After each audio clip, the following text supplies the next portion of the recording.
ಶ್ರೀ ದುರ್ಗಾಂಬಿಗೆಯ ಬಲಗೊಂಡು ಭಕುತಿಯೊಳು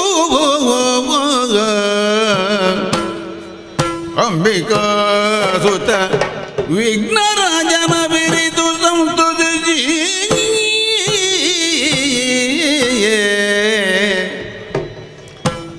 ಅಂಬುನಿಧಿಯ ಆತ್ಮಜಗೆ ಕೈ ಮುಗಿದು ಅಂಬುಜೋಸನ ವಾಣಿಯರ ಪದಾಂಬುಜಗೆ ಬೊಡಮಡುತ್ತ ವರ್ಣಿಪೆ ನೀ ಕಥಾಮೃತವ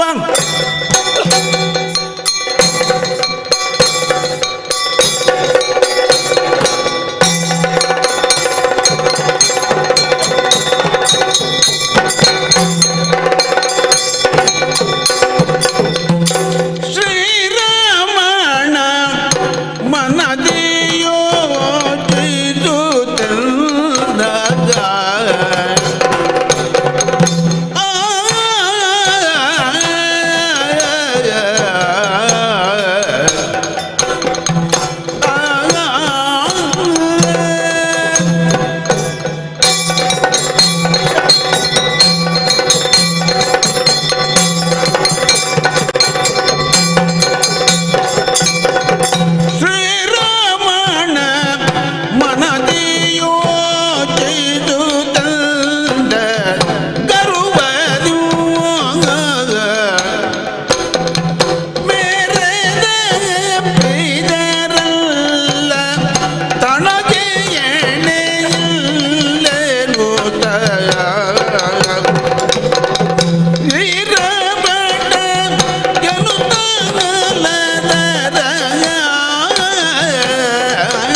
ವಾರಿದಿಯಲ್ಲಿದ್ದುಕೊಂಡು ಲೋಕಪಾಲನಾ ಕಾರ್ಯದಲ್ಲಿ ನಿರತನಾದಂಥ ನನಗೆ ದ್ವಾಪರದ ಕೊನೆಯಲ್ಲಿ ಇಳೆಯಲ್ಲಿ ಅವತಾರವೆತ್ತುವಂಥ ಅನಿವಾರ್ಯತೆ ಒದಗಿ ಬಂತು.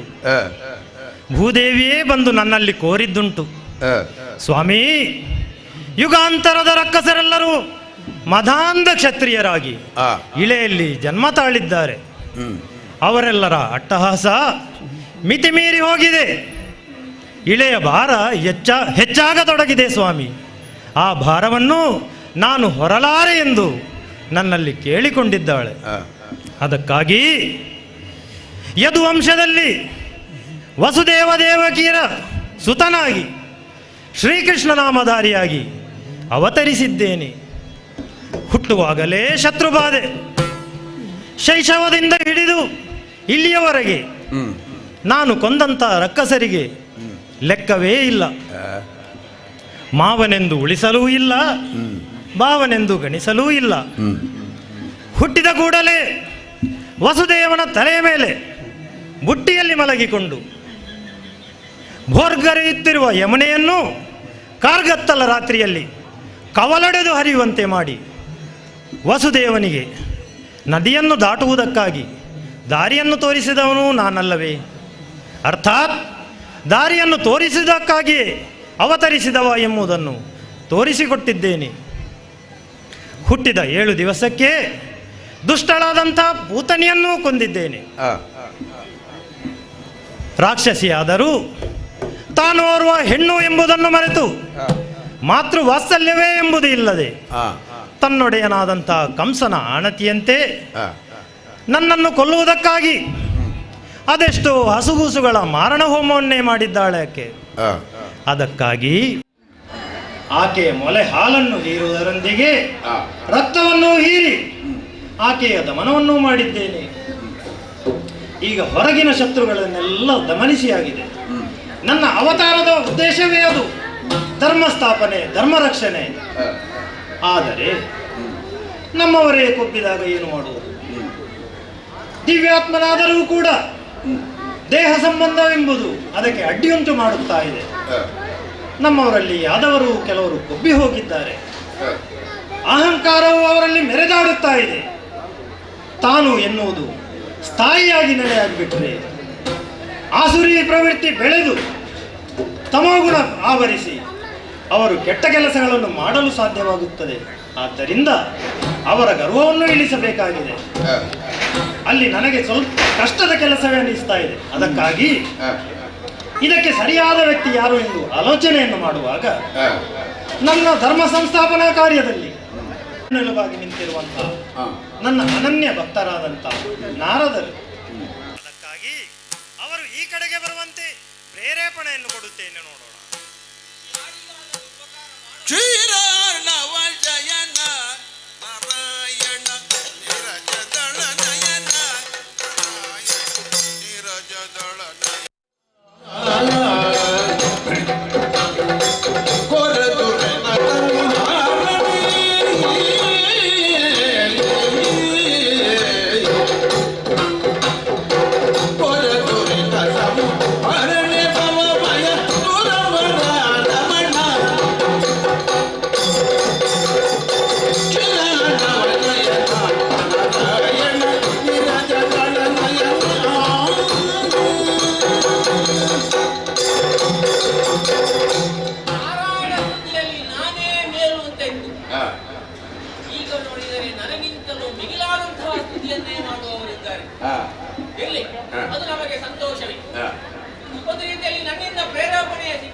ಹೇಳಿದರೂ ಕೂಡ ತಪ್ಪಾಗಲಾರದು. ಈ ನಾರದನ ಜೀವನವನ್ನು ನಾನೊಮ್ಮೆ ಅವಲೋಕನ ಮಾಡೋದು, ನಿಜವಾಗಿ ನೋಡಿದರೆ ದಕ್ಷ ಬ್ರಹ್ಮನ ಆ ಮಕ್ಕಳಿಗೆ ನಿವೃತ್ತಿ ಮಾರ್ಗವನ್ನು ಬೋಧಿಸಿದ್ದೇ ನನ್ನ ತಪ್ಪು ಅಂತ ಅವ ಕಂಡುಕೊಂಡ. ತತ್ಪರಿಣಾಮವಾಗಿ ನಿಂತಲ್ಲಿ ನಿಲ್ಲದಿರು ಎಂದು ಶಪಿಸಿದ. ಶಾಪವನ್ನು ಕಂಡು ಆ ಸಂದರ್ಭದಲ್ಲಿ ದುಃಖಿತನಾದಂತಹ ನಾನು ನನ್ನ ಅಪ್ಪನಾದಂತಹ ಬ್ರಹ್ಮದೇವರಲ್ಲಿ ಹೋದಾಗ ಅವರು ಹೇಳಿದ್ದು, ಶಾಪವನ್ನೇ ವರವನ್ನಾಗಿಸಯ್ಯ, ನಿನ್ನ ನಿರಂತರ ಚಲನೆಯನ್ನು ಲೋಕೋಪಕಾರಕ್ಕಾಗಿ ವ್ಯಯಿಸು.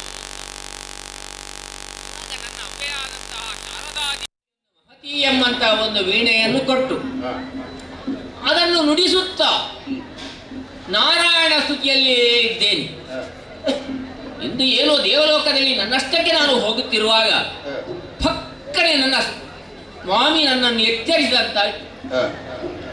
ವರ್ತಮಾನದಲ್ಲಿ ಚಿರವಾರಿದ್ದಂತಹ ಆ ಮಹಾಸ್ವಾಮಿ ಈಗ ಧರೆಗಳಿಗೂ ಒಂದು ಕೃಷ್ಣನಾಮಾವತಾರಿಯಾಗಿದ್ದಾನೆ. ಧರೆಯಲ್ಲಿ ಧರ್ಮ ಸಂಸ್ಥಾಪನೆಯನ್ನು ಮಾಡಿ ಆ ಮೂಲಕವಾಗಿ ಲೋಕದಲ್ಲಿ ಧರ್ಮ ಸ್ಥಿರವಾಗಿ ನೆಲೆಯೂರುವಂತೆ ಮಾಡುವುದೇ ಅವನದ್ದಾದಂಥ ಉದ್ದೇಶ. ಆದ್ದರಿಂದ ಯಾವುದೋ ಒಂದು ಘನವಾದಂತಹ ಕಾರ್ಯವಿಲ್ಲದೆ ನನ್ನನ್ನು ಸ್ಮರಿಸಲಿಕ್ಕೆ ಸಾಧ್ಯವಿಲ್ಲ. ಆದ್ದರಿಂದ ನೇರವಾಗಿ ಆ ದ್ವಾರಾವತಿಯಕ್ಕೆ ನಡೆಯುತ್ತೇನೆ. ನಾರಾಯಣ ನಾರಾಯಣ. ಓಹೋ, ನಾರದ ಮಹರ್ಷಿಗಳು. ಹೌದೌದೌದು. ಏನು ಇಂಥ ಕಡೆಗೆ ಎಂಥದು? ನಾನು ಪರಿವ್ರಾಜಕನಾದ್ದರಿಂದ ನನಗೆ ಎಲ್ಲಿಂದ ಬಂದದ್ದು ಎಲ್ಲಿ ಹೋಗುದು ಅಂತ ಉಂಟಾ? ನಿರಂತರ ಚಲನೆ ಚಲನೆ ಇರ್ಲಿ. ಏನು ಏನು ಸ್ಮರಿಸಿ ನಾರದರೆ ಸ್ವರದವನು ಮುನಿವರನೆಲ್ಲ ಕಡೆಯ ಮುನಿವರನೆಲ್ಲ ಕಡೆಯ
ನಾರದರೆ ಸ್ವಾಮಿ, ನೀವು ಸದಾ ಸಂಚಾರದಲ್ಲೇ ಇರುವವರು. ಸಂಚಾರ ಹೆಚ್ಚಾಗಿದೆ ಈಗ. ಹೌದು, ನಿಂತಲ್ಲಿ ನಿಲ್ಲುವವರೇ ಅಲ್ಲ. ನಿಂತಲ್ಲಿ ನಿಂತರೆ ನಮ್ಮ ಕೆಲಸ ಆಗುವುದಿಲ್ವಲ್ಲ? ಆಗುವುದಿಲ್ಲ. ನಿಮ್ಮ ಎಲ್ಲಿ ಹೋದರೂ ನಿಮ್ಮ ಸಂಚಾರದಲ್ಲಿ ಒಂದು ಉದ್ದೇಶ ಅಡಗಿಯೇ ಇರ್ತದೆ. ಹೌದೌದು. ಒಟ್ಟಾರೆ ಉದ್ದೇಶ ನಿಮ್ಮದು ನನ್ನದು ಒಂದೇ ಆಗಿದೆ, ಧರ್ಮ ಸ್ಥಾಪನೆ. ನನಗೆ ಬೆನ್ನೆಲುಬಾಗಿ ನಿಂತವರು ನೀವೇ ಅಲ್ವೇ? ಹೌದಪ್ಪ, ನಿನ್ನದಾದಂಥ ಧರ್ಮ ಸಂಸ್ಥಾಪನೆಗೆ ನಿನ್ನದಾದಂಥ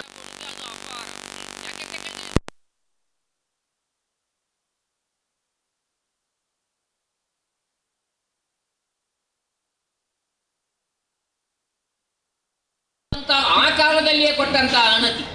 ಎಲ್ಲರೂ ತಮ್ಮ ತಮ್ಮ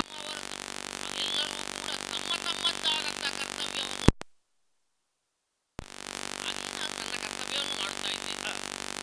ಏನು ನೀವು ಹೋದಲ್ಲೆಲ್ಲ ಯಾರು ಗರ್ವಿತರಿದ್ದಾರೆ, ಅಹಂಕಾರಿಗಳಿದ್ದಾರೆ. ಕೆಲವರ ಗರ್ವವನ್ನು ಇಳಿಸಿ ಅವರವರ ಒಳಗೆ ಕಲಹವನ್ನು ಭರಿಸಿ ಕೆಲವರನ್ನು ಕೊಲ್ಲಿಸಿ ಕೊಲ್ಲಿಸುವುದಂದ್ರೆ ಕೇವಲ ಧರ್ಮ ಸ್ಥಾಪನೆ ಉದ್ದೇಶ ಅಷ್ಟೇ. ಈಗ ಈ ಕೆಲವು ವರ್ಗಗಳು ಒಂದನೇದಾಗಿ ಕೆಲವು ದುಷ್ಟರು ಅಂತ, ಕೆಲವರು ವದಾರ್ಹರೇ ಆಗಿದ್ದಾರೆ, ಕೆಲವರು ಕ್ಷಮಾರ್ಹರಾಗಿದ್ದಾರೆ. ವದಾರ್ಹರಾದವರನ್ನು ವಧೆ ಮಾಡಿಸಿಯೇ ಮುಗಿಸಬೇಕಾಗ್ತದೆ. ಯಾಕೆಂತ ಕೇಳಿದ್ರೆ ಬೇರೆ ಉಪಾಯ ಇಲ್ಲ. ಕೆಲವರನ್ನು ಕ್ಷಮಾರ್ಹರಾಗಿದ್ದುಕೊಂಡವರನ್ನು ತಿದ್ದುವಂತ ಕೆಲವು ಕೆಲಸಗಳು ಇರ್ತವೆ. ಅಂಥದ್ದೆಲ್ಲವರನ್ನು ಕ್ಷಮಿಸಿ ತಿದ್ದುವಂತಹ ಕಾರ್ಯವನ್ನು ಕೂಡ ನಾನು ಮಾಡಿದ್ದು. ಇಷ್ಟು ಮಾಡಿದ್ರು ನಮ್ಮ ಯಾದವರ ಬಗ್ಗೆ ಸ್ವಲ್ಪ ನಿರ್ಲಕ್ಷ್ಯ ತಾಳಿದ್ದೀರೇನೋ ನಿಲ್ಲಿಸ್ತಾ ಇತ್ತು. ಓಹೋ ಹೋ ಹೋ ಹೋ, ಯಾದವರ ಬಗ್ಗೆ? ಹೌದು. ಏನು? ಯಾದವರಲ್ಲಿ ಅದೆಷ್ಟೋ ಮಂದಿ ಕೊಬ್ಬಿದವರಿದ್ದಾರೆ. ಹೌದೇ? ಅವರ ಗರ್ವವನ್ನು ನೀವು ಯಾಕೆ ಇಳಿಸಲು ಪ್ರಯತ್ನ ಪಡಲಿಲ್ಲ? ಓ, ನಿಮ್ಮ ಪ್ರಶ್ನೆ ಈಗ ಬಹಳ ಕಠಿಣವಾಗಿದೆ. ಓ ಚಿನ್ಮಯಾತ್ಮಕ, ಚಿನ್ಮಯಾತ್ಮಕ ನೀನೆ ಜನಿಸಿಯದವರ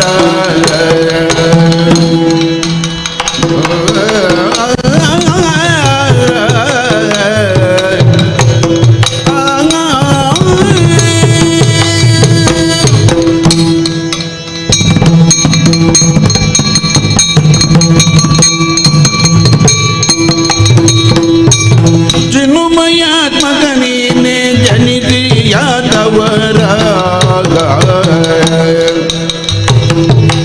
ದಿನ ದಿನ ತೀದುವೆ ಘನ ಕಾರ್ಯಭಾರ ದಿನ ದಿನ ತೀದುವೆ ಘನ ಕಾರ್ಯಭಾರ ಜನಗೆ ನಿನ್ನ ಜಯಂದಗೊಳನು ತನುಜನ ಒದಗಪ್ಪುದನು ಕೈಗೂಡಿಪೆನು ಚಿನ್ಮಯ ಮಗನೇ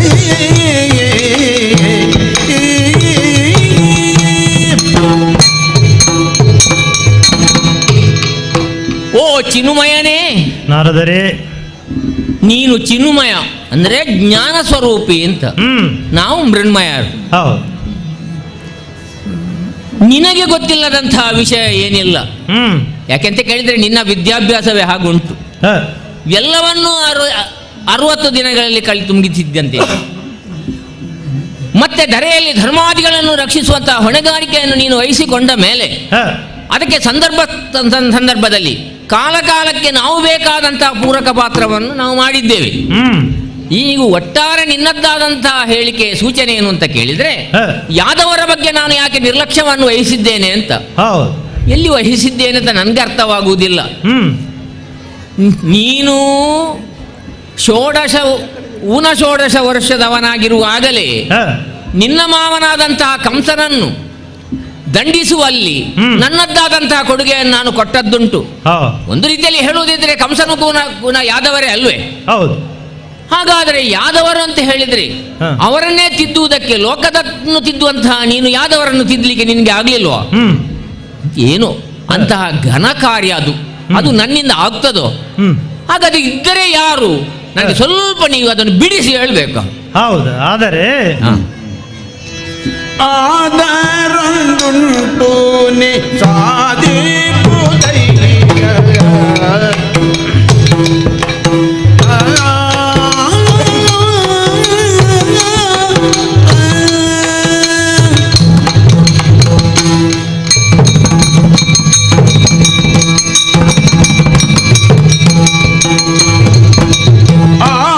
ಆದರೊಂದುಂಟು ನಿ ಸಾಧಿಪುದೈಯ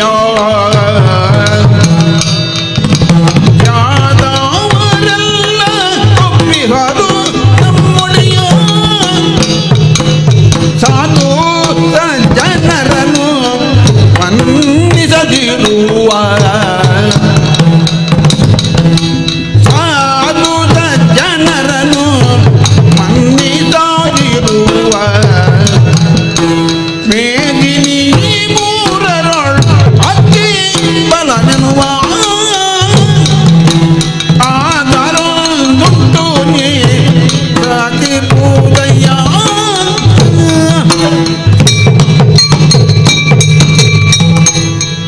ನಾರದರೆ ಕೃಷ್ಣ, ನನ್ನ ಅವತಾರದ ಉದ್ದೇಶವೇ ಧರ್ಮ ಸ್ಥಾಪನೆ ಅಲ್ಲ? ಹೌದೌದು. ಅದಕ್ಕೆ ಪೂರಕವಾಗಿ ನೀವು ಕೆಲಸ ಮಾಡ್ತಾ ಇದ್ದೀರಿ. ಹೌದು. ಈಗ ಒಬ್ಬ ರೈತ ಒಂದು ಬೆಳೆಯನ್ನು ಬೆಳೆದರೆ ರಸವತ್ತಾದ ಗೊಬ್ಬರಗಳನ್ನು ಪೋಷಿಸಿದರೆ ಸಾಲದು. ಅದರಲ್ಲಿ ಬರುವಂತಹ ಕಳೆಗಳನ್ನು ಕೀಳಲಿಕ್ಕೆ ಅವ ಸಮರ್ಥನಾದರೆ ಮಾತ್ರ ಉತ್ತಮವಾದ ಫಸಲನ್ನು ಪಡೆಯಲಿಕ್ಕೆ ಸಾಧ್ಯ.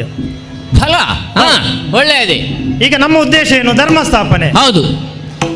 ಈಗ ಕೆಟ್ಟವರು ಯಾರೇ ಇರಲಿ, ನಮ್ಮವರೇ ಇರಲಿ, ಹೊರಗವರೇ ಇರಲಿ, ಅವರನ್ನು ನಿವಾರಿಸುವುದು ನಮ್ಮ ಕರ್ತವ್ಯವೇ ಆಗಿದೆ. ಹೌದೌದು.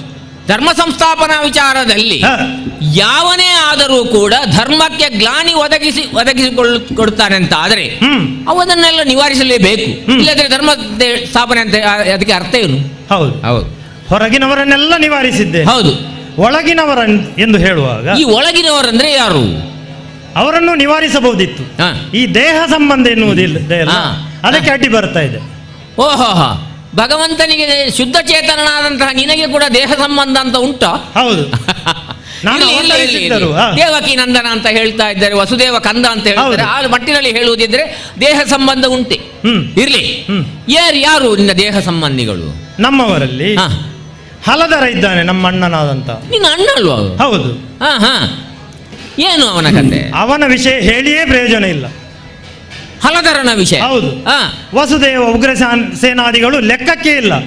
ಹಾ ಹಾ ಹಾ. ತಾನೇ ಅನಭಿಷಿಕ್ತ ದೊರೆ ಎಂಬಂತೆ ಮೆರೆಯುತ್ತಾ ಇದ್ದಾನೆ. ಓಹೋ, ಈಗ ಇಷ್ಟರವರೆಗೆ ಮುಟ್ಟಿದ ವಿಷಯ. ಹೌದು. ಮತ್ತೆ ಇನ್ನೋರ್ವ ನನ್ನ ವಾಹನನಾದಂತ ಗರುಡ. ಹಾ ಹಾ ಹಾ ಹಾ. ತ್ರೇತಾಯುಗದಲ್ಲಿ ಅವನಿಗೆ ಕೆಲಸವೇ ಇರಲಿಲ್ಲ. ಹೌದು. ಒಮ್ಮೆ ಪಕ್ಕನೆ ಬಂದು ಹೋಗಿದ್ದಾನೆ ಆತ. ಮತ್ತೆ ದ್ವಾಪರದಲ್ಲಿ ಪುನಃ ಅವನದ್ದಾದಂತಹ ಪ್ರಕಟಣೆ ಉಂಟು. ಹೌದು. ಹಾ ಹಾ. ನಾನೇ ಬ್ರಹ್ಮಾಂಡವನ್ನು ಹೊತ್ತಿಕೊಂಡವನಲ್ಲೇ, ಹಾ. ನನ್ನನ್ನೇ ಹೊತ್ತುಕೊಂಡವ ತಿರುಗುತ್ತೇನೆಂಬಂತ ಅಹಂಕಾರದಿಂದ ಮೆರೆಯುತ್ತಾ ಇದ್ದಾನೆ ಅವನು. ಅದು ತಲೆಗೇರಿದೆ, ಅಡರಿ ಬಿಟ್ಟಿದೆ ಅದು. ಮತ್ತೆ ಮತ್ತೆ ನನ್ನ ಮಡದಿಯರಲ್ಲಿ ಒಬ್ಬಳಾದಂತಹ ಸತ್ಯಭಾಮೆ. ಓಹೋ ಹೋ ಹಾ. ನರಕಾಸುರನ ವಧಾಕಾಲದಲ್ಲಿ ಆಕೆ ನನ್ನ ಜೊತೆಗಿದ್ದಳು ಅಲ್ಲವೇ? ಆತನ ವರವೇ ಅದು ಅಲ್ಲವೇ? ಹೌದು. ತಂದೆ ತಾಯಿಯಂದಿರಿಂದ ಮರಣ. ಹೌದೌದು. ತಾನೇ ಕೊಂದೆನೆಂದು ಬೀಗುತ್ತಿದ್ದಾಳೆ. ಅಷ್ಟು ಮಾತ್ರವಲ್ಲ, ದೇವಲೋಕದ ಪಾರಿಜಾತ ಪುಷ್ಪವನ್ನೇ ಇಳೆಗೆ ತಂದದ್ದು ನಾನೇ ಅಂತ ಗರ್ವದಿಂದ ಮೆರೆಯುತ್ತಾ ಇದ್ದಾಳೆ. ಅವಳ ಮೆರೆಯುವಿಕೆಗೆ ಇನ್ನೂ ಒಂದು ಅಂಶ ಉಂಟು. ಅವಳು ಬಹಳ ಶ್ರೀಮಂತನ ಮಗಳು. ಹೌದು. ಸತ್ರಾರ್ಜಿತನ ಮಗಳಲ್ವಾ? ದಿನ ಒಂದಕ್ಕೆ ಎಷ್ಟೋ ಮಣ ಬಂಗಾರ ಅವರಲ್ಲಿ ಉತ್ಪತ್ತಿ ಆಗುತ್ತಾ ಉಂಟು. ಅಷ್ಟು ಉತ್ಪತ್ತಿ ಇರುವಾಗ ಯಾರಿಗೆ ತಲೆಗೆ ಅಡರ್ಲಿಕ್ಕಿಲ್ಲ. ಅಯ್ಯ ಸ್ವಾಮಿನ್, ಇವರೆಲ್ಲ ನಿನ್ನವರೇ, ಹೌದಲ್ವಾ? ಇವರನ್ನು ಹೇಗೆ ತಿದ್ದುವುದು ಅಂತ ನೀನೇ ಒಂದು ಉಪಾಯವನ್ನು ಹೇಳಂತೆ. ಧನುಜಾಂತನ ಕೇಳನ ಗರಿಯದು ನೀ ಅನುಮತಿ ಅಲದನು ತಾನು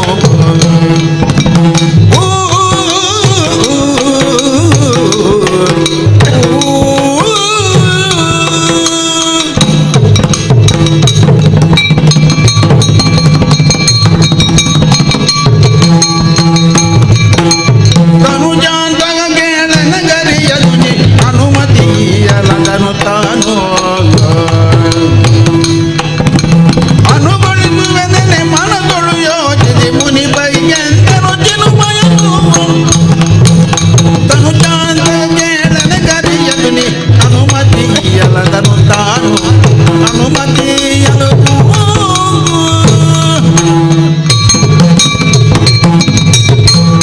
ರಕ್ಕಸರನ್ನು, ಅದೆಷ್ಟೋ ರಕ್ಕಸರನ್ನು ಕೊಂದದ್ದ ಕಾರಣದಿಂದಲೇ ನಿನಗೆ ಧನುಜಾಂತಕ ಅಂತ ಹೇಳುವುದುಂಟು. ಹೌದು. ಮುರನೋ ನರಕನೋ ಯಾರು ಇವರನ್ನೆಲ್ಲ ಮರ್ದಿಸುವಲ್ಲಿ ನಿನ್ನದ್ದಾದಂತಹ ನೀನು ಕೆಲಸ ಮಾಡಿದ್ದಿ. ಹಾಗೆಂದುಕೊಂಡು ತನ್ನವರನ್ನು ಹೇಗೆ ದಂಡಿಸಿ ಇವರನ್ನು ಕೊಲ್ಲಿಕ್ಕೆ ಆಗುವುದಿಲ್ವಲ್ಲ? ಇವರು ಕೊಲ್ಲಲ್ಲ, ವದಾರ್ಹರಲ್ಲ. ಹಾಗೆಂದುಕೊಂಡು ಇವರನ್ನು ಏರಿದಂತಹ ಆ ತಲೆಗೆ ಅಡರಿದಂತಹ ಅಹಂಕಾರವನ್ನು ಇಳಿಸುವಂತಹ ಕೆಲಸ ಆಗಬೇಕು. ಅಷ್ಟೇ ಅಷ್ಟೇ. ಒಂದು ಮಿತಿಯ ಒಳಗೆ ಇವರನ್ನು. ಅವರೇನು ದುಷ್ಟರಲ್ಲ? ಅಲ್ಲಲ್ಲ, ದುಷ್ಟರಲ್ಲ. ಹೌದು. ನಿನ್ನ ಸಾಂಗತ್ಯದಿಂದ ಸ್ವಲ್ಪ ತಲೆಗೆ ಅಡರಿದೆ ಅಷ್ಟೇ. ಹೌದು. ಕೃಷ್ಣ ನಮ್ಮವ, ಕೃಷ್ಣ ನನ್ನ ಗಂಡ, ಕೃಷ್ಣ ನನ್ನ ತಮ್ಮ ಇತ್ಯಾದಿಗೆಲ್ಲ ಇಲ್ಲ. ಇರ್ಲಿ. ಈಗ ಇವರನ್ನೆಲ್ಲ ತಿದ್ದುದು ಅಷ್ಟು ಸುಲಭದ ಕಾರ್ಯ, ಇದೊಂದು ಘನ ಕಾರ್ಯ. ಇದಕ್ಕೆ ನೀನೇ ಒಂದು ಉಪಾಯವನ್ನು ಹೇಳಬೇಕು. ಅದರಂತೆ ನಡೆಯುವುದು ಎನ್ನ ಕಾರ್ಯ. ಅಂತಿಂತವರು ಸಾಲದವರನ್ನು ಸದೆಬಡಿಯಲಿಕ್ಕೆ ಹೌದು ಇದ್ದಾನಲ್ಲ ಘನಮಹಿಮ. ಘನಮಹಿಮ ವಾಯುಜಗೆ ದ್ವಾಪರದೊಳಿವಿ ಘನಮಹಿಮ ವಾಯುಜಗೆ ದ್ವಾಪರದೊಳಿವೆ ತರುಜನವೆಂದು ಸಂತೈಸಿ ಬೀಳ್ಕೊಂಡ ಮೇಲೆ ದೃಢವನದಿ ರಾಮ ಧ್ಯಾನದಿಂದ ಸೇತುವಿನ ಬಳಿ ನೆಲೆಸಿರ್ಪನೀನಾಥನಾದ ವಿನಯದಿಂದೊಡಂಬಡಿಸಿ ತೀರ್ಥಾಚರಣೆಗೈಯೇ ವನಜನಾಭನ ಕಾಣಿಸುವೆನೆಂದು ಕರೆತರುತ್ತ ಅನುಪಮದ ನಮ್ಮ ಉದ್ಯಾನವನದೊಳು ವನವ ಕೆಣಿಸುವಂತೆ ಸಗೆ ಶುಭ ಒಪ್ಪುದೆಂದ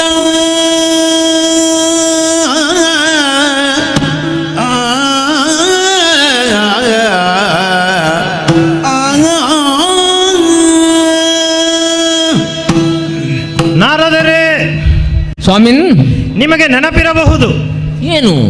ತ್ರೇತಾಯುಗದಲ್ಲಿ ಹಾ ನನ್ನ ಸೇವಕನು ಹಾ ಅನನ್ಯ ಭಕ್ತನೂ ಆದಂತ ಹಾ ಆಂಜನೇಯ. ಹೌದಪ್ಪ, ಕೈಂಕರ್ಯದಲ್ಲಿ ಅವನಿಗೆ ಸರಿ ಮಿಗಿಲೇ ಇಲ್ಲ. ಇಲ್ಲ. ರಾಮ ನಿರ್ಯಾಣದ ಹೊತ್ತಿನಲ್ಲಿ ಸರಯೂ ನದಿಯಲ್ಲಿ ಇಳಿದು ಹೋಗುವಾಗ ಆಂಜನೇಯಾದಿಗಳೆಲ್ಲ ನನ್ನಲ್ಲಿ ಕೇಳಿದ್ದುಂಟು, ಸ್ವಾಮಿ ನಮಗೆ ಮುಂದೇನು ಗತಿ? ಆಗ ನಾನವರಿಗೊಂದು ಅಭಯವನ್ನು ಇಟ್ಟಿದ್ದೇನೆ ಆಂಜನೇಯನಿಗೆ. ಏನು? ಯುಗ ಯುಗದಲ್ಲೂ ಶ್ರೀರಾಮನಾಗಿ ನಿನಗೆ ದರ್ಶನವನ್ನ ಕೊಡುತ್ತೇನೆ. ರಾಮೋ ದುರ್ನಾಭಿಭಾಷಿತ ಅಲ್ಲವೇ? ಎರಡು ಮಾತಿಲ್ಲ ರಾಮನ ಭಾಷೆಗೆ. ಹೌದು. ಹಾಗಿರುವಾಗ ಆಂಜನೇಯನಿಗೆ ಕೊಟ್ಟಂತಹ ಮಾತು ಉಳಿಯಬೇಕು, ಇವರ ಗರ್ವವೂ ಅಳಿಯಬೇಕು. ಅದಕ್ಕಾಗಿ ನಾನೇನು ಮಾಡಬೇಕು? ನೇರವಾಗಿ ರಾಮೇಶ್ವರಕ್ಕೆ ನಡೆದು ರಾಮ ಸೇತುವಿನ ಬಳಿ ಆಂಜನೇಯನು ರಾಮ ಸೇತುವನ್ನೇ ನೋಡುತ್ತಾ ಶ್ರೀರಾಮ ಜಪವನ್ನು ಮಾಡುತ್ತಾ ರಾಮ ದರ್ಶನಕ್ಕಾಗಿ ಕಾಯುತ್ತಾ ಇದ್ದಾನೆ. ಆತನ ಬಳಿಗೆ ಹೋಗಿ ತೀರ್ಥಾಟನೆಯನ್ನು ಮಾಡಿಸಿ ರಾಮ ದರ್ಶನವನ್ನು ಮಾಡಿಸ್ತೇನೆಂದು ಕರೆತರಬೇಕು. ಕರೆತಂದು ನಮ್ಮಣ್ಣನಿಗೆ ಪ್ರಿಯವಾದಂಥ ಉದ್ಯಾನವನವನ್ನು ಹಾಳುಗೆಡವುವಂತೆ ಅವನನ್ನು ಪ್ರೇರೇಪಿಸಬೇಕು. ಓಹೋ, ಇಷ್ಟು ಕೆಲಸ ಮಾಡ್ಬೇಕಾ ನಾನು? ಹೌದು. ಈಗ ದ್ವಾರಕೆಗೆ ಬಂದಾಯ್ತು, ಈಗ ರಾಮೇಶ್ವರಕ್ಕೆ ಹೋಗ್ಬೇಕು. ರಾಮೇಶ್ವರಕ್ಕೆ ನಿನ್ನ ಸಂಕಲ್ಪ ಸ್ವಾಮಿ. ಹೌದು. ಆದಿತು. ಕರುಣನಿಧಿ ಶ್ರೀರಾಮನ ಜಯ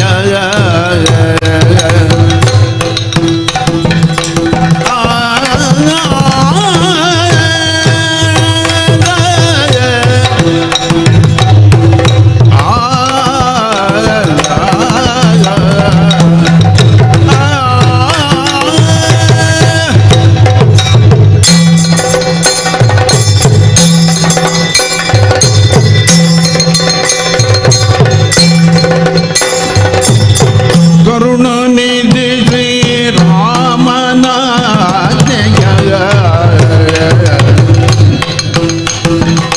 ಧರಿಸಿ ಮರುತ ಜತೆ ತುವಿನ ಬಳಿಯೇ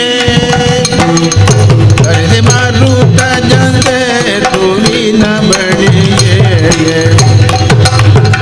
ಮರುತ ಆತನ ಪುಳ್ಳಿರುತ ಮನ ಮರುಗುತ್ತ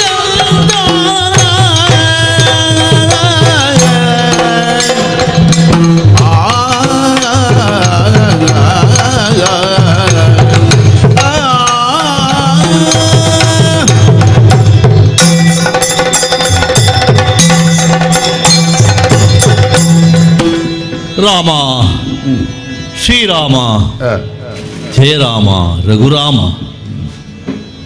ಈ ನಾಮಸ್ಮರಣೆ ಒಂದೇ ಈ ಆಂಜನೇಯನ ಬದುಕಿಗೆ ಪ್ರಾಣ ಮಾತ್ರವಾಗಿ ಇಷ್ಟವರೆಗೆ ಉಳಿದಿದೆ. ಏನು ಮಾಡೋಣ? ಸೇತು ಬಂಧದಲ್ಲಿ ಬಂದು ನೆಲೆಸಿದ್ದೇನೆ. ವಿಶಾಲವಾದಂಥ ಸಾಗರ ಕಣ್ಣ ಮುಂಭಾಗದಲ್ಲಿದೆ. ಸಾಗರದ ಬದಿಯಲ್ಲಿ ಹೊಯ್ಗೆಯ ರಾಶಿ, ಅದರ ಮೇಲೆ ನಾನು ಕುಳಿತಿರುವುದು ಕಾತರತೆಯಿಂದ. ಘನತೆಗೆ ವೈಶಾಲ್ಯಕ್ಕೆ ಪ್ರತಿಮೆಯಾಗಿ ಸಾಗರ ಇದ್ದರೆ, ಅಣುವಿಗೆ ಪ್ರತಿಮೆಯಾಗಿರತಕ್ಕಂಥದ್ದು ಈ ಹೊಯ್ಗೆ. ಅಣುವಿಗೆ ಅಣುವಾಗಬಲ್ಲ, ಮಹತ್ತಿಗೆ ಮಹತ್ತಾಗಬಲ್ಲಂತಹ ಶಕ್ತಿಗೆ ವಿಭೂತಿ ಮತ್ ಶಕ್ತಿ ಅಂತ ಹೆಸರು. ನಾನು ಅದನ್ನು ಕಂಡದ್ದು ಶ್ರೀರಾಮ ರಘುರಾಮನ ಪದತಳದಲ್ಲಿ. ಅಣೂ ಆಗಬಲ್ಲ, ಮಹತ್ತೂ ಆಗಬಲ್ಲ ಅಂತಹ ದಿವ್ಯವಾದಂತಹ ಶ್ರೀರಾಮನಾಮವನ್ನು ಜಪಿಸುತ್ತೋ ಅದೆಷ್ಟೋ ಕಾಲ ಈ ಸೇತು ಬಂಧದಲ್ಲಿ ನಾನಿರುವಂಥದ್ದು. ನನಗೆ ರಾಮನ ಆಜ್ಞೆಯಾಗಿದೆ, ನಿನಗೆ ದರ್ಶನವನ್ನು ಕೊಡುತ್ತೇನೆ ಹನುಮಂತ, ಯುಗ ಯುಗದಲ್ಲಿಯೂ ಬಂದು ನಿನ್ನನ್ನು ಕಾಣುತ್ತೇನೆ ಎನ್ನುವ ಹಾಗೆ. ಯಾವಾಗ ರಾಮಭದ್ರ ತನ್ನದಾದಂತಹ ಅವತಾರವನ್ನು ಪೂರೈಸಿ ಸರಯೂ ನದಿಯಲ್ಲಿ ಇಳಿದು ಹೋದನೋ, ಆ ಬಳಿಕ ಅನಾಥ ಪ್ರಜ್ಞೆ ನನ್ನನ್ನು ಕಾಡಿತು. ಅಯೋಧ್ಯೆಯಲ್ಲಿ ರಾಮರಾಜ್ಯಕ್ಕಾಗಿ ತವಕಿಸ್ತಾ ಇದ್ದಂಥ ಜನಗಳೆಷ್ಟು ಮಂದಿ, ಆ ರಾಮರಾಜ್ಯದ ಸೌಕರ್ಯವನ್ನು ಅನುಭವಿಸಿದವರೆಷ್ಟು ಮಂದಿ. ಸೂರ್ಯವಂಶದಲ್ಲಿ ಅದೆಷ್ಟೋ ಚಕ್ರವರ್ತಿಗಳು ಆಗಿ ಹೋಗಿದ್ದಾರೆ. ಒಬ್ಬೊಬ್ಬರೂ ಮಹಾನ್ ಸಾಧಕರೇ ಹೌದು. ಹಾಗಂತ ಶ್ರೀರಾಮನ ಆದರ್ಶದ ಆಳ್ವಿಕೆ ಹಿಂದಿಲ್ಲ ಮುಂದಿಲ್ಲ ಎನ್ನುವ ರೀತಿಯಲ್ಲಿ ನಡೆಯುತ್ತಾ ಇತ್ತು. ರಾಮನ ಸಾಂಗತ್ಯದಲ್ಲಿ ಅದಷ್ಟನ್ನೂ ಅನುಭವಿಸಿದವ ಈ ಹನುಮಂತ. ಬೆಳೆಯದ ಗದ್ದೆಗಳಿಲ್ಲ, ಫಲ ಕೊಡದ ವೃಕ್ಷಗಳಿಲ್ಲ, ಹಾಲು ಕೊಡದ ದನಗಳಿಲ್ಲ. ಹೀಗೆ ಯಾವ ಅಭಾವವೂ ಇಲ್ಲದಂತಹ ರಾಮರಾಜ್ಯದಲ್ಲಿ ಅದೆಷ್ಟೋ ಸಹಸ್ರ ಕಾಲ ಜನ ಬಹಳ ಸಂತೋಷದಿಂದ ಜೀವನವನ್ನು ಸಾಗಿಸ್ತಾ ಇದ್ದದ್ದು. ಶ್ರೀರಾಮನ ಅವತಾರದ ಉದ್ದೇಶ ಏನಿತ್ತು, ಅದರ ಜೊತೆಗೆ ನನ್ನನ್ನೂ ಸೇರಿಸಿಕೊಂಡದ್ದರಿಂದ ರಾಮಸೇವೆ ಎನ್ನುವಂತಹ ವೃತ್ತಕ್ಕೆ ಬದ್ಧನಾಗಿ ನನ್ನ ಬದುಕನ್ನು ನಾನು ಸಾರ್ಥಕಗೊಳಿಸಿದವ. ರಾವಣಾದಿಗಳ ವಧೆಯಾಗಿ ಅಯೋಧ್ಯೆಯಲ್ಲಿ ಶ್ರೀರಾಮಚಂದ್ರ ಪಟ್ಟಾಭಿಷಿಕ್ತನಾಗಬೇಕಾಗಿದ್ದರೆ ಶ್ರೀರಾಮನ ಜೊತೆಯಲ್ಲಿಯೇ ಉಳಿದುಕೊಂಡವ ನಾನು. ಆದರೇನು ಮಾಡೋಣ, ಸರಯೂ ತಟಾಕಕ್ಕೆ ಬಂದು ಎಲ್ಲವರನ್ನೂ ತನ್ನೊಂದಿಗೆ ಕರೆದುಕೊಂಡು ಹೋದ ಶ್ರೀರಾಮಚಂದ್ರ. ಆದರೆ ಆ ರಾಮನ ಜೊತೆಗೆ ಹೋಗುವಂಥ ಯೋಗ ಭಾಗ್ಯವೂ ನನಗಿಲ್ಲದೇ ಹೋಯಿತು. ನಾವು 5 ಮಾತ್ರ ಉಳಿದುಕೊಂಡದ್ದು. ಹಿರಿಯರಾದಂಥ ಜಾಂಬವರು, ಅವರು ಬ್ರಹ್ಮಮಾನಸ ಪುತ್ರರು, ಈ ಜಗತ್ತು ಉದಿಸುವುದಕ್ಕೆ ಮೊದಲೇ ಹುಟ್ಟಿದವರು, ಮುಂದೂ ಹಲಕಾಲ ಇರಬೇಕಾದವರು. ಆಮೇಲೆ ವಿಭೀಷಣ, ಅವನು ಚಿರಂಜೀವಿ. ಲಂಕಾಧಿಪತ್ತನವನ್ನು ಶ್ರೀರಾಮ ಅವನಿಗೆ ಕೊಟ್ಟಿದ್ದಾನೆ. ಮತ್ತೆ ಉಳಿದವರು ಮೈಂದದ್ವಿವಿಧರು, ಅಶ್ವಿನಿ ದೇವತೆಗಳ ವರಪ್ರಸಾದದಿಂದ ಹುಟ್ಟಿದಂತಹವರು ಅಮೃತಪಾನಿಗಳು. ಹಾಗಾಗಿ ಅವರಿಗೂ ಸಾವು ಎನ್ನುವುದಿಲ್ಲ. ಆಮೇಲೆ ನಾನೊಬ್ಬ ಆಂಜನೇಯ. ಶ್ರೀರಾಮನ ಜೊತೆಗೆ ಹೋಗಬೇಕು ಎನ್ನುವ ಕಾತರತೆ ನನ್ನ ಕಣ್ಣುಗಳಲ್ಲಿ ನಾನು ವ್ಯಕ್ತಪಡಿಸಿದಾಗ ರಾಮನೇ ನನಗೆ ಆಜ್ಞೆ ಮಾಡಿದ್ದು, ಆಂಜನೇಯ, ನಿನ್ನಿಂದ ಬಹಳಷ್ಟು ಕೆಲಸ ಮುಂದಕ್ಕೆ ಆಗುವುದಕ್ಕಿದೆ. ನಾನಿಲ್ಲದ ಸಂದರ್ಭದಲ್ಲಿ ನನ್ನ ಜಾಗದಲ್ಲಿ ನೀನಿದ್ದು ಲೋಕವನ್ನು ನೋಡ್ತಾ ಇರಬೇಕು ಎನ್ನುವ ಹಾಗೆ. ಆದರೂ ಒಂದು ಹೇಳಿದ, ಭಗವಂತ, ನಿನ್ನನ್ನು ಕಾಣದೆ ಹೇಗಿರಲಿಕ್ಕೆ ಸಾಧ್ಯ? ಮುಂದಿನ ಯುಗಗಳಲ್ಲಿ ನಿನಗೆ ದರ್ಶನವನ್ನು ಕೊಡ್ತೇನೆ ಅಂತ ರಾಮಚಂದ್ರ ಹೇಳಿದ್ದು. ಮುಂದಿನ ಯುಗ ಅಂದರೆ ಪರವಾಗಿಲ್ಲ, ಯಾವಾಗಲೂ ಶ್ರೀರಾಮ ಬಂದಾನು ಅಂತ ತಿಳಿಬಹುದಿತ್ತು.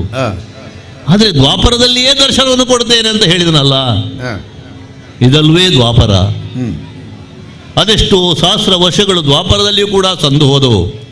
ಇನ್ನೇನು ದ್ವಾಪರದ ಕೊನೆ ಸಮೀಪಿಸ್ತಾ ಇರುವಂತಹ ಸನ್ನಿವೇಶದಲ್ಲಿಯೂ ಕೂಡ ಶ್ರೀರಾಮನನ್ನು ಕಾಣುವುದಕ್ಕೆ ನನಗೆ ಸಾಧ್ಯ ಇಲ್ಲದೆ ಹೋಯಿತೆ. ರಾಮಧ್ಯಾನವನ್ನು ಮಾಡುತ್ತಾ ಬದರಿಕಾಶ್ರಮದಲ್ಲಿ ಕದಳೀವನದಲ್ಲಿದ್ದವ ನಾನು.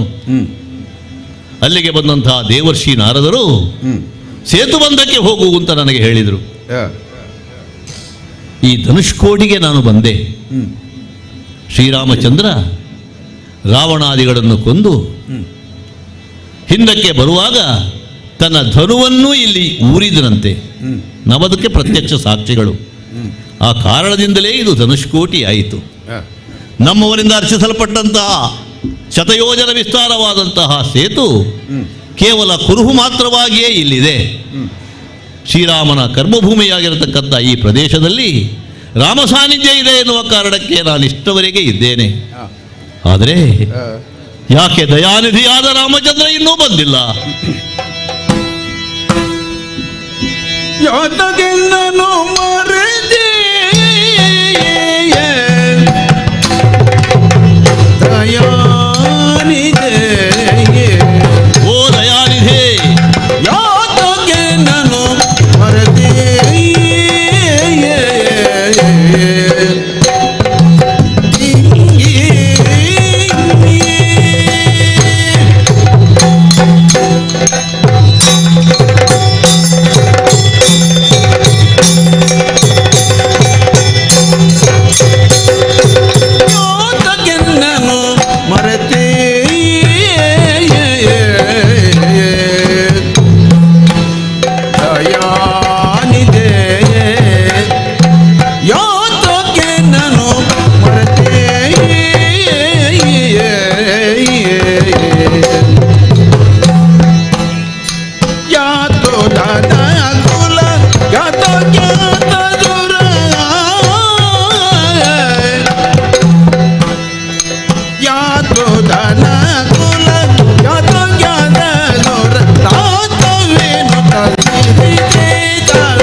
ಮನುಷ್ಯನಾಗಿ ಬದುಕುವುದು ಬಹಳ ಕಷ್ಟ.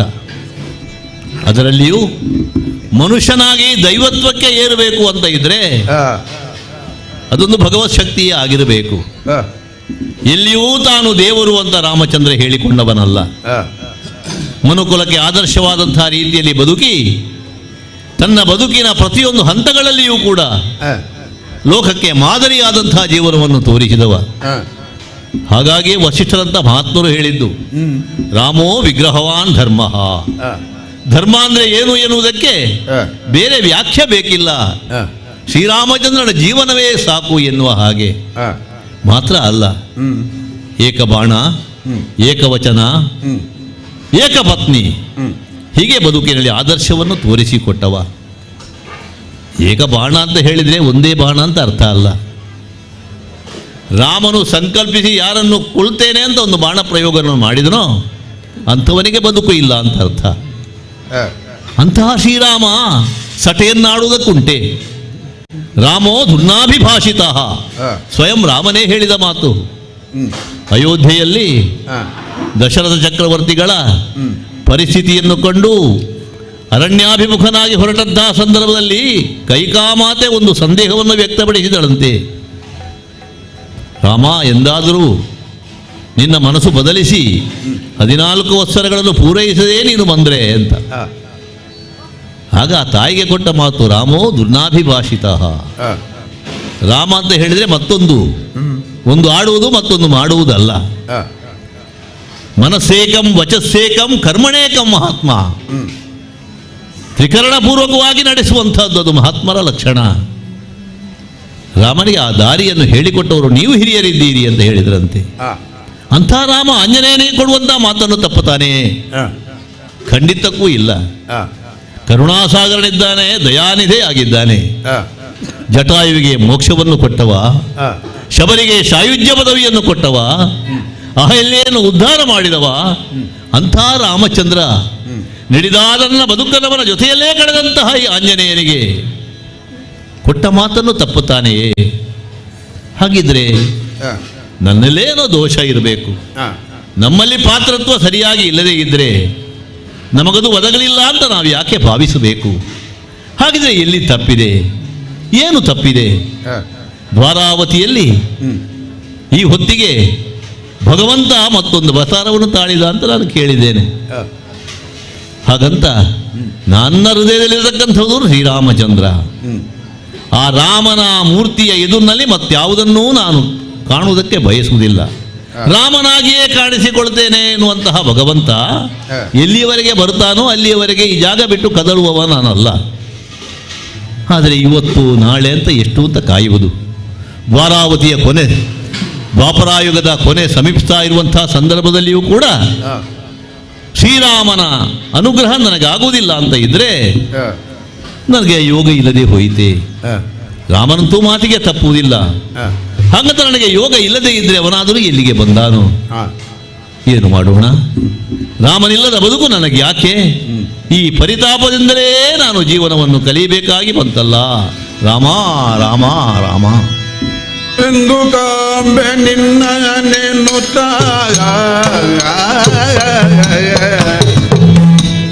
ಎಂದು ಕಾಂಬೆ ನಿನ್ನ ನೆನ್ನುತ್ತ ಒಂದೇ ಮನದಿ ಜಾನಿರುತ್ತ ನಿಂದಿರಲ್ಕೆ ಸುರ ಮುನೀಂದ್ರ ಬಂದ ನಾಮ ಸ್ಮರಣೆಯುಂದ ಎಂದು ಕಾಂಬೆ ನಿನ್ನ ಎನ್ನುತ್ತ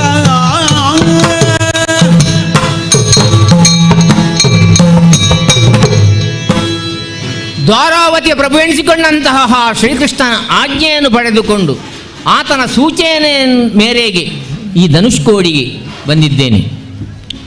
ಇಲ್ಲೆಲ್ಲ ಹನುಮಂತ ಇರುವುದು. ಒಂದು ಕಾಲದಲ್ಲಿ ನಾನೇ ಸೂಚಿಸಿದ್ದುಂಟು ಕದಲಿವನದಲ್ಲಿದ್ದವನನ್ನು ನೀ ಇಲ್ಲಿಗೆ ಹೋಗು ಅಂತ. ಯಾಕೆಂತ ಅವನಿಗೆ ಬಾಲ್ಯ ಪ್ರಿಯವಾದಂತಹ ತಮ್ಮದ್ದಾದಂತಹ ತನುವನ್ನು ದಂಡಿಸಿ ಆ ಮೂಲಕವಾಗಿ ಸೇತುಬಂಧನವನ್ನು ಮಾಡಿದಂತಹ ಕರ್ಮಕ್ಷೇತ್ರ ಅದು. ದೂರದಲ್ಲಿ ಕಾಣುತ್ತಾ ಇದ್ದಾನೆ.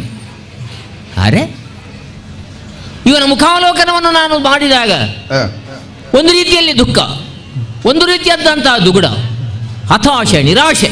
ಛ, ಇವ ನನಗೆ ಮಾತನಾಡಬೇಕಾಗ್ತದೆ. ಆಂಜನೇಯ ನಾರದ ಮಹರ್ಷಿಗಳು ಸ್ವಾಮಿ, ರಾಮ ರಾಮ ಅಂತ ಹೇಳಿದ್ದ ನೀವೇ? ಹೌದೌದು. ಇಷ್ಟರವರೆಗೆ ರಾಮ ಧ್ಯಾನ ಮಾಡ್ತಾ ನಾನೇ ಇದ್ದದ್ದು ಒಳಗಿನಿಂದ. ಹೌದು, ಹೊರಗಿನಿಂದ ರಾಮನ ಧ್ಯಾನವನ್ನು ಕೇಳಿದ್ದು ಈಗ ಮಾತ್ರ. ನಿನಗೆ ಅದು ಪ್ರಿಯವಾದದ್ದಲ್ವೇ? ಬಹಳ ಸಂತೋಷ ಆಯಿತು ಸ್ವಾಮಿ. ಅಯ್ಯ, ಓ, ನಿನ್ನನ್ನು ಕಾಣುವಾಗ ಹಾ, ಏನೋ ಒಂದು ರೀತಿಯಲ್ಲಿ ನಿರುತ್ಸಾಹದ ಮೂರ್ತಿಯಾಗಿ ಹೋಗಿದ್ದಿ ನೀನು. ಉತ್ಸಾಹದ ಚಿಲುಮೆ ಆಗಿರುವಂತಹ ನೀನು ಹಾ, ಅಂದಿನ ಆ ಆಂಜನೇಯನಿಗೂ ಹ್ಮ್, ಉತ್ಸಾಹವೆಲ್ಲಡೆ ಕುಗ್ಗಿ ಹೋದಂಥ ಈ ಹನುಮಂತನಿಗೂ ಅದು ಜಗಜಾಂತರವಾದಂತಹ ವ್ಯತ್ಯಾಸವನ್ನೇ ನಾನು ಕಾಣುತ್ತಾ ಇದ್ದೇನೆ. ಕೈಯ ದುಃಖ. ಬಲ ಮತ್ತು ಉತ್ಸಾಹ ಹಾ, ಆ ಎರಡೂ ಇದ್ದದ್ದು ಆಂಜನೇಯನಲ್ಲಿ. ಹೌದು. ಇವತ್ತಿಲ್ಲ ಅಂತ ಹೇಳ್ತೀರಾ? ನಿನ್ನ ಮುಖವನ್ನು ಕಾಣುವಾಗ ಓ, ಹಾಗೆ ನನಗೆ ಕಾಣುತ್ತಾ ಉಂಟು. ದುಃಖಿಸಬೇಡ ಅಯ್ಯ, ದುಃಖಿಸಬೇಡ. ಹೇಳು ಹೇಳು ಹೇಳು ಹೇಳು. ವೀರರೆಯ ಹನುಮಂತ ಕಾರಣಿಕ ದುಗುಣವಂತ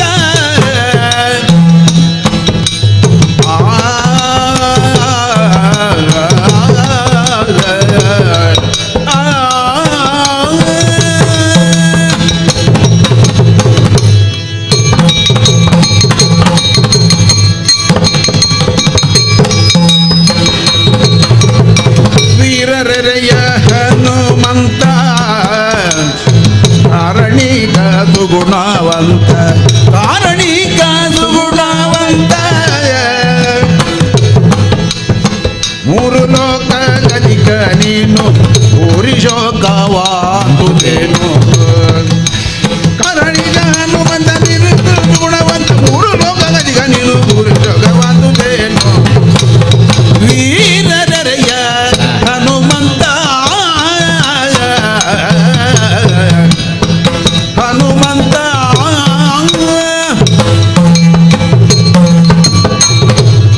ಆಂಜನಾ ಸುಕುಮಾರ ಸ್ವಾಮಿ, ಲೋಕದಲ್ಲಿ ವೀರರು ಎಷ್ಟೋ ಮಂದಿ ಇರಬಹುದು. ಹೌದು. ಅಂತಹವರಲ್ಲಿ ನೀನು ಸರ್ವಶ್ರೇಷ್ಠ. ಆ, ಯಾಕೆ ಗೊತ್ತುಂಟ? ಹಾ, ನಿನ್ನ ಶೈಶವವನ್ನೇ ಹಿಡಿದು ಮಾತನಾಡೋದಿದ್ರೆ ಹಾ, ಛೇ, ಎಲ್ಲ ಹ್ಮ್, ತನ್ನ ಹಸಿವಿಗಾಗಿ ಹಾ, ಹುಡುಕಾಡೋದು ಎಲ್ಲಿ ಉಂಟು ಅಂತ ವಾನರ ಎಂಬ ನೆಲೆಯಲ್ಲಿ ನಾನು ಹೇಳಿದ್ದು. ನೀನು ಹಾಗಲ್ಲ, ಹಾ. ನೇರವಾಗಿ ಕಣ್ಣು ಹಾಕಿದ್ದು ಸೂರ್ಯಮಂಡಲಕ್ಕೆ, ಹೌದು. ಅಲ್ವಾ? ಹ್ಮ್, ಸೂರ್ಯಮಂಡಲಕ್ಕೆ ಕೈ ಹಾಕಿದಂತಹ ನೀನು ಹಾ, ಇಂದ್ರನ ದೆಸೆಯಿಂದನಾಗಿ ಏನೋ ಅಚಾತುರ್ಯ ಆಯಿತು. ಹ್ಮ್. ಛೇ, ನಿನಗೆ ಕೊಟ್ಟಂತಹ ಅಥವಾ ತಾವು ಮಾಡಿದ್ದು ಅಪರಾಧವಾಯಿತು ಎಂಬಂತಹ ಅಪರಾಧಿ ಭಾವನೆಯಿಂದ ಬಂದು ನಿನಗೆ ಕೊಟ್ಟಂತಹ ವರಗಳೆಷ್ಟು. ಎಂತೆಂತಹ ದೇವರ್ಗಳೆಲ್ಲ ಬಂದಿದ್ದಾರೆ. ಹೌದೌದು. ಶಿವನೇ ಹೇಳಿದ್ದಾನಂತೆ, ನನ್ನ ತ್ರಿಶೂಲದಿಂದಾಗಲಿ ನನ್ನಿಂದಾಗಲಿ ನಿನಗೆ ಮರಣವೇ ಬಾರದು ಅಂತ. ಅದೊಂದು ಅನುಗ್ರಹ ಆಯಿತು ನನಗೆ, ಅಲ್ವಾ? ಹಾ. ಆಮೇಲೆ ಸ್ವಲ್ಪ ಮೌಢ್ಯ ಕವಿಯಿತೋ ಏನು. ಹ್ಮ್, ಶ್ರೀರಾಮಚಂದ್ರನ ದರ್ಶನವನ್ನು ಯಾವಾಗ ನೀನು ಮಾಡಿದ್ದೆ, ಆಮೇಲೆ ನಿಮ್ಮಲ್ಲಿ ಮತ್ತೆ ಪುನರ ಬಲ ಮತ್ತು ಉತ್ಸಾಹ ಎರಡೂ ಇಮ್ಮಡಿಸಿತು. ಹೌದು. ಲಂಕಾ ದಹನವೇನು, ಲಂಕಿನಿಯ ವಧೆಯೇನು, ಹ್ಮ್. ರಾವಣೇಂದ್ರನ ಸಮ್ಮುಖದಲ್ಲಿ ಅವನಲ್ಲಿ ಮಾತನಾಡಿದ್ದೇನು. ಹಾ, ಮತ್ತೆ ಯುದ್ಧ ಯುದ್ಧ ಯುದ್ಧ.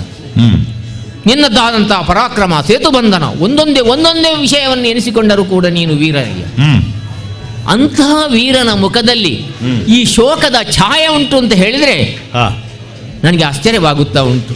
ಅಯ್ಯ, ಓ, ಯಾಕಯ್ಯ ಈ ಶೋಕ? ಹ್ಮ್. ಅದನ್ನು ಹೇಳ್ತೀಯಾ ಸ್ವಲ್ಪ? ಮಹರ್ಷಿಗಳೇ, ವಿಶಾಲವಾದಂತಹ ಸಮುದ್ರ,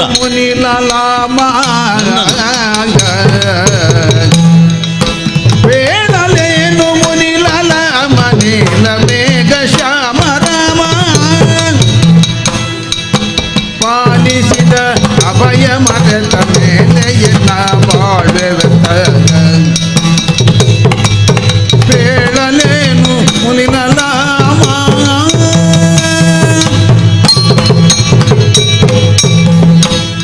ದೇವಮುನಿಗಳೇ, ಯಾವಾಗ ಬರ್ತೀರಿ ಯಾವಾಗ ಹೋಗ್ತೀರಿ ಅಂತ ಹೇಳಲಿಕ್ಕೆ ಬರುವುದಿಲ್ಲ ನೀವು. ಅಲ್ಲ, ಪರಿವ್ರಾಜಕನಾದಂತಹ ನನಗೆ ಈಗ ದಿಕ್ಕು ಅಂತ ಇಲ್ಲ. ಈಗ ನನ್ನ ಹಿಂದೆ ಇದ್ದೀರಾ ಅಂತ ನೀವು. ಹಾ, ಅವತ್ತೊಂದು ಸಲ ಬಂದ್ರಿ, ಹಾ. ಕದಳೀವನದಲ್ಲಿದ್ದಂತಹ ನನ್ನನ್ನು ಇಲ್ಲಿಗೆ ಹೋಗು ಅಂತ ಹೇಳಿದ್ರಿ. ಹೌದು, ನಿನಗೆ ಪ್ರಿಯ ಕ್ಷೇತ್ರ ಅಂತ. ಈಗ ಇಲ್ಲಿ ಬಂದು ಕೂತಿದ್ದೇನೆ, ಹಾ. ಮತ್ತೆ ನನ್ನ ಎದುರು ಪ್ರತ್ಯಕ್ಷರಾಗಿದ್ದೀರಿ. ಹೌದು ಸ್ವಾಮಿ. ಹಾ. ವಿಶಾಲವಾದಂತಹ ಸಾಗರ, ಹಾ, ಬೇಕಾದಷ್ಟು ನೀರು ಅಲ್ಲಿ ಕಾಣ್ತದೆ. ಹೌದು. ಆ ನೀರಿಗಿಂತ ಹೆಚ್ಚು ನಿಮ್ಮನ್ನು ಆಕರ್ಷಿಸಿದ ನನ್ನ ಕಣ್ಣಿನಲ್ಲಿ ಬರುವಂಥ ನೀರಲ್ವಾ? ಹೌದೌದು. ಹ್ಮ್, ಎರಡು ಉಪ್ಪು ನೀರೇ. ಹೌದೌದು. ಏನು ಮಾಡೋಣ ಹೇಳಿ? ಹಾ, ಆ ಜಲರಾಶಿಗೆ ಹೋಲಿಸಿದರೆ ಇದು ಏನೂ ಅಲ್ಲ. ಇಲ್ಲ ಇಲ್ಲ. ಹಾಗಂತ ನನ್ನ ಬದುಕಿನಲ್ಲಿ ಹಾ, ಒಂದೊಂದು ಹನಿಗೂ ಮಹತ್ತರವಾದಂತಹ ಬೆಲೆ ಇದೆ ಸ್ವಾಮಿ. ಹೌದಪ್ಪ. ಛೇ, ಯಾಕಂದ್ರೆ ನೀವು ಹೇಳಿದಂತಹ ವೀರರೆರೆಯ ಹನುಮಂತ, ಹೌದೌದು. ಈ ವೀರತನ, ಶೌರ್ಯ, ಬಲ, ಉತ್ಸಾಹ ಹಾ, ಇದೆಲ್ಲ ಒಂದು ರೀತಿಯಲ್ಲಿ ಮನಸ್ಸಿಗೆ ಸಂಬಂಧಪಟ್ಟದ್ದಲ್ವ? ಹಾ, ಒಂದು ಮಾತುಂಟು, ಹಾ, ಗರ್ಭಕ್ಕೆ ಸುಖ ಇಲ್ಲದಿದ್ರೆ ಹಾ, ಮಗುವಿಗೆ ಎಲ್ಲಿ ಸುಖ ಅಂತ, ಹಾ, ಹಾ, ಹಾ, ಅಲ್ವಾ? ಹಾ, ಹೌದು. ಮನಸ್ಸೇ ಸರಿ ಇಲ್ಲ ಅಂತ ಆದ್ರೆ ಮತ್ತೆ ಯಾವ ಬಲವೂ ಪ್ರಯೋಜನ ಆಗುವುದಿಲ್ಲ. ಹಾ, ಹಾ, ಹಾ, ಹೌದೌದು. ಮನ ಏವ ಕಾರಣಂ ಮನುಷ್ಯಾನಾಂ ಬಂಧ ಅಲ್ವಾ? ಮೋಕ್ಷ. ಮನೋದಾರ್ಢ್ಯತೆ ಎನ್ನುವುದು ಮನುಷ್ಯನಿಗಾಗಲಿ ಮೃಗಗಳಿಗಾಗಲಿ ಬಹಳ ಮುಖ್ಯ. ಅಂಥ ವೀರ್ಣವಾದಂತಹ ಹೃದಯ ಯಾರಿಗುಂಟೋ ಹಾ, ಅಂಥವನಲ್ಲಿ ಶಕ್ತಿ ಇದ್ರೂ ಉತ್ಸಾಹ ಇದ್ರೂ ಕೂಡ ಅದು ಪ್ರಯೋಗಕ್ಕೆ ಬರುವುದಿಲ್ಲ. ಓಹೋ. ಈಗ ನೀವು ಕಾಣುತ್ತಿರುವಂತಹ ಈ ಹನುಮಂತ ಈ ಸ್ಥಿತಿಯಲ್ಲಿ ಇರಬೇಕು ಅಂತ ಇದ್ರೆ ಹಾ, ಭೌತಿಕವಾದಂತಹ ಯಾವ ವಸ್ತುವು ಯಾವ ವ್ಯಕ್ತಿಯೂ ಅದಕ್ಕೆ ಕಾರಣ ಅಲ್ಲ. ಅಲ್ವೇ? ಆಂತರಂಗಿಕವಾಗಿ ಮಡುಗಟ್ಟಿದಂತಹ ಶೋಕ ಉಂಟಲ್ಲ, ಹೌದು. ಅದರ ಕಾರಣದಿಂದಲೇ ಹಾ, ನನಗೆ ಉತ್ಸಾಹ ಇಲ್ಲ ಅಂತ ಆಗಿದೆ. ಓಹೋ, ಅಂತಹ ಶೋಕ ಯಾವುದಪ್ಪ? ಈಗ ನೀವು ಅವತ್ತು ನನ್ನನ್ನು ಕಳುಹಿಸಿದ್ದು ಯಾಕೆ ಇಲ್ಲಿಗೆ? ನಿನ್ನ ಸ್ವಾಮಿಯ ದರ್ಶನ ಆದೀತು ಅಂತ. ಹಾಗಿದ್ರೆ ನನಗೆ ಅಭಾವ ಯಾವುದು ಎನ್ನುವುದು ನಿಮಗೆ ಚೆನ್ನಾಗಿ ಗೊತ್ತುಂಟು. ಓಹೋ, ಶ್ರೀರಾಮದೇವರ ದರ್ಶನಕ್ಕಾಗಿ ಕಾತರಿಸ್ತಾ ಇದ್ದವ ನಾನು. ಹ್ಮ್, ನಿಮಗೆ ಗೊತ್ತುಂಟಲ್ಲ ನಾರದರೆ, ಹ್ಮ್, ಎಲ್ಲ ಯುಗಕ್ಕೂ ಸಲ್ಲುವವರು ನೀವು. ಹ್ಮ್, ಆದದ್ದರಿಂದ ಶ್ರೀರಾಮಚಂದ್ರ ಇರತಕ್ಕಂಥ ಸಂದರ್ಭದಲ್ಲಿ ಹಾ, ಅವನ ಬೆಂಬಿಡದೆ ಅವನಿಗೆ ನೆರಳಾಗಿದ್ದಂಥ ಆಂಜನೇಯನ ಜೀವನ ಶೈಲಿ ಏನಂತ ನಿಮ್ಗೆ ಗೊತ್ತಿಲ್ವೋ? ಹಾ, ಅನುದಿನವೂ ಅನುಕ್ಷಣವೂ ರಾಮನ ಬೆನ್ನಿಗಿದ್ದಂತಹ ಆಂಜನೇಯ ಹಾ. ಒಂದು ಕ್ಷಣ ಅದು ತಪ್ಪಿ ಹೋದರೆ ಪರಿತಾಪ ಪಡ್ತಾ ಇದ್ದಂತಹ ಸ್ಥಿತಿ ಛೇ, ಅಲ್ವಾ? ಹೌದಪ್ಪ. ಅಂಥದ್ರಲ್ಲಿ ಹಾ. ಯುಗಾಂತರವೇ ಕಳೆದು ಹೋಯಿತು. ಓಹೋ. ರಾಮ ಹೇಳಿದ ಮಾತುಂಟು, ಆಂಜನೇಯ ನಿನಗೆ ದರ್ಶನ ಕೊಡ್ತೇನೆ, ಹಾ, ಯಾವತ್ತೋ ಕೊಡ್ತೇನೆ ಅಂತ ಹೇಳಿದ್ರೆ ಇನ್ನೂ ಕಾಯಬಹುದಿತ್ತು. ಹಾ, ಮುಂದಿನ ದ್ವಾಪರದಲ್ಲಿ ಕೊಡ್ತೇನೆ. ಯುಗ ಯುಗಗಳಲ್ಲಿ ಕೊಡ್ತೇನೆ. ಇದು ದ್ವಾಪರ ಅಲ್ವಾ? ದ್ವಾಪರ ಅದರಲ್ಲಿ ಕೊನೆ ಆಗುತ್ತವ. ಇನ್ನೇನು ಕೆಲವೇ ಸಮಯದಲ್ಲಿ ಮುಗಿದು ಹೋಗುವಂತಹ ಹೋಗುವಂತಹ ಒಂದು ಯುಗ, ಸ್ಥಿತಿ. ಯುಗದ ಅಂತ್ಯಕ್ಕೆ ನಾವು ಬಂದಿದ್ದೇವೆ. ಹಾ, ಈ ಕಾಲದಲ್ಲಿಯೂ ಶ್ರೀರಾಮಚಂದ್ರ ನನಗೆ ದರ್ಶನ ಕೊಡಲಿಲ್ಲ ಅಂತ ಹೇಳಿದ್ರೆ ಹಾ, ರಾಮನ ತಪ್ಪು ಅಂತ ನಾನು ಹೇಳುವುದಿಲ್ಲ. ಹಾ, ರಾಮ ತಪ್ಪುವವನೇ ಅಲ್ಲ. ಹಾ, ಆದರೆ ನನಗೆ ಅರ್ಹತೆ ಇಲ್ಲ, ಯೋಗ್ಯತೆ ಇಲ್ಲದೇ ಇದ್ರೆ ಓ, ನಾವು ಪರಿತಾಪ ಪಟ್ಟು ಏನು ಪ್ರಯೋಜನ ಆಗ್ತದೆ ಸ್ವಾಮಿ? ಹಾ, ಆದ್ದರಿಂದ ಅದೆಷ್ಟೋ ಕಾಲದಿಂದ ಹ್ಮ್, ರಾಮಧ್ಯಾನವನ್ನು ಮಾಡುತ್ತಾ ಹ್ಮ್, ಈ ಸೇತುಬಂಧದಲ್ಲಿ ಧನುಷ್ಕೋಡಿಯಲ್ಲಿ ನಾನು ಇರ್ತಾ ಇರುವಂಥದ್ದು. ಹ್ಮ್. ಇನ್ನೂ ನನಗೆ ಆ ಯೋಗ ಬರಲಿಲ್ಲ. ರಾಮಚಂದ್ರ ಇನ್ನೂ ನನ್ನ ಮೇಲೆ ದಯ ತೋರಲಿಲ್ಲ. ಹಾಗಾಗಿ ಬೇರೆ ಯಾವುದೂ ಬೇಡ ಅಂತ ಇರುವುದು ನಾನು. ನಿನಗೆ ಶೀಘ್ರವಾಗಿ ರಾಮ ದರ್ಶನ ಬೇಕಾ? ಹೇಗೆ ಅದು? ಹಾ, ಜಗದ ಜೀವನ ತನಯ ರಘುವರನ ಸುಪ್ರಿಯ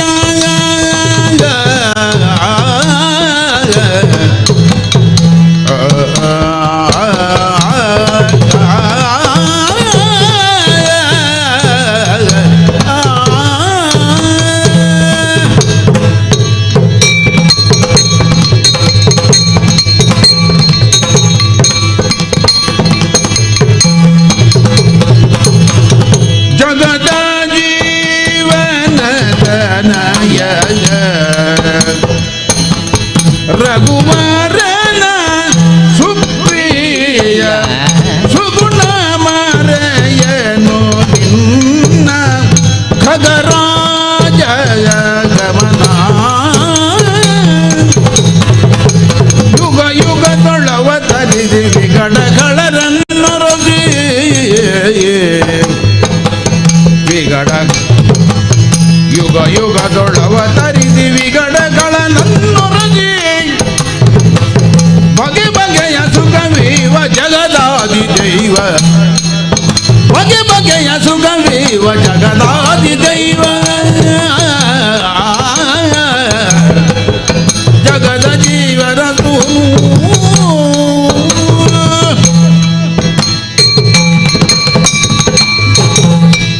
ಅಯ್ಯ ಸ್ವಾಮಿ, ಒಬ್ಬ ಆತನ ಬದುಕಿದ್ದಾನೆ ಎಂಬುದಕ್ಕೆ ಪ್ರಮಾಣ ಏನು? ಅವನು ಉಸಿರಾಡುತ್ತಾನೆ ಅಂತಲ್ವ? ಹೌದು. ಹೌದಲ್ಲ? ಹಾಗೆಯೇ ಆ, ಲೋಕದ ಜನರ ಬದುಕಿಗೆ ಅಥವಾ ಅವರ ಜೀವಂತಿಕೆಗೆ ಪ್ರಾಣ ಸ್ವರೂಪನಾಗಿರುವವನು ವಾಯುದೇವ. ಅವನಿಗೆ ನೀನು ತನಯ, ನಿನ್ನಲ್ಲಿ ನಿಶ್ಚೇತನ ಉಂಟು ಅಂತ ಹೇಳಿದರೆ ಯಾರು ನಂಬುತ್ತಾರೆ ಹೇಳು? ಅಯ್ಯ, ಶ್ರೀರಾಮಚಂದ್ರನನ್ನು ನೀನು ಅರಿಯದವನೇನು ಅಲ್ಲ.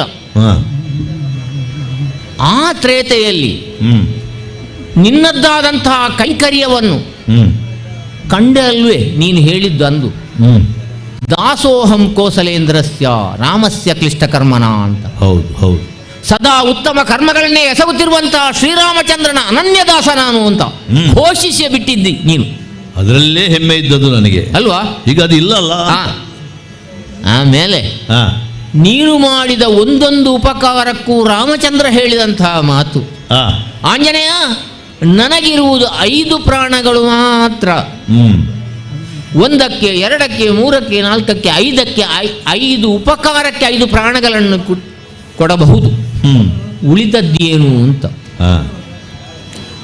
ಆ ಋಣ ಸದಾ ನಿನ್ನ ಋಣಿಯಾಗಿಯೇ ನಾನು ಇರುತ್ತೇನೆ, ಆ ಋಣ ನನ್ನ ಶರೀರದೊಡನೆ ಜೀರ್ಣವಾಗಿ ಹೋಗ್ಲಿ ಅಂತ ಹೇಳಿದಂತೆ ರಾಮಚಂದ್ರ. ಅದು ರಾಮನ ದೊಡ್ಡ ಗುಣ ಅಲ್ವಾ? ನಾನು ಉಪಕಾರ ಅಂತ ಮಾಡಿದ್ದಲ್ಲ, ನಾನು ಸೇವೆ ಅಂತ ಮಾಡಿದ್ದೆ ಅಲ್ವಾ? ಹೌದು. ಅಂತಹ ರಾಮಚಂದ್ರ ನಿನಗೆ ತಾನೇ ಕೊಟ್ಟಂತಹ ಭಾಷೆಯನ್ನು ಅಳಿಸಿ ಹಾಕುವುದು ಉಂಟು? ಇಲ್ಲ. ಇದಕ್ಕೆ ಒಂದು ಕಾರಣವನ್ನು ಉಂಟು. ಏನು? ಸರಯೂ ನದಿಯಲ್ಲಿ ರಾಮಚಂದ್ರನದ್ದಾದಂತಹ ದಾನ ವೈಭವ ಎಲ್ಲರಿಗೂ ಇತ್ತು. ಯಾರೆಲ್ಲ ನನ್ನೊಡನೆ ಬರುವಿರೋ ಅವರನ್ನು ಸಾಂತಾಣಿಕವೆಂಬಂತಹ ಪುಣ್ಯಲೋಕಕ್ಕೆ ನಾನು ಕರೆದೊಯ್ಯುತ್ತೇನೆ ಎಂಬುದು. ಅವನು ಬರಲಿಕ್ಕೆ ಹೇಳಲಿಲ್ವೋ ಅಥವಾ ನೀನು ಸ್ವಲ್ಪ ಹಿಂದೇಟು ಹಾಕಿದ್ಯೋ? ಯಾಕೆ? ನಾನು ಹೋಗ್ಲಿಕ್ಕೆ ಕಾಯ್ತಾ ಇದ್ದದ್ದು, ಆದ್ರೆ ಬರುದು ಬೇಡ ಅಂತ ಹೇಳಿದ್ರು.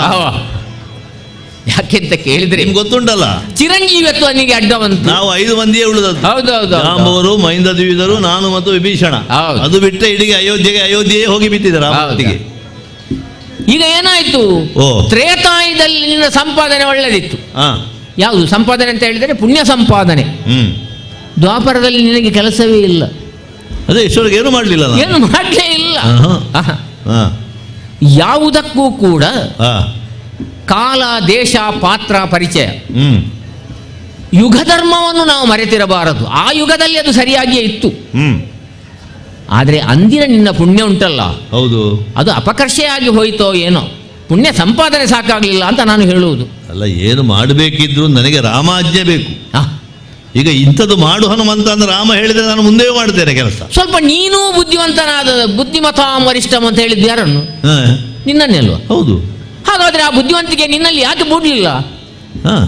ಅಯ್ಯ, ನಾನು ನಿನ್ನಲ್ಲಿ ಹೇಳುವುದು, ನಿನಗೆ ಅತಿ ಶೀಘ್ರವಾಗಿ ಶ್ರೀರಾಮಚಂದ್ರನ ದರ್ಶನವನ್ನು ಮಾಡುವಂತಹ ಅಭಿಲಾಷೆ ಇದ್ದರೆ ನೀನು ಈಗೆಲ್ಲ ಪ್ರಪಂಚವ್ಯಾಪ್ತನಾದಂತಹ ಭಗವಂತನನ್ನು ಕೇವಲ ರಾಮೇಶ್ವರದಲ್ಲಿ ಕಂಡುಕೊಂಡ್ರೆ ಸಾಕಾಗುವುದಿಲ್ಲ. ಅದು ಅಂದ್ರೆ ಈ ಯುಗ ಧರ್ಮಕ್ಕೆ ಅನುಸಾರವಾಗಿ ನೀನು ತೀರ್ಥಯಾಟನೆಯನ್ನು ಮಾಡಬೇಕು. ತೀರ್ಥಯಾಟನೆ ಮಾಡಬೇಕು? ಹೌದೌದೌದು. ತೀರ್ಥಯಾಟನೆಯನ್ನು ಮಾಡಿ ಪುಣ್ಯಾತ್ಮರು, ಮಹರ್ಷಿಗಳು, ಸಂತರೆಲ್ಲ ನಡೆದಾಡಿದಂತಹ ಆ ಪುಣ್ಯಕ್ಷೇತ್ರದಲ್ಲಿ ನೀನು ಶುದ್ಧ ಮನಸ್ಸಿನಿಂದ ಮಿಂದು ಪುಣ್ಯ ಸಂಪಾದನೆಯನ್ನು ಮಾಡಿದೆ ಎಂದಾದರೆ ಖಂಡಿತವಾಗಿ ನೀನಾದಂಥ ಆರಾಧ್ಯ ಮೂರ್ತಿ. ಯಾಕೆಂತ ಕೇಳಿದ್ರೆ ವರ್ತಮಾನದ ದೇವರನ್ನು ನೀನು ಕೂಡ ಒಪ್ಪುವುದಿಲ್ಲ.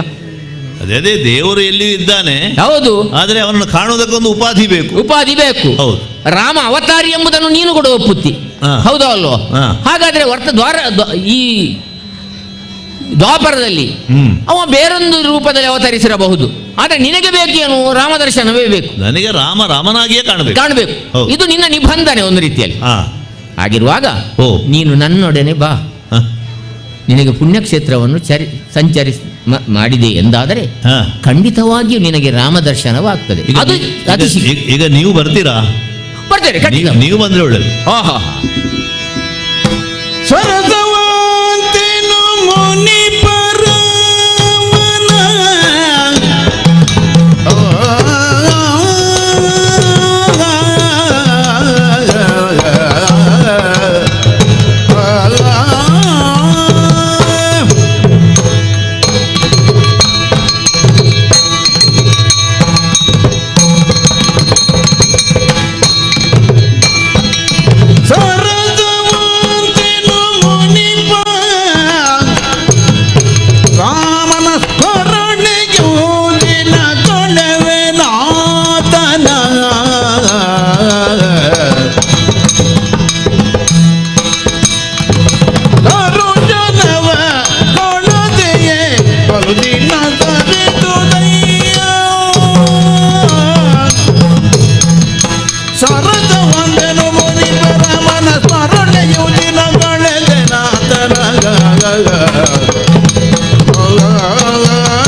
ಆಂಜನೇಯ. ನಾರದರು ಯಾವತ್ತೂ ದಾರಿ ತೋರುವವರು, ಹೌದೌದು. ದಾರಿ ತಪ್ಪಿಸುವವರಲ್ಲ. ಛೇ, ಪಥದರ್ಶನ ಮಾಡುವವರು. ಆದ್ದರಿಂದ ನಿಮ್ಮನ್ನು ಆಕ್ಷೇಪಿಸುವುದಿಲ್ಲ ನಾನು. ಹ, ಅವತ್ತು ನೀವು ಸೇತುಬಂಧಕ್ಕೆ ಹೋಗುವಂತ ಹೇಳಿದವರು ಹ, ಇವತ್ತಿನವರೆಗೂ ಏನೂ ಸಿಗಲಿಲ್ಲ, ಹ. ಹಾಗಾಗಿ ದಾರಿ ತಪ್ಪಿಸಿರಿ ನಾರದರೆ ಅಂತ ನಾನು ಹೇಳುವುದಿಲ್ಲ. ಛೇ, ಈಗ ರಾಮ ಇಲ್ಲಿ ಸಿಗ್ತಾನೆ ಅಂತ ನೀವು ಹೇಳಿದ್ದು ಅಲ್ಲ, ಅಲ್ಲ, ಅಲ್ಲಿಗೆ ಹೋಗು ಹೋಗು ಅಂತ. ಹಾಗೆ ಇಲ್ಲಿಂದ ಮುಂದಕ್ಕೆ ನನಗೆ ಪ್ರಯಾಣ ಉಂಟು ಎನ್ನುವುದು ಗೊತ್ತಾದದ್ದು ಈಗ. ಈಗ ಈಗ ಈಗ ಅದರಲ್ಲಿ ಒಂದುಂಟು, ನೀವು ನನ್ನ ಜೊತೆಗೆ ಬರ್ತೀರಿ ಅಂತ ಹೇಳಿದ್ರಲ್ಲ, ಹೌದೌದು. ಹಾಗಿದ್ರೆ ಒಂದು ರೀತಿಯಲ್ಲಿ ನನಗೊಂದು ವಿಶ್ವಾಸ ಬರಲಿಕ್ಕೆ ಸಾಧ್ಯ ಆಯಿತು ಅಲ್ವಾ? ಇನ್ನೇನು ರಾಮನನ್ನು ಕಾಣುವಂಥ ಆ ಹೊತ್ತು ಸಮೀಕ್ಷಿಸಿದೆ ಹ, ಎನ್ನುವಂಥ ಒಂದು ಆಶಾಭಾವನೆ ನನಗೆ ಚಿಗುರ್ತಾ ಉಂಟು. ನಾರದರು ಇದಕ್ಕೆ ಸಾಕ್ಷಿ ಅಂತಲ್ವ ಇಲ್ಲಿ? ನೀವು ಹೇಳಿದ್ದು ಸರಿ, ಹ, ಯಾಕಂದ್ರೆ ದೇವರು ಸರ್ವಾಂತರ್ಯಾಮಿ ಎಲ್ಲ ಕಡೆಗೂ ಇದ್ದಾನೆ. ಹೌದು. ಆದರೆ ಪವಿತ್ರವಾದಂತಹ ಕ್ಷೇತ್ರಗಳು ಅಂತ ಕೆಲವು ಇದ್ದಾವಲ್ಲ, ಹೌದು, ಹೌದಪ್ಪ. ಅಲ್ಲಿ ಭಗವಂತ ಸಾನ್ನಿಧ್ಯ ನಿರಂತರವಾಗಿ ಇದೆ ಎನ್ನುವುದು ಸತ್ಯ. ನಾನು ಅರಸುವಂತಹ ರಾಮನ ಆ ದಿವ್ಯವಾದಂತಹ ಆ ಒಂದು ಸಾನ್ನಿಧ್ಯ ಯಾವ ಪ್ರದೇಶದಲ್ಲಿ ಉಂಟು ಎನ್ನುವುದನ್ನು ಅರ್ಥ ಮಾಡಿಕೊಳ್ಳಬೇಕು ಅಂತ ಇದ್ರೆ ಇದ್ದಲ್ಲಿಂದ ಹೋಗಬೇಕು. ಹೌದಾ? ಹೌದೌದು. ಒಂದು ವೇಳೆ ರಾಮನನ್ನು ನೀವು ತೋರಿಸುವುದೇ ಹೌದಾಗಿದ್ರೆ, ರಾಮನ ಸಾನ್ನಿಧ್ಯ ನನಗೆ ಸಿಗುವುದೇ ಹೌದಾಗಿದ್ರೆ, ನೀವು ಹೇಳಿದ ಹಾಗೆ ನಿಮ್ಮ ಜೊತೆಗೆ ಬರ್ತೇನೆ. ಒಂದು ವೇಳೆ ನಡೆಯದೇ ಇದ್ರೆ ಗೊತ್ತುಂಟಲ್ಲ ಹನುಮಂತ ಏನು ಅಂತ. ಹೌದು. ದಕ್ಷಿಣದಲ್ಲಿರುವಂತಹ ನಾವು ಉತ್ತರಕ್ಕೆ ಮುಖ ಮಾಡಿ ಹೋಗ್ಬೇಕು. ಈಗ ಮತ್ತೆ ಉತ್ತರಕ್ಕೆ ಹೋಗ್ಬೇಕು. ಹೌದೌದು. ಉತ್ತರೋತ್ತರ ಅಭಿವೃದ್ಧಿಯನ್ನು ಕಾಣಬೇಕಿದೆ. ಒಳ್ಳೇದು, ಒಳ್ಳೆ ಹೋಗೋ ಹೋಗೋ.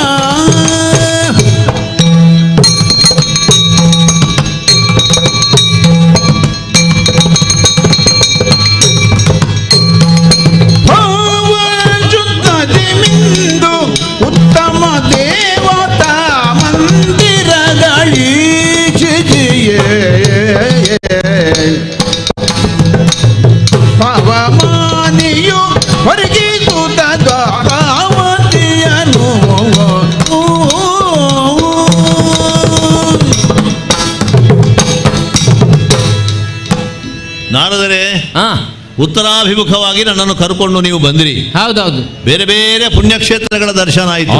ಭರತಖಂಡದಲ್ಲಿ ಅದಕ್ಕೇನು ಕೊರತೆ? ಅದೆಷ್ಟು ದೇವತಾ ಮಂದಿರಗಳ ಸಂದರ್ಶನ ಆಯಿತು ಅಲ್ವಾ? ಪವಿತ್ರವಾದಂತಹ ಪುಣ್ಯ ನದಿಗಳ ದರ್ಶನ. ತೀರ್ಥ ಅಂದ್ರೆ ಅದಲ್ವಾ? ಹೌದೌದು. ನಮ್ಮನ್ನು ಭವಸಾಗರವನ್ನು ದಾಟಿಸುವಂತಹ ತೀರ್ಥಾಟ. ಹೌದು.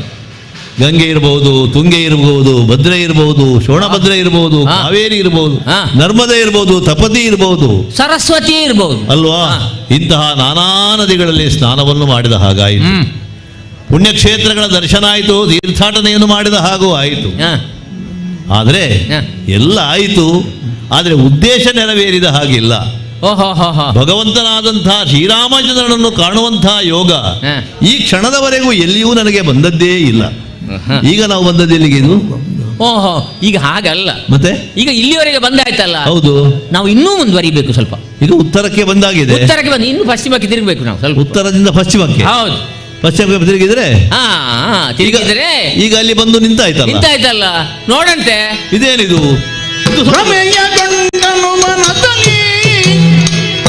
ಭ್ರಮೆಯಗೊಂಡನು ಮನದಲ್ಲಿ ಶತಕೋಟಿ ಚುಮಣಿ ಸೌಕಾಶದಲ್ಲಿ ಅಮಿತ ವಿಭವದಿ ತೋರ್ಪುದು ಪುರವ್ಯಾವುದ ಮಮ ಸರದಿಯೊಳಿಪ್ಪುದು. ಭ್ರಮೆಯಗೊಂಡನು ಮನದಲ್ಲಿ